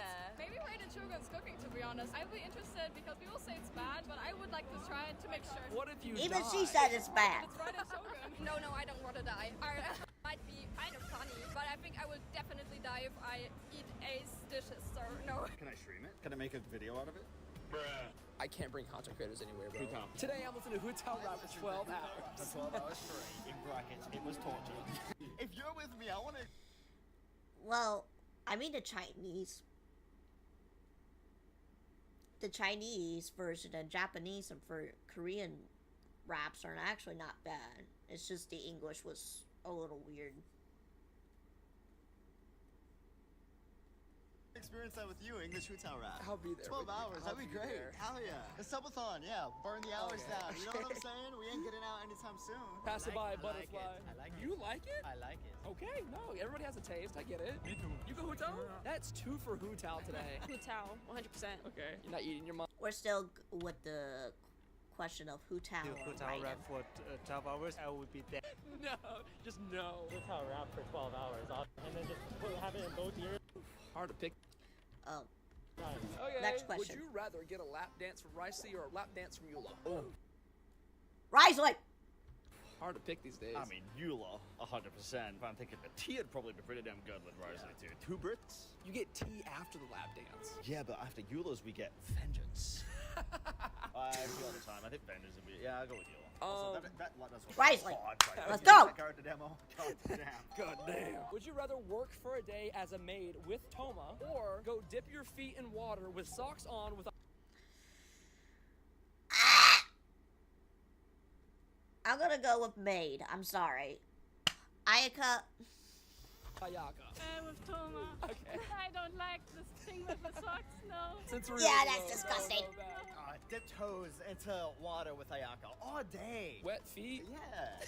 You never got in the river with, like, you know, full pants? No. No? Oh, we're going to Mexico. We're going on a trip, brother. That's gonna happen. It was weird when she put her wet socks I in don't there. really know. Everyone was like, oh, that's weird. I'm like, really? You either get a maid or wet socks. I'm going with maid. It's like I shower like this. If I dress up as a Would you maid. rather have a Lisa son or a Shao daughter? So do I want... What is this supposed to mean? Like, would I...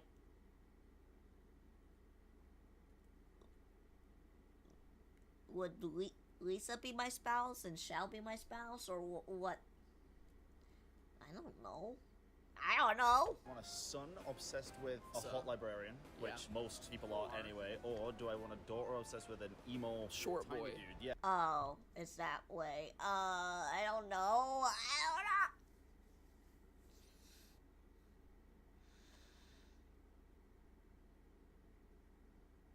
don't know.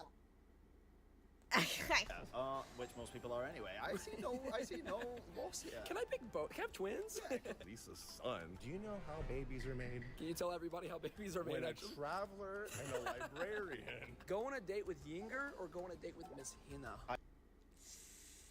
Well, Yinger is already taken by, whatever that one Mondstadt NPC that hangs out with Albedo and Sucrose. Tamias? Yeah. Well, she's already taken, so I'm gonna go with the cardboard. I did the kin test, and it told me that I was most like Goro as a character. Which is actually And you're a Goro, furry, so... but Do you just wanna female. go date? No, I'm not a... Definitely Miss Hina. Yeah, I'm down for her. You were so fast with that one. Yeah, I know that one. Miss Hina, okay. Like that any time of day. So if you go on a date with Yinger, she's probably gonna deny you, and then you get cut because Tamias was first. I'm just Would saying. you rather save your sister or Dainsleif? Oh, would you save your sibling or save Dainsleif? I mean, Dainsleif is immortal. I guess just sibling. You gotta be honest here. I can't decide. That tells me everything I need to know. Don't worry. I would rather. He just realized the question. Low key, listen, I love the brother sister arc, but you gotta go with the man Dainsleif. Our boy is fighting for humanity against the abyss, But here's the thing, he's immortal. against the gods, against Conria even. He's fighting everyone for humanity. Do you hear that music? Was that a paid actor? That was Dainsleif's spirit. Would you rather smash a hilichurl or a slime? With my fist? Yep. Yep. You hesitated. No, it's with your fist. You hesitated. Well, it could be with your fist. Slime. Wait, what? What? Hold on. Would you rather smash a hilichurl or a slime? I guess a slime. Because those are easier to hit than hilly trolls. They would be whacking My at you. fist? Yep. Yep. You hesitated. No, it's with your fist. You hesitated. Well, it could be with your fist. Slime. Final answer. Okay, very popular answer.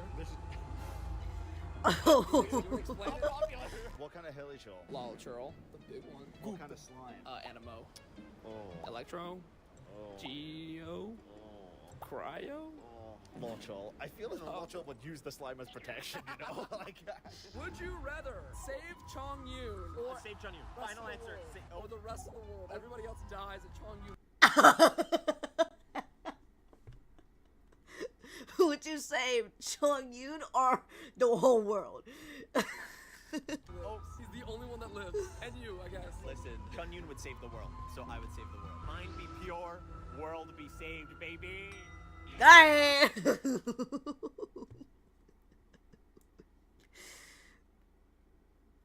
Pick one or kick up. What is this? You have to choose one Genshin character. Okay.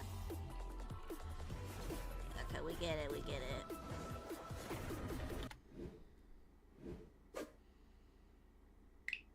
Why am I watching this?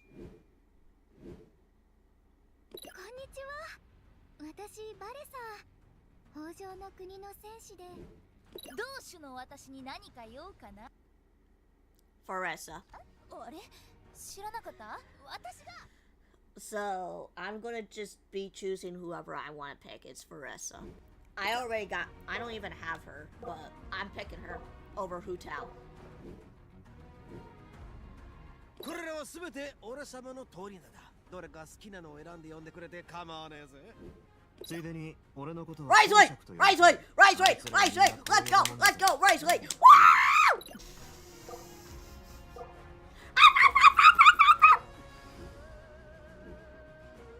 我々は出立艇に所属してはいるが、特巡隊が任務を遂行するときに、うちらは貨物の運搬、警備の仕事、住宅の修繕、海上の盛り上げなど。Chevres. Yeah, because well, I mean, they both really know how to fight. Actually, hold on. Yeah, I'm gonna go with Shinobu. Actually, she knows how to finance and stuff like that. And I need a little bit of that. 種が育ってどんな姿になるのかが知りたくて植えたらどんどん増えてしまう。俺は火薬の集い出身の竜医、イファだ。I'm gonna go Auroron. He's pretty cute. I'm just saying. Aoife is just funny. I'm gonna go Aurora. 我の肩書きを気にしないでほしい。我は仙人でもなければ戦力も。私とセピロス剣術について学びたい？一人前。Shenhe. I'm gonna go Shenhe. Sorry, Yua. But the whole vengeance thing does a little bit annoy me. I'm just saying. になった君に復讐するのも。Also, Shenya's eyes are like the most beautiful thing that I ever seen in Genshin, so don't.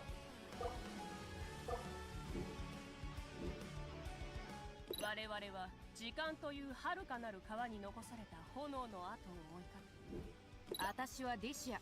あんたの雇いたがってた傭兵だ。どんな依頼があるんだ？ I'm going with Malwika.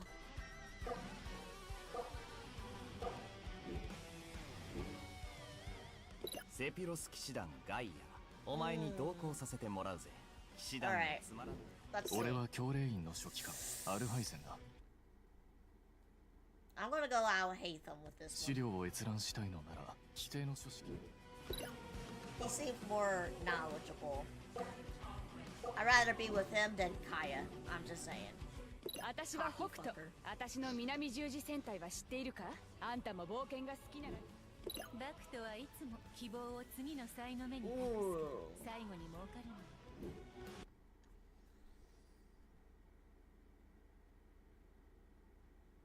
Beto.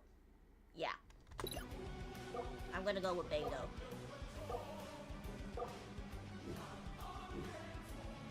自分が正しいと思ったことなら声を大にして思い切りやるの。私はチオリアの天使よ。I'm gonna go with Kuchin. She's been my favorite since like the beginning. And I do really like her and all. So.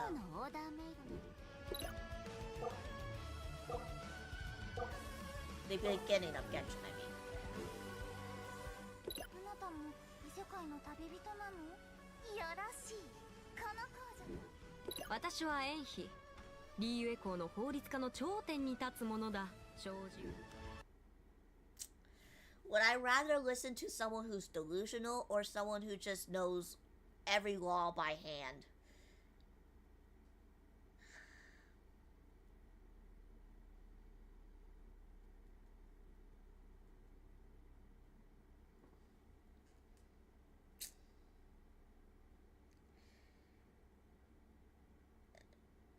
My gut is telling me I should pick Yanfei, but then again, I don't really want to listen to a whole bunch of laws. But then again, like for Fischl, I don't know. I guess I'll go with Yanfei. Sorry, Fischl. She is a really good support, though. Fischl is. 新しい契約か？わかった。休暇中だが付き合ってもいいぞ。契約書はどのなり？お前が神の心を持っていたところで何の役に立つ？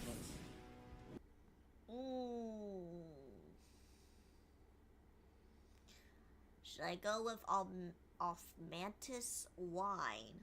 Or the guy who just sacrificed himself because of immortality stuff?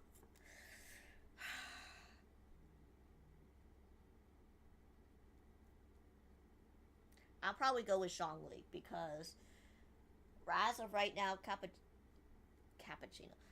The captain,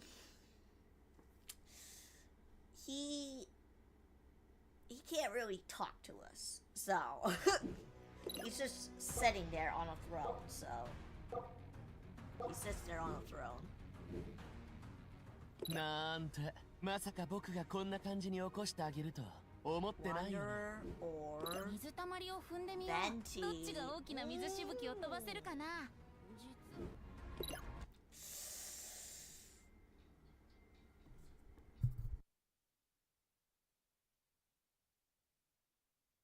Sorry about that. Ooh. Should I go with witty or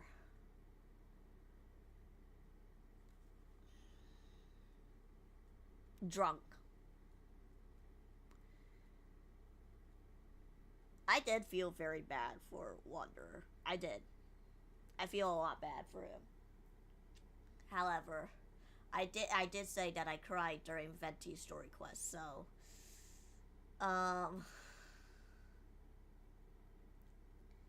Venti, I guess. That's a little hard one for me. Although Wanderer is very fun to play as, I will say that. Yansan or Kachina. So, are we gonna go with elf looking or rabbit? I'm gonna go Kachina. She's really cute and she's adorable. Ian-san is like a little mature.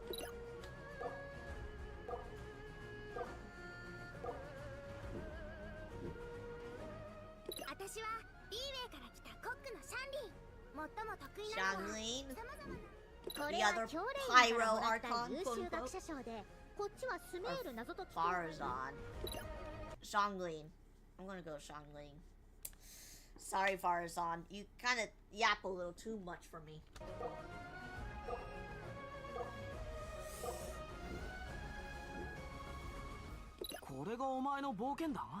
いいな、賑やかで人のぬくもりがある。準備次第計画通りに出発しよう。10部のことで来たのなら今すぐ行ける。If I choose Gamin, I am gonna feel so bad for Bennett. But I pretty much use Bennett for most of my teams. So I'm gonna go with Bennett. I use him for a lot of my teams, and he's pretty good at it whatsoever, so I'm just gonna go with that. My dude is not only a fighter, but he's also a healer, so...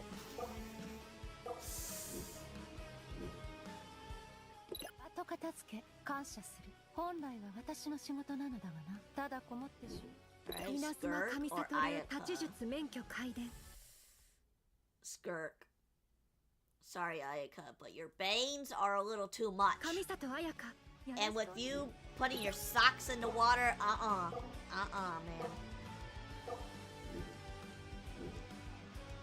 何をぼーっと突っ立っているんだい？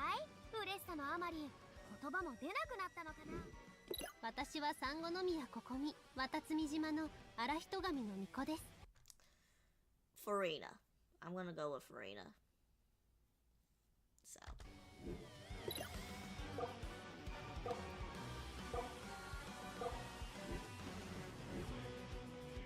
こんにちは。アビディアの森所属のレンジャー長ティナリだ。ウリンの生態系や。どうもどうも。僕はセトス。僕に何か用かな。ここで突っ立ってるの。Ooh. I'm probably gonna go with Sethos. Yeah. I don't know. Tainari. I don't know. Anyways. That bob cut doesn't do it for me. 見習いレンジャーコレイ参上。森を旅するお前の安全を保証する。偵察騎士アンバー参上しました。今後何か必要なこと。So, based on kit wise, we all know the obvious. However, Kale wouldn't be Kale if it wasn't for Amber. So we're gonna head it to Amber on this one. As much as I love Kale, I have to head it to Amber. Otherwise, Kale wouldn't be what she is right now. 本邸の帝決闘代理人クロリンデだ。よろしく頼む。代理決闘の依頼ならば。左翼の集いチャスカだ。朝廷が必要な争い事でもあったか。状況。Korean. I'm gonna go Korean.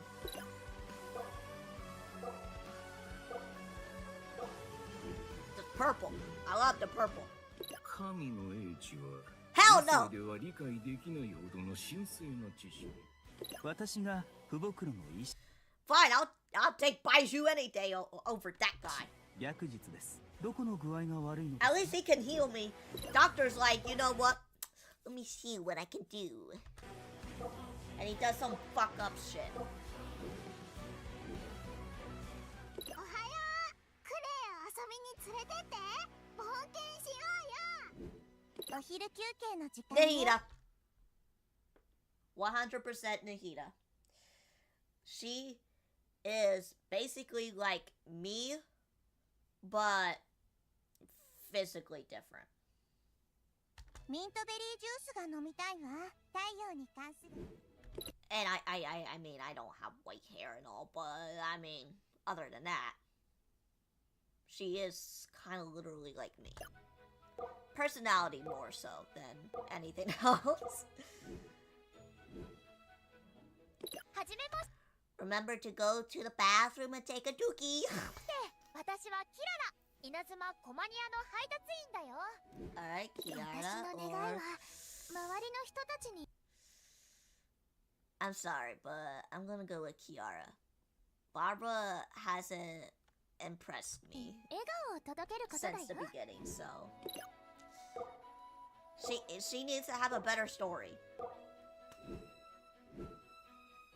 名園の主のシトラリが名園の向こうにある未来の道を見てあげる。 Maybe Seat 科 Lolly? 学料理のシェ Yeah. フ、 Alright, I'm gonna go Seat Lolly. エスコフィエよ。カムクラに。 She's my favorite Natlin character, Seat Lolly. Not Chef Girl. Or Gordon Ramsay Girl. 妖魔退治をなりわいにする一族の出身だ。今日である。お前の匂い、いい匂 or い。一緒に Razor. 狩りをしよう。俺、鉄の。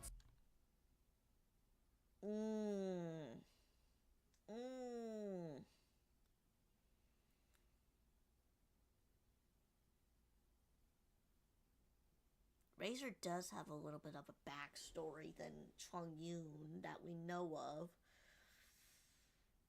Ooh.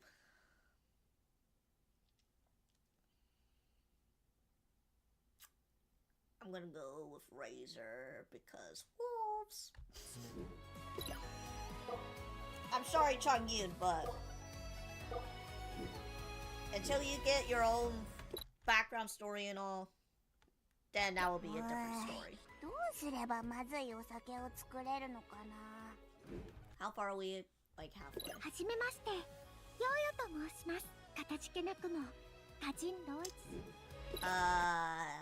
I'm gonna go with Yao Yao. She's very helpful.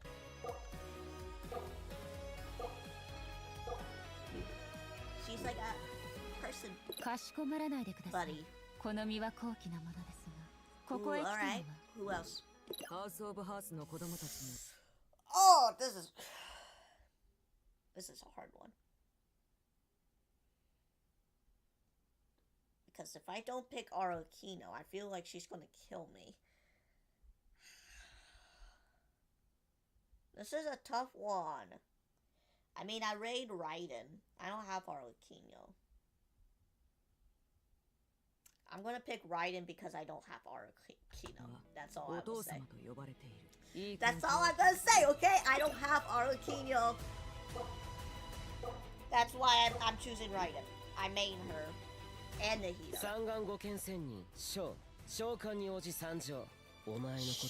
Okay, Shao or... Shao. Yeah. Not Hazel. I'm sorry, Hazel. You may be a very good detective and all in that, but you need some backbone story in that. Especially when you're competing with Shao.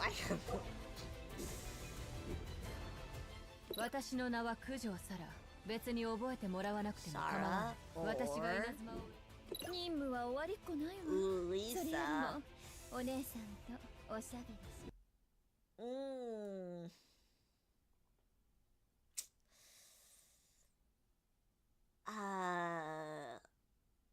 I'm gonna go with Sarah on this one. That's a little tough. I will go with Sarah on this one. I don't know, Lisa has been a little flirty on me, and I'm like, excuse me?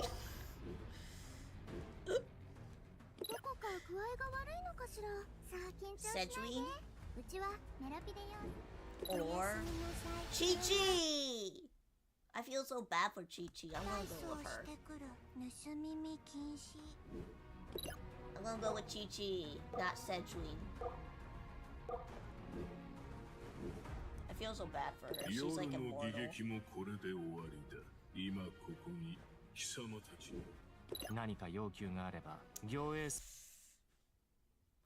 Nuvoyet. Without no doubt. I'm gonna go with Nuvoyet. No doubt.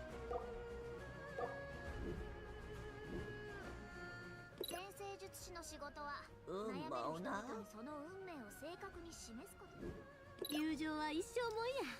Yeah, Mona. Mona. I'm gonna go with Mona.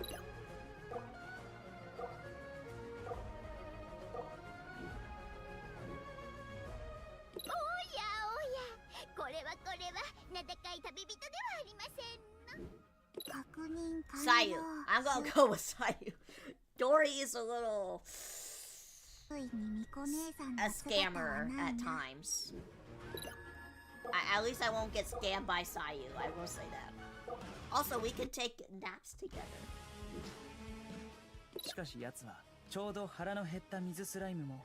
The dad joke or Kenichi. I'm gonna go with but then a Hal though. I mean, he could always make a Hal to shut up. But Kenichi is a lot more fun than Sino's for playing and stuff. So I'm gonna go with Kenichi. I'm sorry, Sino.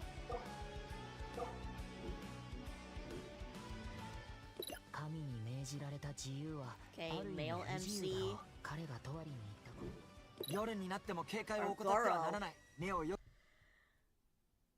Girl, I guess. I picked the female one. I picked Lumi, not Aether. I'm gonna go with Guro. Yeon or... Oh, this is a tough one. Ooh, this is a tough one. Because both of them are probably hiding secrets. I don't even have either one. I guess Miko. Yeah, Miko.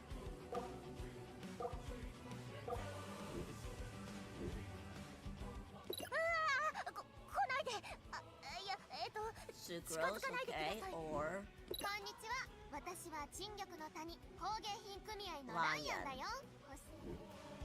Sucrose. Sorry, I don't know her very much besides that one whole event story. Alright, child or あなたのことはたびたび綾香から聞いています。公務が忙しかったこともあり、なかなか。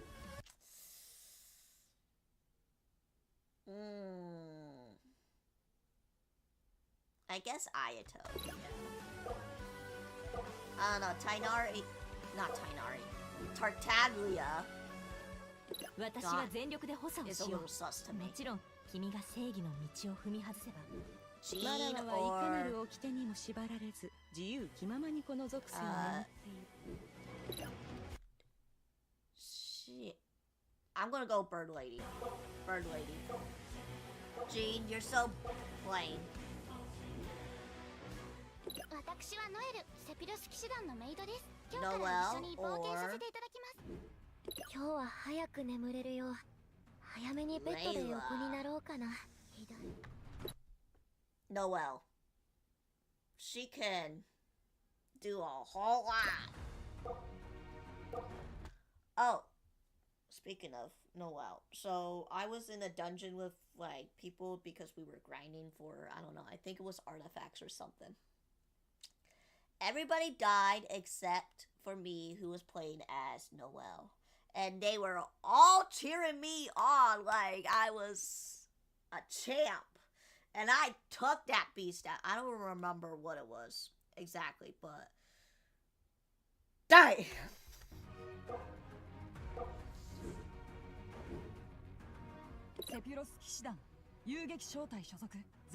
Mika or... こんにちは。僕はフレミネ。潜水士をやってる。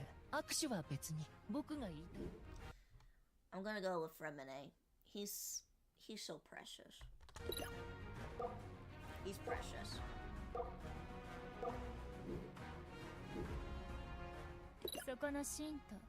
Rosaria.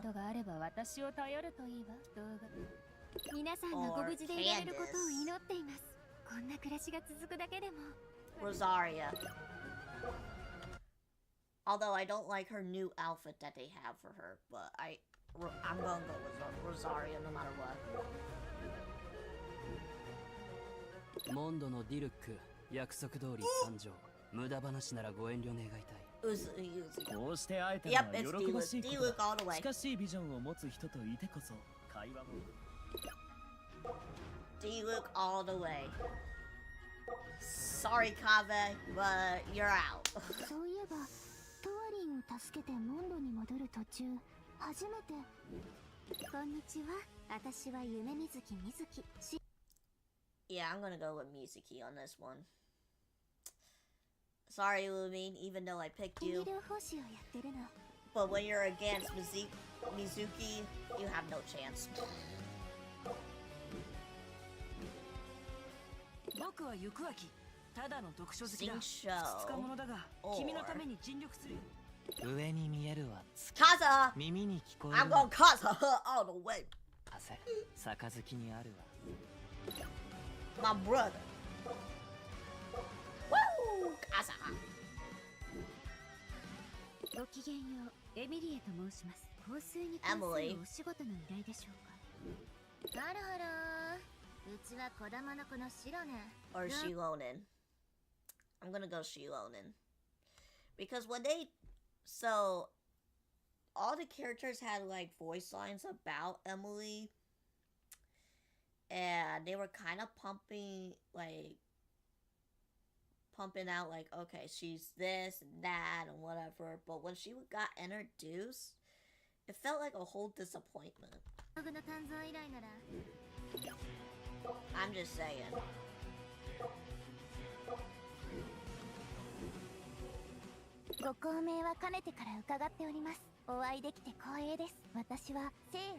Eugen or...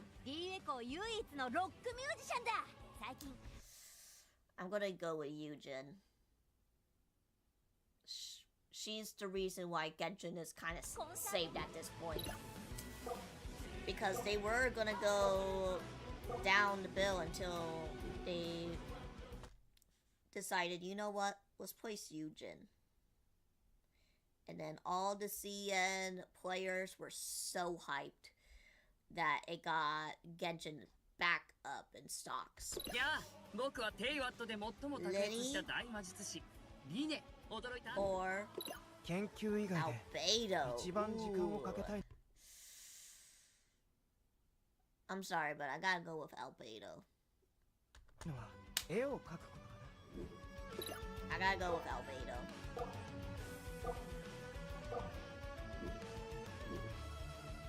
かの有名なスピナディロースらの現会長でありリーダーで司令官 Navia or 旅の Lunoani? 始まりへようこそ私は Navia. I'm gonna go with Navia.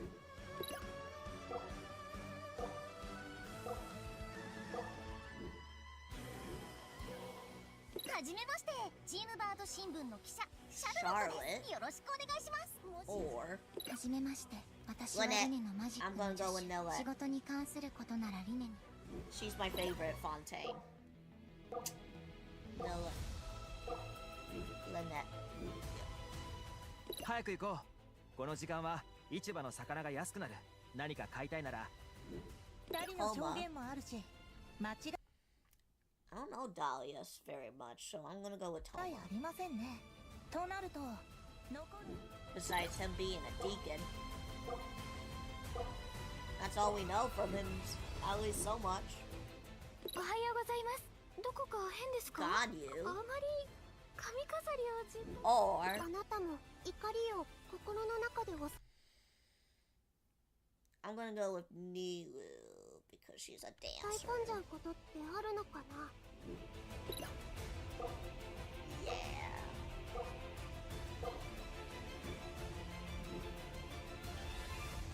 Oh, that's it. Okay. Oh my, it is getting late. I don't gotta work tomorrow, so I'm good. Was there another Would You Rather Genshin?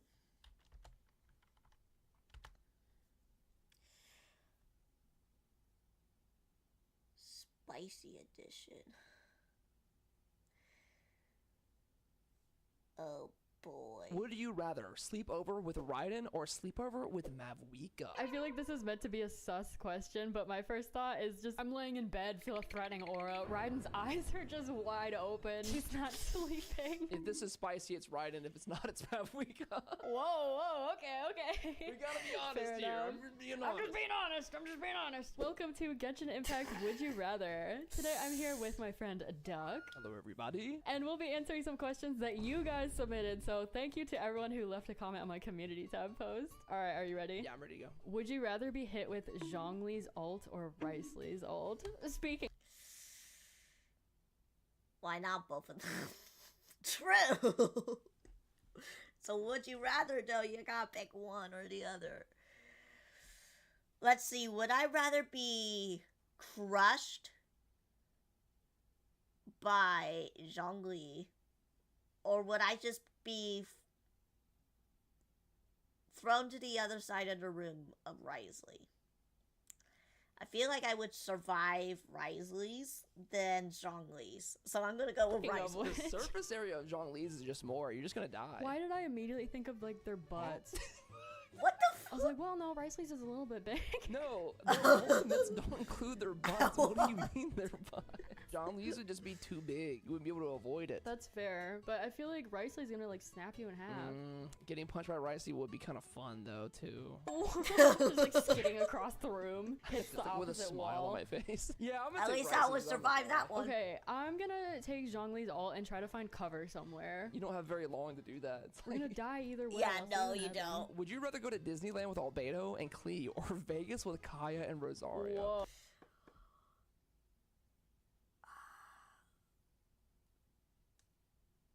I just hope that Klee doesn't blow up Disneyland. As for Kaya and Rosaria, I'm pretty sure they're going to get wasted at Vegas. And whatever happens in Vegas stays in Vegas.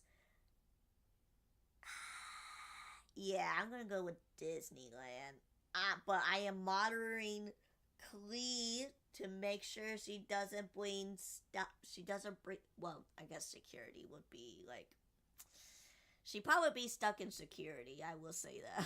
Oh, With all her okay. bombs. Would Kaya even like Vegas? Yeah, I think he would. We're gonna get toasted. Like, we're gonna be passed out in an alleyway somewhere. I see what you mean. A more wholesome trip or a more adult trip? I'm just imagining Albedo and Klee, like, Klee's on his shoulders. We're just walking around. She wants to ride the teacups. Or with Kai and Rosario, we're playing craps. Okay, but here's the question. If we're with Albedo and Klee, do we have fast passes? I feel like Albedo's the type to be like, no, we don't need that. Yeah, we could, like, plan it out. Oh my god, I hate... I don't think they use Fast Pass anymore.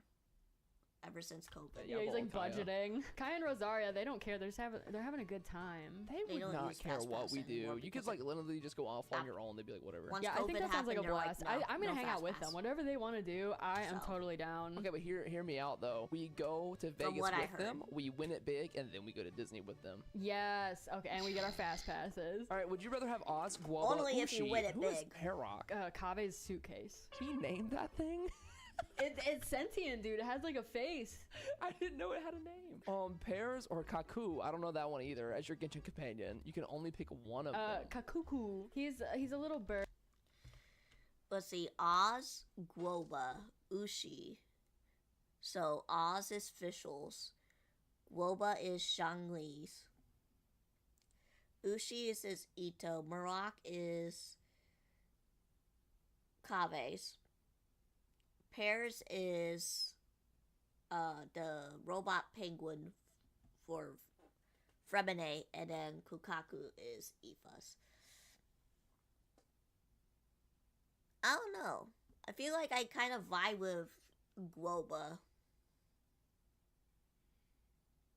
Yeah, I'm gonna go with Guoba. I don't want either. As your Genshin companion, you can only pick one of them. Kakuku. He's a little bird. He's in Natlan. He's got like an eye patch. Oh, the one for Aoife? Yeah. Shoot, bro. I think I'm low-key picking Pears or Oz. Pears stands out to me because he's like the cutest, but Oz would be like a homie. You'd be able to talk to him, for real. I don't want another pet that I have to feed, so I would also probably go Pears or Merak, I guess. You probably don't need to feed them. Yeah, you do. You gotta give them papers and stuff.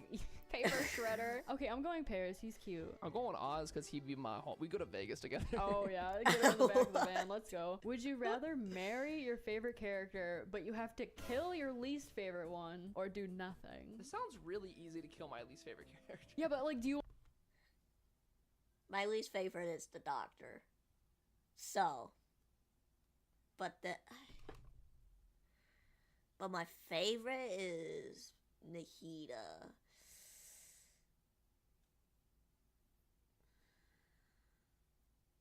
That's the problem. I mean, I could change my favorites. It could be favorite husbando, but my overall favorite is Nahida.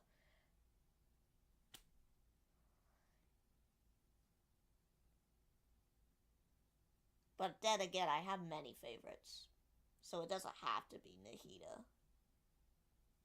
So you want manslaughter on your hands? It's like, hey, bro, if I could be with Reisley, yeah, then I would have to kill Chong.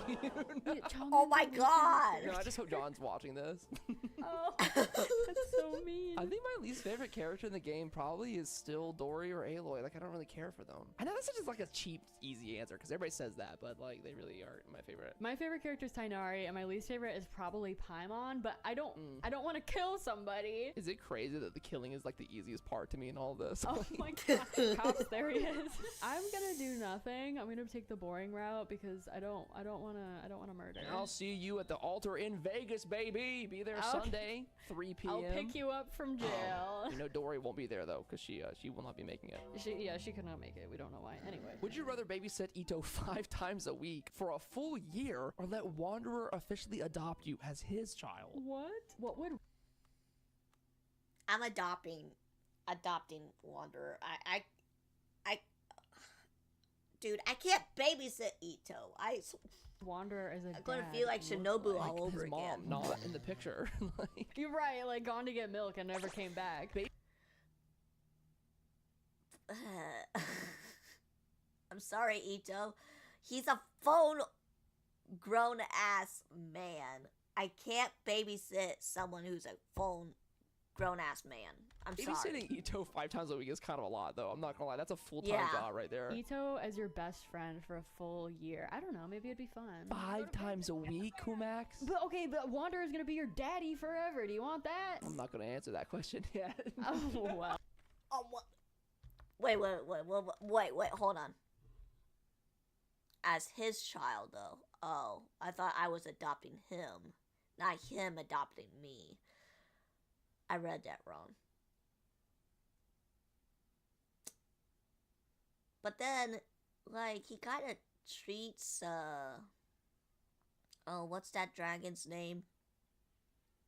Kind of like, adopted or whatever. Yeah, I'd rather be adopted, I guess. I'm gonna go Ito 5 times a week for a year. It's only a year. I think we'll get along swimmingly, and me and Ushi can hang out. I'm gonna give Wanderer the family he always wanted. The golden son, the golden child. How noble. Would you rather go to a convention with Navia, Claran, and Farina, or with Sino, Ito, and Fischl? I feel like Ito will be the stinkiest in that group. So I'd rather hang out with Navia and them. Fair question for me. I go to so many conventions. I like to go to conventions with people who already know what they're doing and know what they want to go do. So I think Sino, Ito, and Fischl are going to be a riot. Yes. Like, we're going to ping pong, TCG. Ito's going to want to go see the cosplay competition. Like, here's the problem with Navia, Claran, and Farina. They're going to get stopped for photos way too much. Oh, yeah. I'm not all about that, okay? I don't know. I think Ito also would be down to get the overpriced food with me. Try it out. Yeah, that sounds fun. And we could eat chicken in front of Oz and make it whole. Like, if it wasn't Ito, then maybe I would have picked Sino and Fischl. But I feel like Ito's going to be the stinkiest out of everybody. And I don't want to be with someone who is stinky. Oh, messed up. That being said, I do feel like Fischl is going to be cosplaying. And, like, she's also going to be getting stopped for photos. True, but, like, me and the boys can go off while she does that. Yeah, the vibes are definitely better on that side. I'm with Sino, Ito, and Fischl. Okay, would you rather be an R&R? But then Sino's going to be at the TCG stuff all day with a whole bunch of also with a whole bunch of stinky people as well. So or do the R&R quests over 16 times. Oh no, not the R&R quest. Okay, would you rather be an R&R or I'd rather be one than rather do the quest 16 times. Good lord, that took me like 6 months just to get that quest or do done. the R&R quests over 16 times. Oh no. Brother, I would rather die than do it one more time. Okay, how long was that? That was like 8 to 10 hours, wasn't it? I mean, every one of them is that long. Yeah, it's like a lifetime. forever. I feel like when I'm done with those, I look like the lady from SpongeBob who liked chocolate. If I could be an R&R and lay in the grass all day, every day, I would be at peace. My soul would ascend. Like, this is the easiest one of all time. Being an R&R is so much better. Yeah, I'm gonna be an R&R for Also, sure. they're Would you cute. rather 16 have times? Xianyun be your... You'd rather do that 16 times? 14 hours times 16? And that's only for the bare minimum? Jesus. mother or Nuvilet be your father? Oh man, Nuvilet be such a good... Let's see. Would you have Bird Mom or Father Dragon?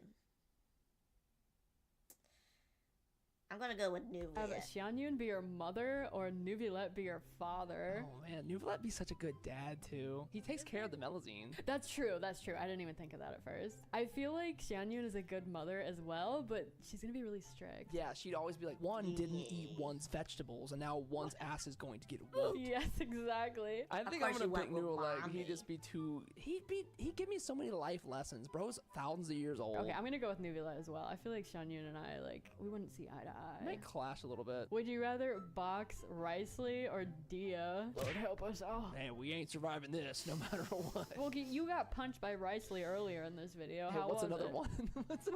Riceley would like not go as easy on you as Dea would. It depends on who you are, because I think Riceley would go easy on me, but I don't know if he'd go easy on you. Yeah, I think he... I don't know. I would be hit no matter what, because both of those have very armed knuckles and whatever. Risley. He'd be like, you're the guy I just from let earlier. him. I'll just let him. Ready for round 2? I think I'm gonna take another hit from Risley. I just really like him. I'm gonna go Then I put you right on physics. Risley because I don't think he would deck me. He'd give you a little pipsqueak punch. It doesn't say you're getting punched, it says you're boxing them. So if it's like a competition, he'd be like, just give me a little nudge on the shoulder. Last one here. Would you rather sleep over with Raiden or sleep over with Mavuika? I feel like this is meant to be a sus question, but my first thought is just, I'm just laying in bed, like Raiden's eyes are just open. She's not sleeping. I'm just thinking about the logistics of how this would go. Not even in a spicy sense. Okay, let's say it's not spicy and this is like a regular platonic sleepover. Yeah. Raiden's not talking. Both of them? Mavuika is. I feel like Raiden's not even sleeping. I don't know, because I feel like I can't sleep if Malwika's hair started glowing. And then the whole place would be on fire if it did. But I mean, at least that can be turned off and on, so. And then I would have to cook for Raiden. So I guess I'll go with Malwika on this one. Bang, like does she even need to sleep? She's a puppet. Raiden's literally just sitting in the corner thinking about like eternity or something. Right, it doesn't say A, it says Raiden, so. Well, yeah, that is true. Kind of true. like ask about you and play some drinking games, or maybe even play like your It is the GameCube puppet game. version, Yeah, not like afterwards, yeah. your mom would be like, "Oh my God, Mavuika was so nice," and then Raiden would be like, she was nice." Although Raiden, do you think she would appreciate a slumber party? She's probably never been invited to one before. She would appreciate it afterwards, yeah. If this is spicy, it's Raiden. If it's not, it's Mavuika. Whoa, okay. We gotta be honest Fair here. enough. I'm just being I'm honest. just being honest. Okay, I'm gonna go with Mavuika because I think her vibes are gonna be warmer. She's the god of friendship or something like that. For Nolan or whatever. Hell yeah. Well, that was our last question. Thank you so much to everyone. Alright. What is this? Cards Against Humanity. Cards Against Humanity is one of the funniest games ever created. Basically. Yeah, we get it. Okay. Cards Against Humanity with me. Yes, they're in my basement. No, I will not let them go until this video gets 10,000 likes. Welcome to Genshin Cards Against Humanity. So. Oh, and I don't have a sponsor for this video, but I do have new merch. If you want a super cute little duck sticker or keychain, you can find it in the first link down below. And every order gets a handwritten thank you card from me to you. In Genshin, I spent it on hates Finon. this. Pick your card that you like and drag it down to the submissions, and then I'll read them off one by one. We have one submitted so far. My cards are crazy, bro. We're doing this off stream because we don't know what's gonna pop up. It could be anything. With my answer, True. I'm glad we're not streaming. This way we can be our unfiltered selves. Okay, in Genshin, everybody hates. Because Cards Against Humanity can go TOS. Sucking the homies. I think they would like that. Alright, in Genshin, everybody hates some goddamn peace and quiet. Damn. Yeah, that clearly, bro. The way we have Paimon. In Genshin, everybody hates. Okay, alright. It's been fun, guys. You just Bro, this is round one. That's so good. Oh, the community is round one. What are the odds? What are the odds that was in someone's ad? I think John submitted that one. Everybody hates a Twitch streamer. That is I'm out. good. I'm out of there. That's crazy, bro. Duality of man. Alright, in Genshin, everybody hates being a terrible mother. Damn. Too real on that one. And finally, for the last one, everybody hates babies because they suck, bro. Yo, these are good, bro. Dude, how do you even pick from that? Dude, I know, right? That's the hardest part. See, I have to pick the funniest, and I don't know who submitted what, so I can't be biased. I think the funniest one, bro, was Chongyun. That one made me laugh so hard. I know it's kind of bad ending it. Who submitted Chongyun? I am gonna win this whole game. So, because Audie wins that round, I'm gonna give her a black card. And right there, boom. Audie has 1 point. So, now, Minsliff, you go ahead and tap the black one, and you reveal our next one. So it's my turn? Okay. Yeah, 7 to win. And then make sure you have 7 cards in your inventory. The secret to a long-lasting marriage is communication, loyalty, and... Oh, man. Good lord. Okay. Genshin Impact. This one's so good. I have so many good ones right now. Oh god, I don't know what my cards aren't good for this. The secret to a long-lasting marriage is communication, loyalty, and Albedo naked on a bearskin rug with a saxophone. Holy! I need art of this. That's immediately. crazy. That's my question. Did you come up with that? Because that's kind of crazy. Hey, bro. The milkman. I see what they did there. Number 3. Oh, I get it. Breastfeeding in Oh. Okay. Hello. I mean, that Okay, does make for a alright. happy marriage. Sonic the Hedgehog raising kids on minimum wage. Damn. Damn, real. Or a vasectomy. That one's so good. This is not even Genshin My anymore. gut This is just telling me Cards Against Albedo Humanity. naked on a bed. Cause that was intense. That was And so that intense was to me, read. baby. Woo! Wait, hold on. Wait, one moment. Duck, you What? wrote all of these cards, right? I wrote some of them. Did you write that one? I Did wrote you? that one. I wrote that one. Hedgehog. No, vasectomy is spelled wrong. Yeah. Oh. Also, that card is OP. I feel like. Yeah, I just ulted, basically. All right, so you give me one card, and now it is now Robin Simp's turn to reveal the black one. Oh my god, who's Robinson? I That's wonder who that crazy. That's crazy. Hilichurl walks into a bar and says, I love mine so much. None of my cards are good. Hilichurl walks into a bar and says, Elhatham's hot older brother, if he has one. I mean, like, that'd be really coherent, Hilichurl. Hilichurl walks into a bar and says, was the gunshots or fireworks? Was the gunshots? Because I wrote them very quickly, okay? Oh my god. Hilichurl walks into a bar and says, scrotum tickling. Can you imagine? He was all, He walks to a bar and says, God. That's funny. God. Hilichurl walks into a bar and says, subscribe to Duck TV on YouTube. Whoever did that one, bro, they should win, honestly. He did write these. That means Duck wrote scrotum tickling. Or Hilichurl walks into a bar and says, all my friends are dying. Is someone like Damn. Yeah, that one's just true. That one's just true. All right, which one is your favorite? I feel like I'm imagining a Hilichurl walking into a bar like Jehovah's Witness and like trying to preach to you about God. God. There is a Hilichurl tribe in Mondstadt that actually worships a god, which is Okay, fun more fact. accurate. What about a scrotum? Right. Right, scrotum's pretty good, you know? Yeah. Just comes in, starts tickling your scrotum. Oh, man. No, I want God. Okay, who had God? I was God. Oh my God. All right, John, you're up. D-Luke's dad really died from blank. Oh no. I love all the laughter. Yeah, the chuckles is there. Yeah. All right, there you go. All All right, six. D-Luke's dad really died from Jelch Max. Oh. I think I know who put that. What? I think I know who put those. What is that? Yeah, what is Jelch that? maxed out. Teaching a robot to love. Aw, Svarog. Oh god. Oh. Shit in the pants. That's a bad way to die, bro. Getting naked too soon. We all been there. My worthless son. That's cool. A genetic predisposition for alcoholism. Don't let DeLuke watch this, bro. Whatever you do. Some of these are lore accurate, but you gotta go with Jelch Maxine. Jelch Maxing was good. That was me. That was Men's Live. So wait, what is Jelch Maxing? You don't want to look Yeah, it up. you had to be there. That's all I'll say. It was like a live jelching. You just had to be there. Okay. Right. Am I supposed to have a full set of cards, like white cards, or just 3 left? Oh, full set. You have to re-drag them from the main menu. I haven't been pulling cards this entire time. Yeah. Every time you play one, you can get a new card. Doro's been playing with restraint. I've been nerfing myself. I'm like Goku with that weighted vest. I have a full hand now. Okay, Suhi is up next. As Paimon kills Aether in front of Lean, his last Oh. words ring out. Whoa, spoilers. Sorry, guys. I didn't mean to spoil the audience. As Paimon kills Aether in front of Lumine, his last words ring out. With Damn.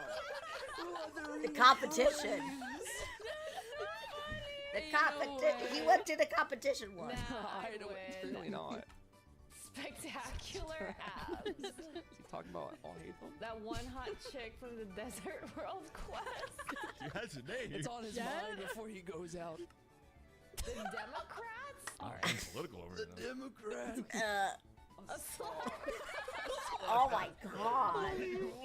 That would be a good way to go out. The top contenders right now, there are a few, but I think Withering Waves has to be the one. It's too good. Yeah, Let's that was go, too that's good. me, baby. So Hey, the good. 3-card wonder. I That finally is so got good. one. All right, Doro is on the board now, even though he was nerfed for like 4 rounds. All right, Audie, you're up. 2 a.m. in a city that never sleeps. The door swings open and Aloy walks in. She swings her leg on the counter. Something in her eyes tells me she's looking for.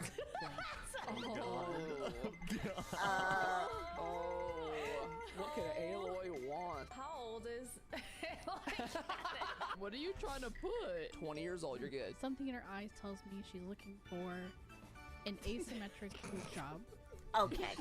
Are we at like Dr. Miami's like tactical? Something in her eyes tells me she's looking for sharding your pants.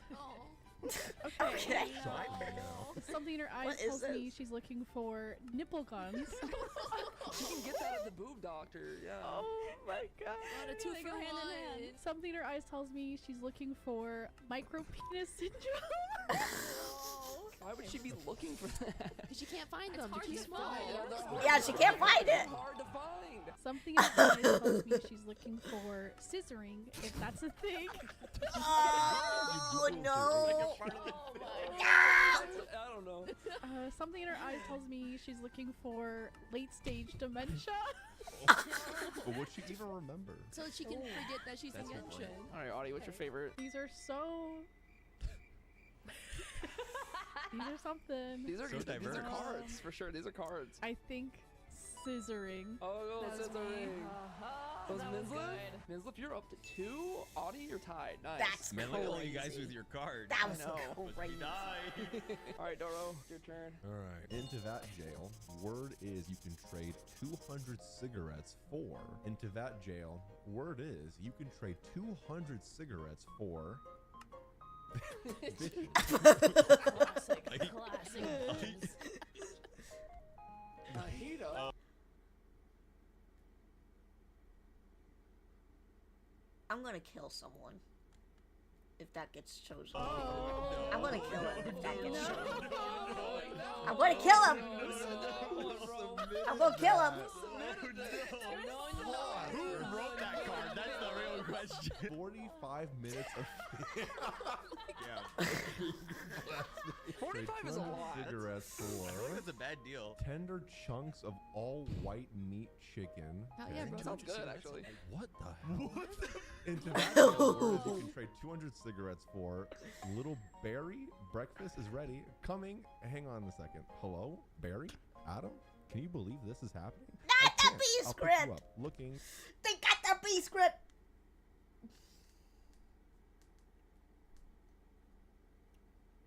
Hold on, ads are playing on Twitch.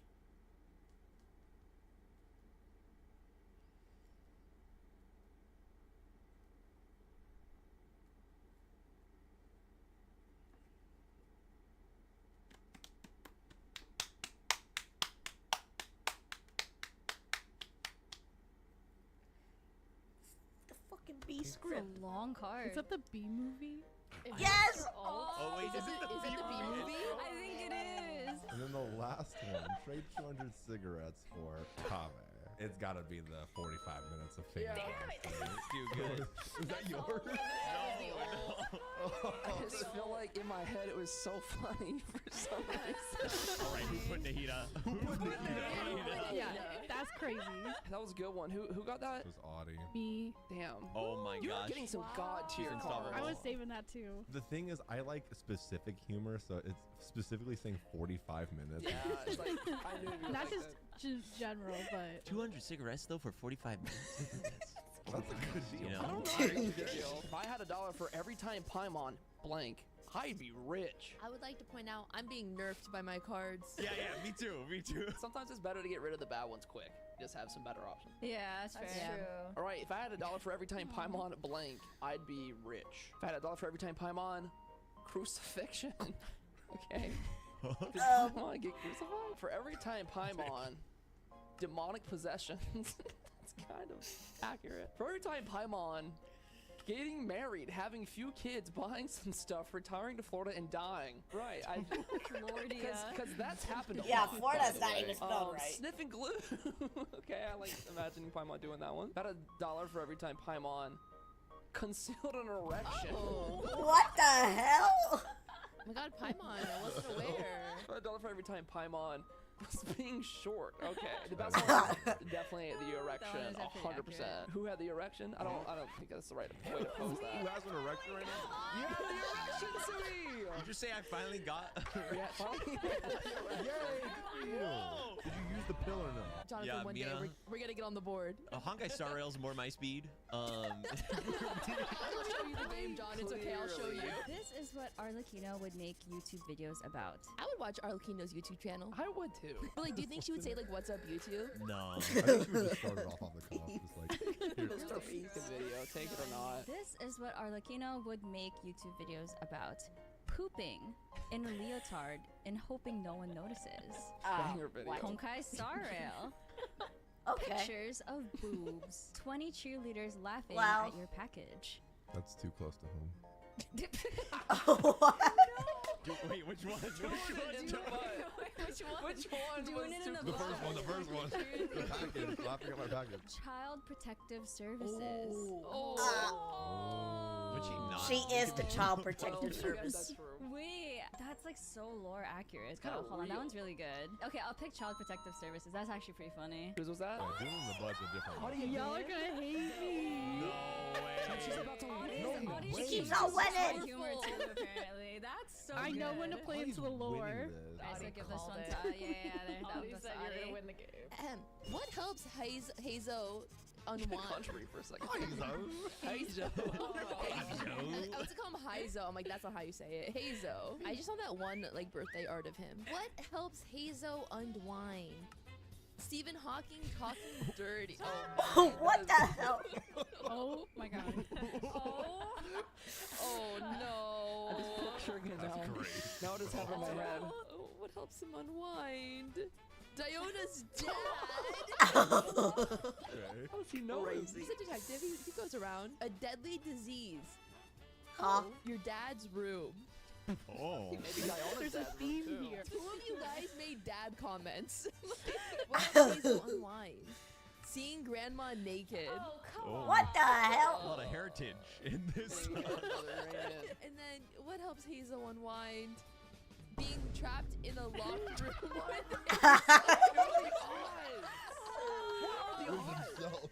with Dang! Like 300 options for you to get, and you got that? Well, I feel like I have to go with this one.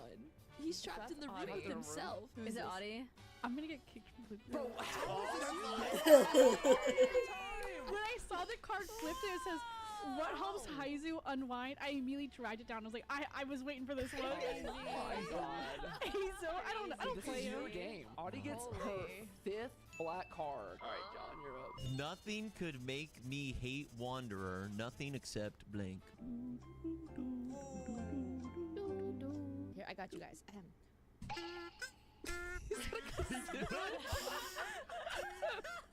You have a kazoo? Kazoo on your desk? Why is that just Of course. It just vibes here. the funniest thing of the video. That's like All right, chibi nothing with could her make me hate kazoo. Wanderer. Nothing except She always the has it. Bugler, not burglar. The Hambugler.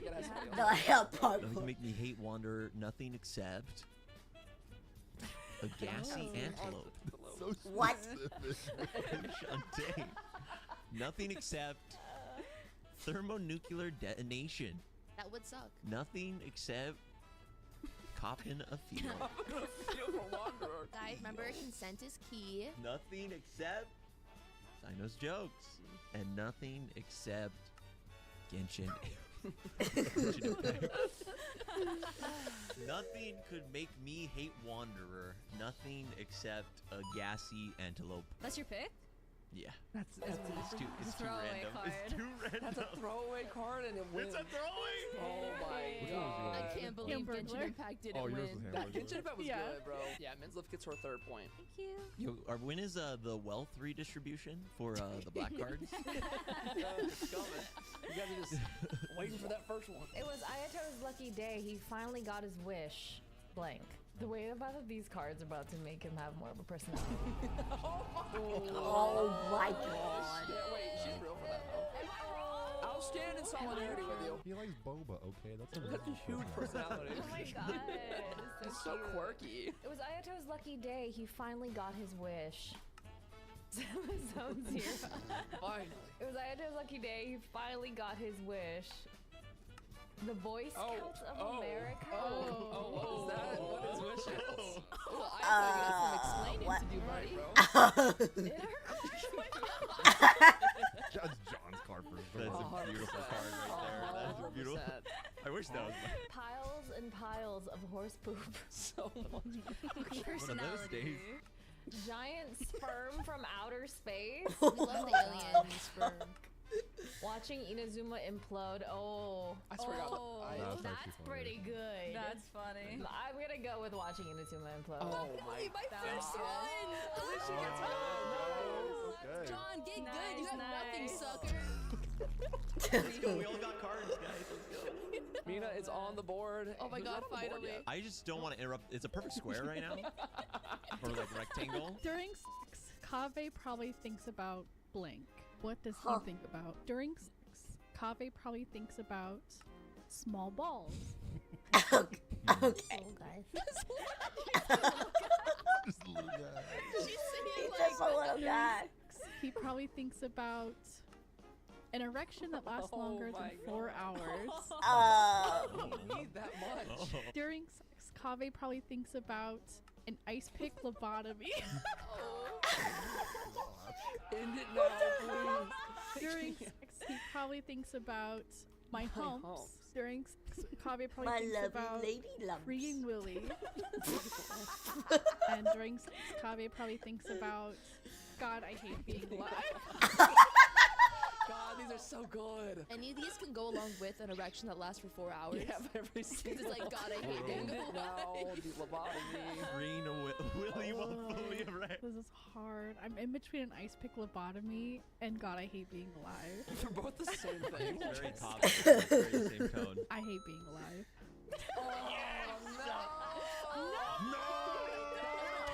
Actually, I meant ice pick lobotomy. I'm so sorry. I meant ice pick lobotomy. So everybody's got a card now. This is your captain speaking. Fasten your seatbelts and prepare for. You have to say it like the captain speaking. For Yeah, each you have to one. say it Please, the yes. I right got character. you. Does this work? Oh my shit. god. You put a voice changer on? Oh my god, Okay. Captain. This is your captain speaking. Fasten your seatbelts and prepare for Kim Kardashian. This is your captain Damn. speaking. Fasten your seatbelts and prepare for Jesus Christ. Dichotomy of man right there. This is your captain speaking. Fasten your seatbelts and prepare for diarrhea. This is your captain speaking. Fasten your seatbelts and prepare for lots and lots. That escalated quickly. This is your captain speaking. Fasten your seatbelts and prepare for Capitano. And this is your captain speaking. Fasten your seatbelts and prepare for fiery poops. Oh, the adjective describing it. It's gotta be the lots and lots of abortions. Lots and lots. No. That was funny. Whose was that? John? Yours? Oh my Bro, god. that was a Come back, banger. bro. I was really hoping Make a I could get it with I the hope you Jesus start Christ. playing cards. All right, John, you're on the board. Looks like 4 of us are still sitting at 1, and now somehow John has gotten into the 3rd place. All right, what did I bring back from Fontaine? I think Genshin missed out on making everyone in Fontaine have an obnoxious French accent. Oi, oi. Oi, oi, oi. How'd you say Oi, oi, oi, oi. oi? All right, what did I bring back from Fontaine? Well, it's nothing other than They kind of did with it, but it was an NPC, so. nipple blades again. What the hell is that? It's the upgraded version of nipple guns. What did I bring back from Fontaine? A bucket of fish heads. That's real. Ooh. You might get that Or for accurate, honestly. Just got back from Fontaine. I brought home men. Okay. I mean. Just got back from Fontaine. This is what I got. A tummy ache. Owie. Oh. Ow. But They're being brave. Went to Fontaine and I got the Declaration of Independence. Why is that in Fontaine? What is that doing there?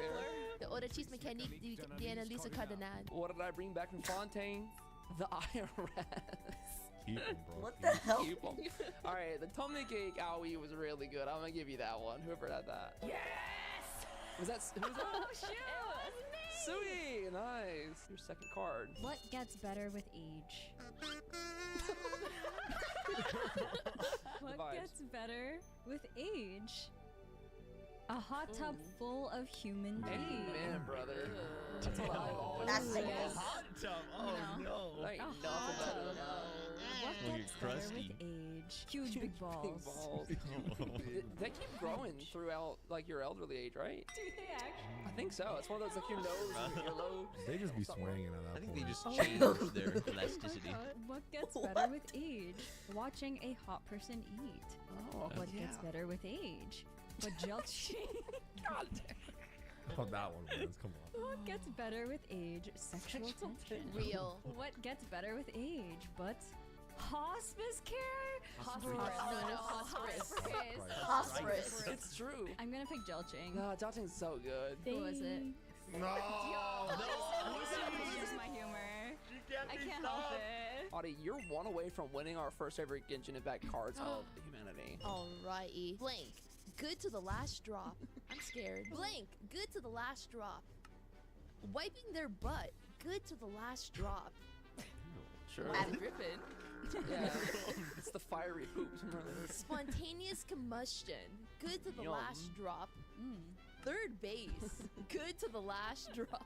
You're like reading it like an ad. You're like, Yeah, it sounds like an ad. It's an ad read. Embryonic stem cells. Oh my God. Good to the last drop. You guys What? are getting paid to do this, right? yeah, yeah. You guys are getting paid for this? Crazy uncontrollable shit. Good to the last drop. Risley's huge fat ass. Good to the last Damn. drop. I feel like I'm gonna go with Risley's. Yeah, huge I fat would go ass. with that one. That was me. I would have went with that one Competition's too. so stiff between those two. Grizzly, why is mommy crying? Oh no.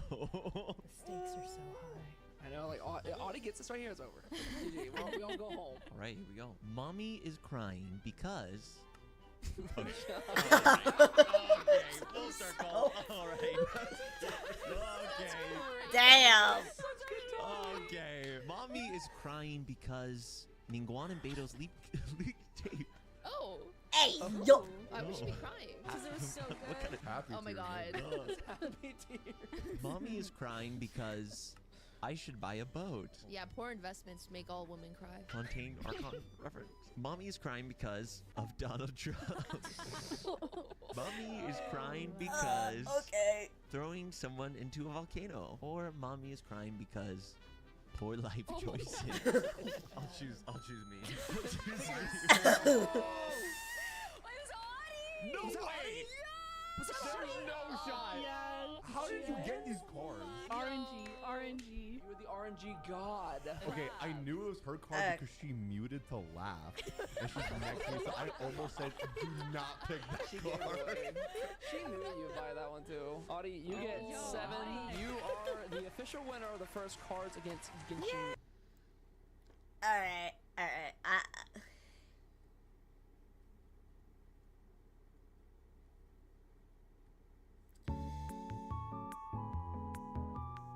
Yeah.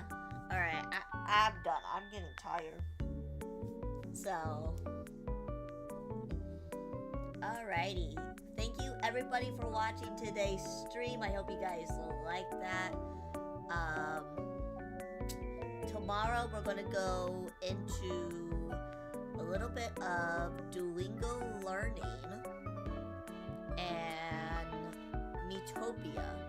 So it's gonna be like a double stream, sort of.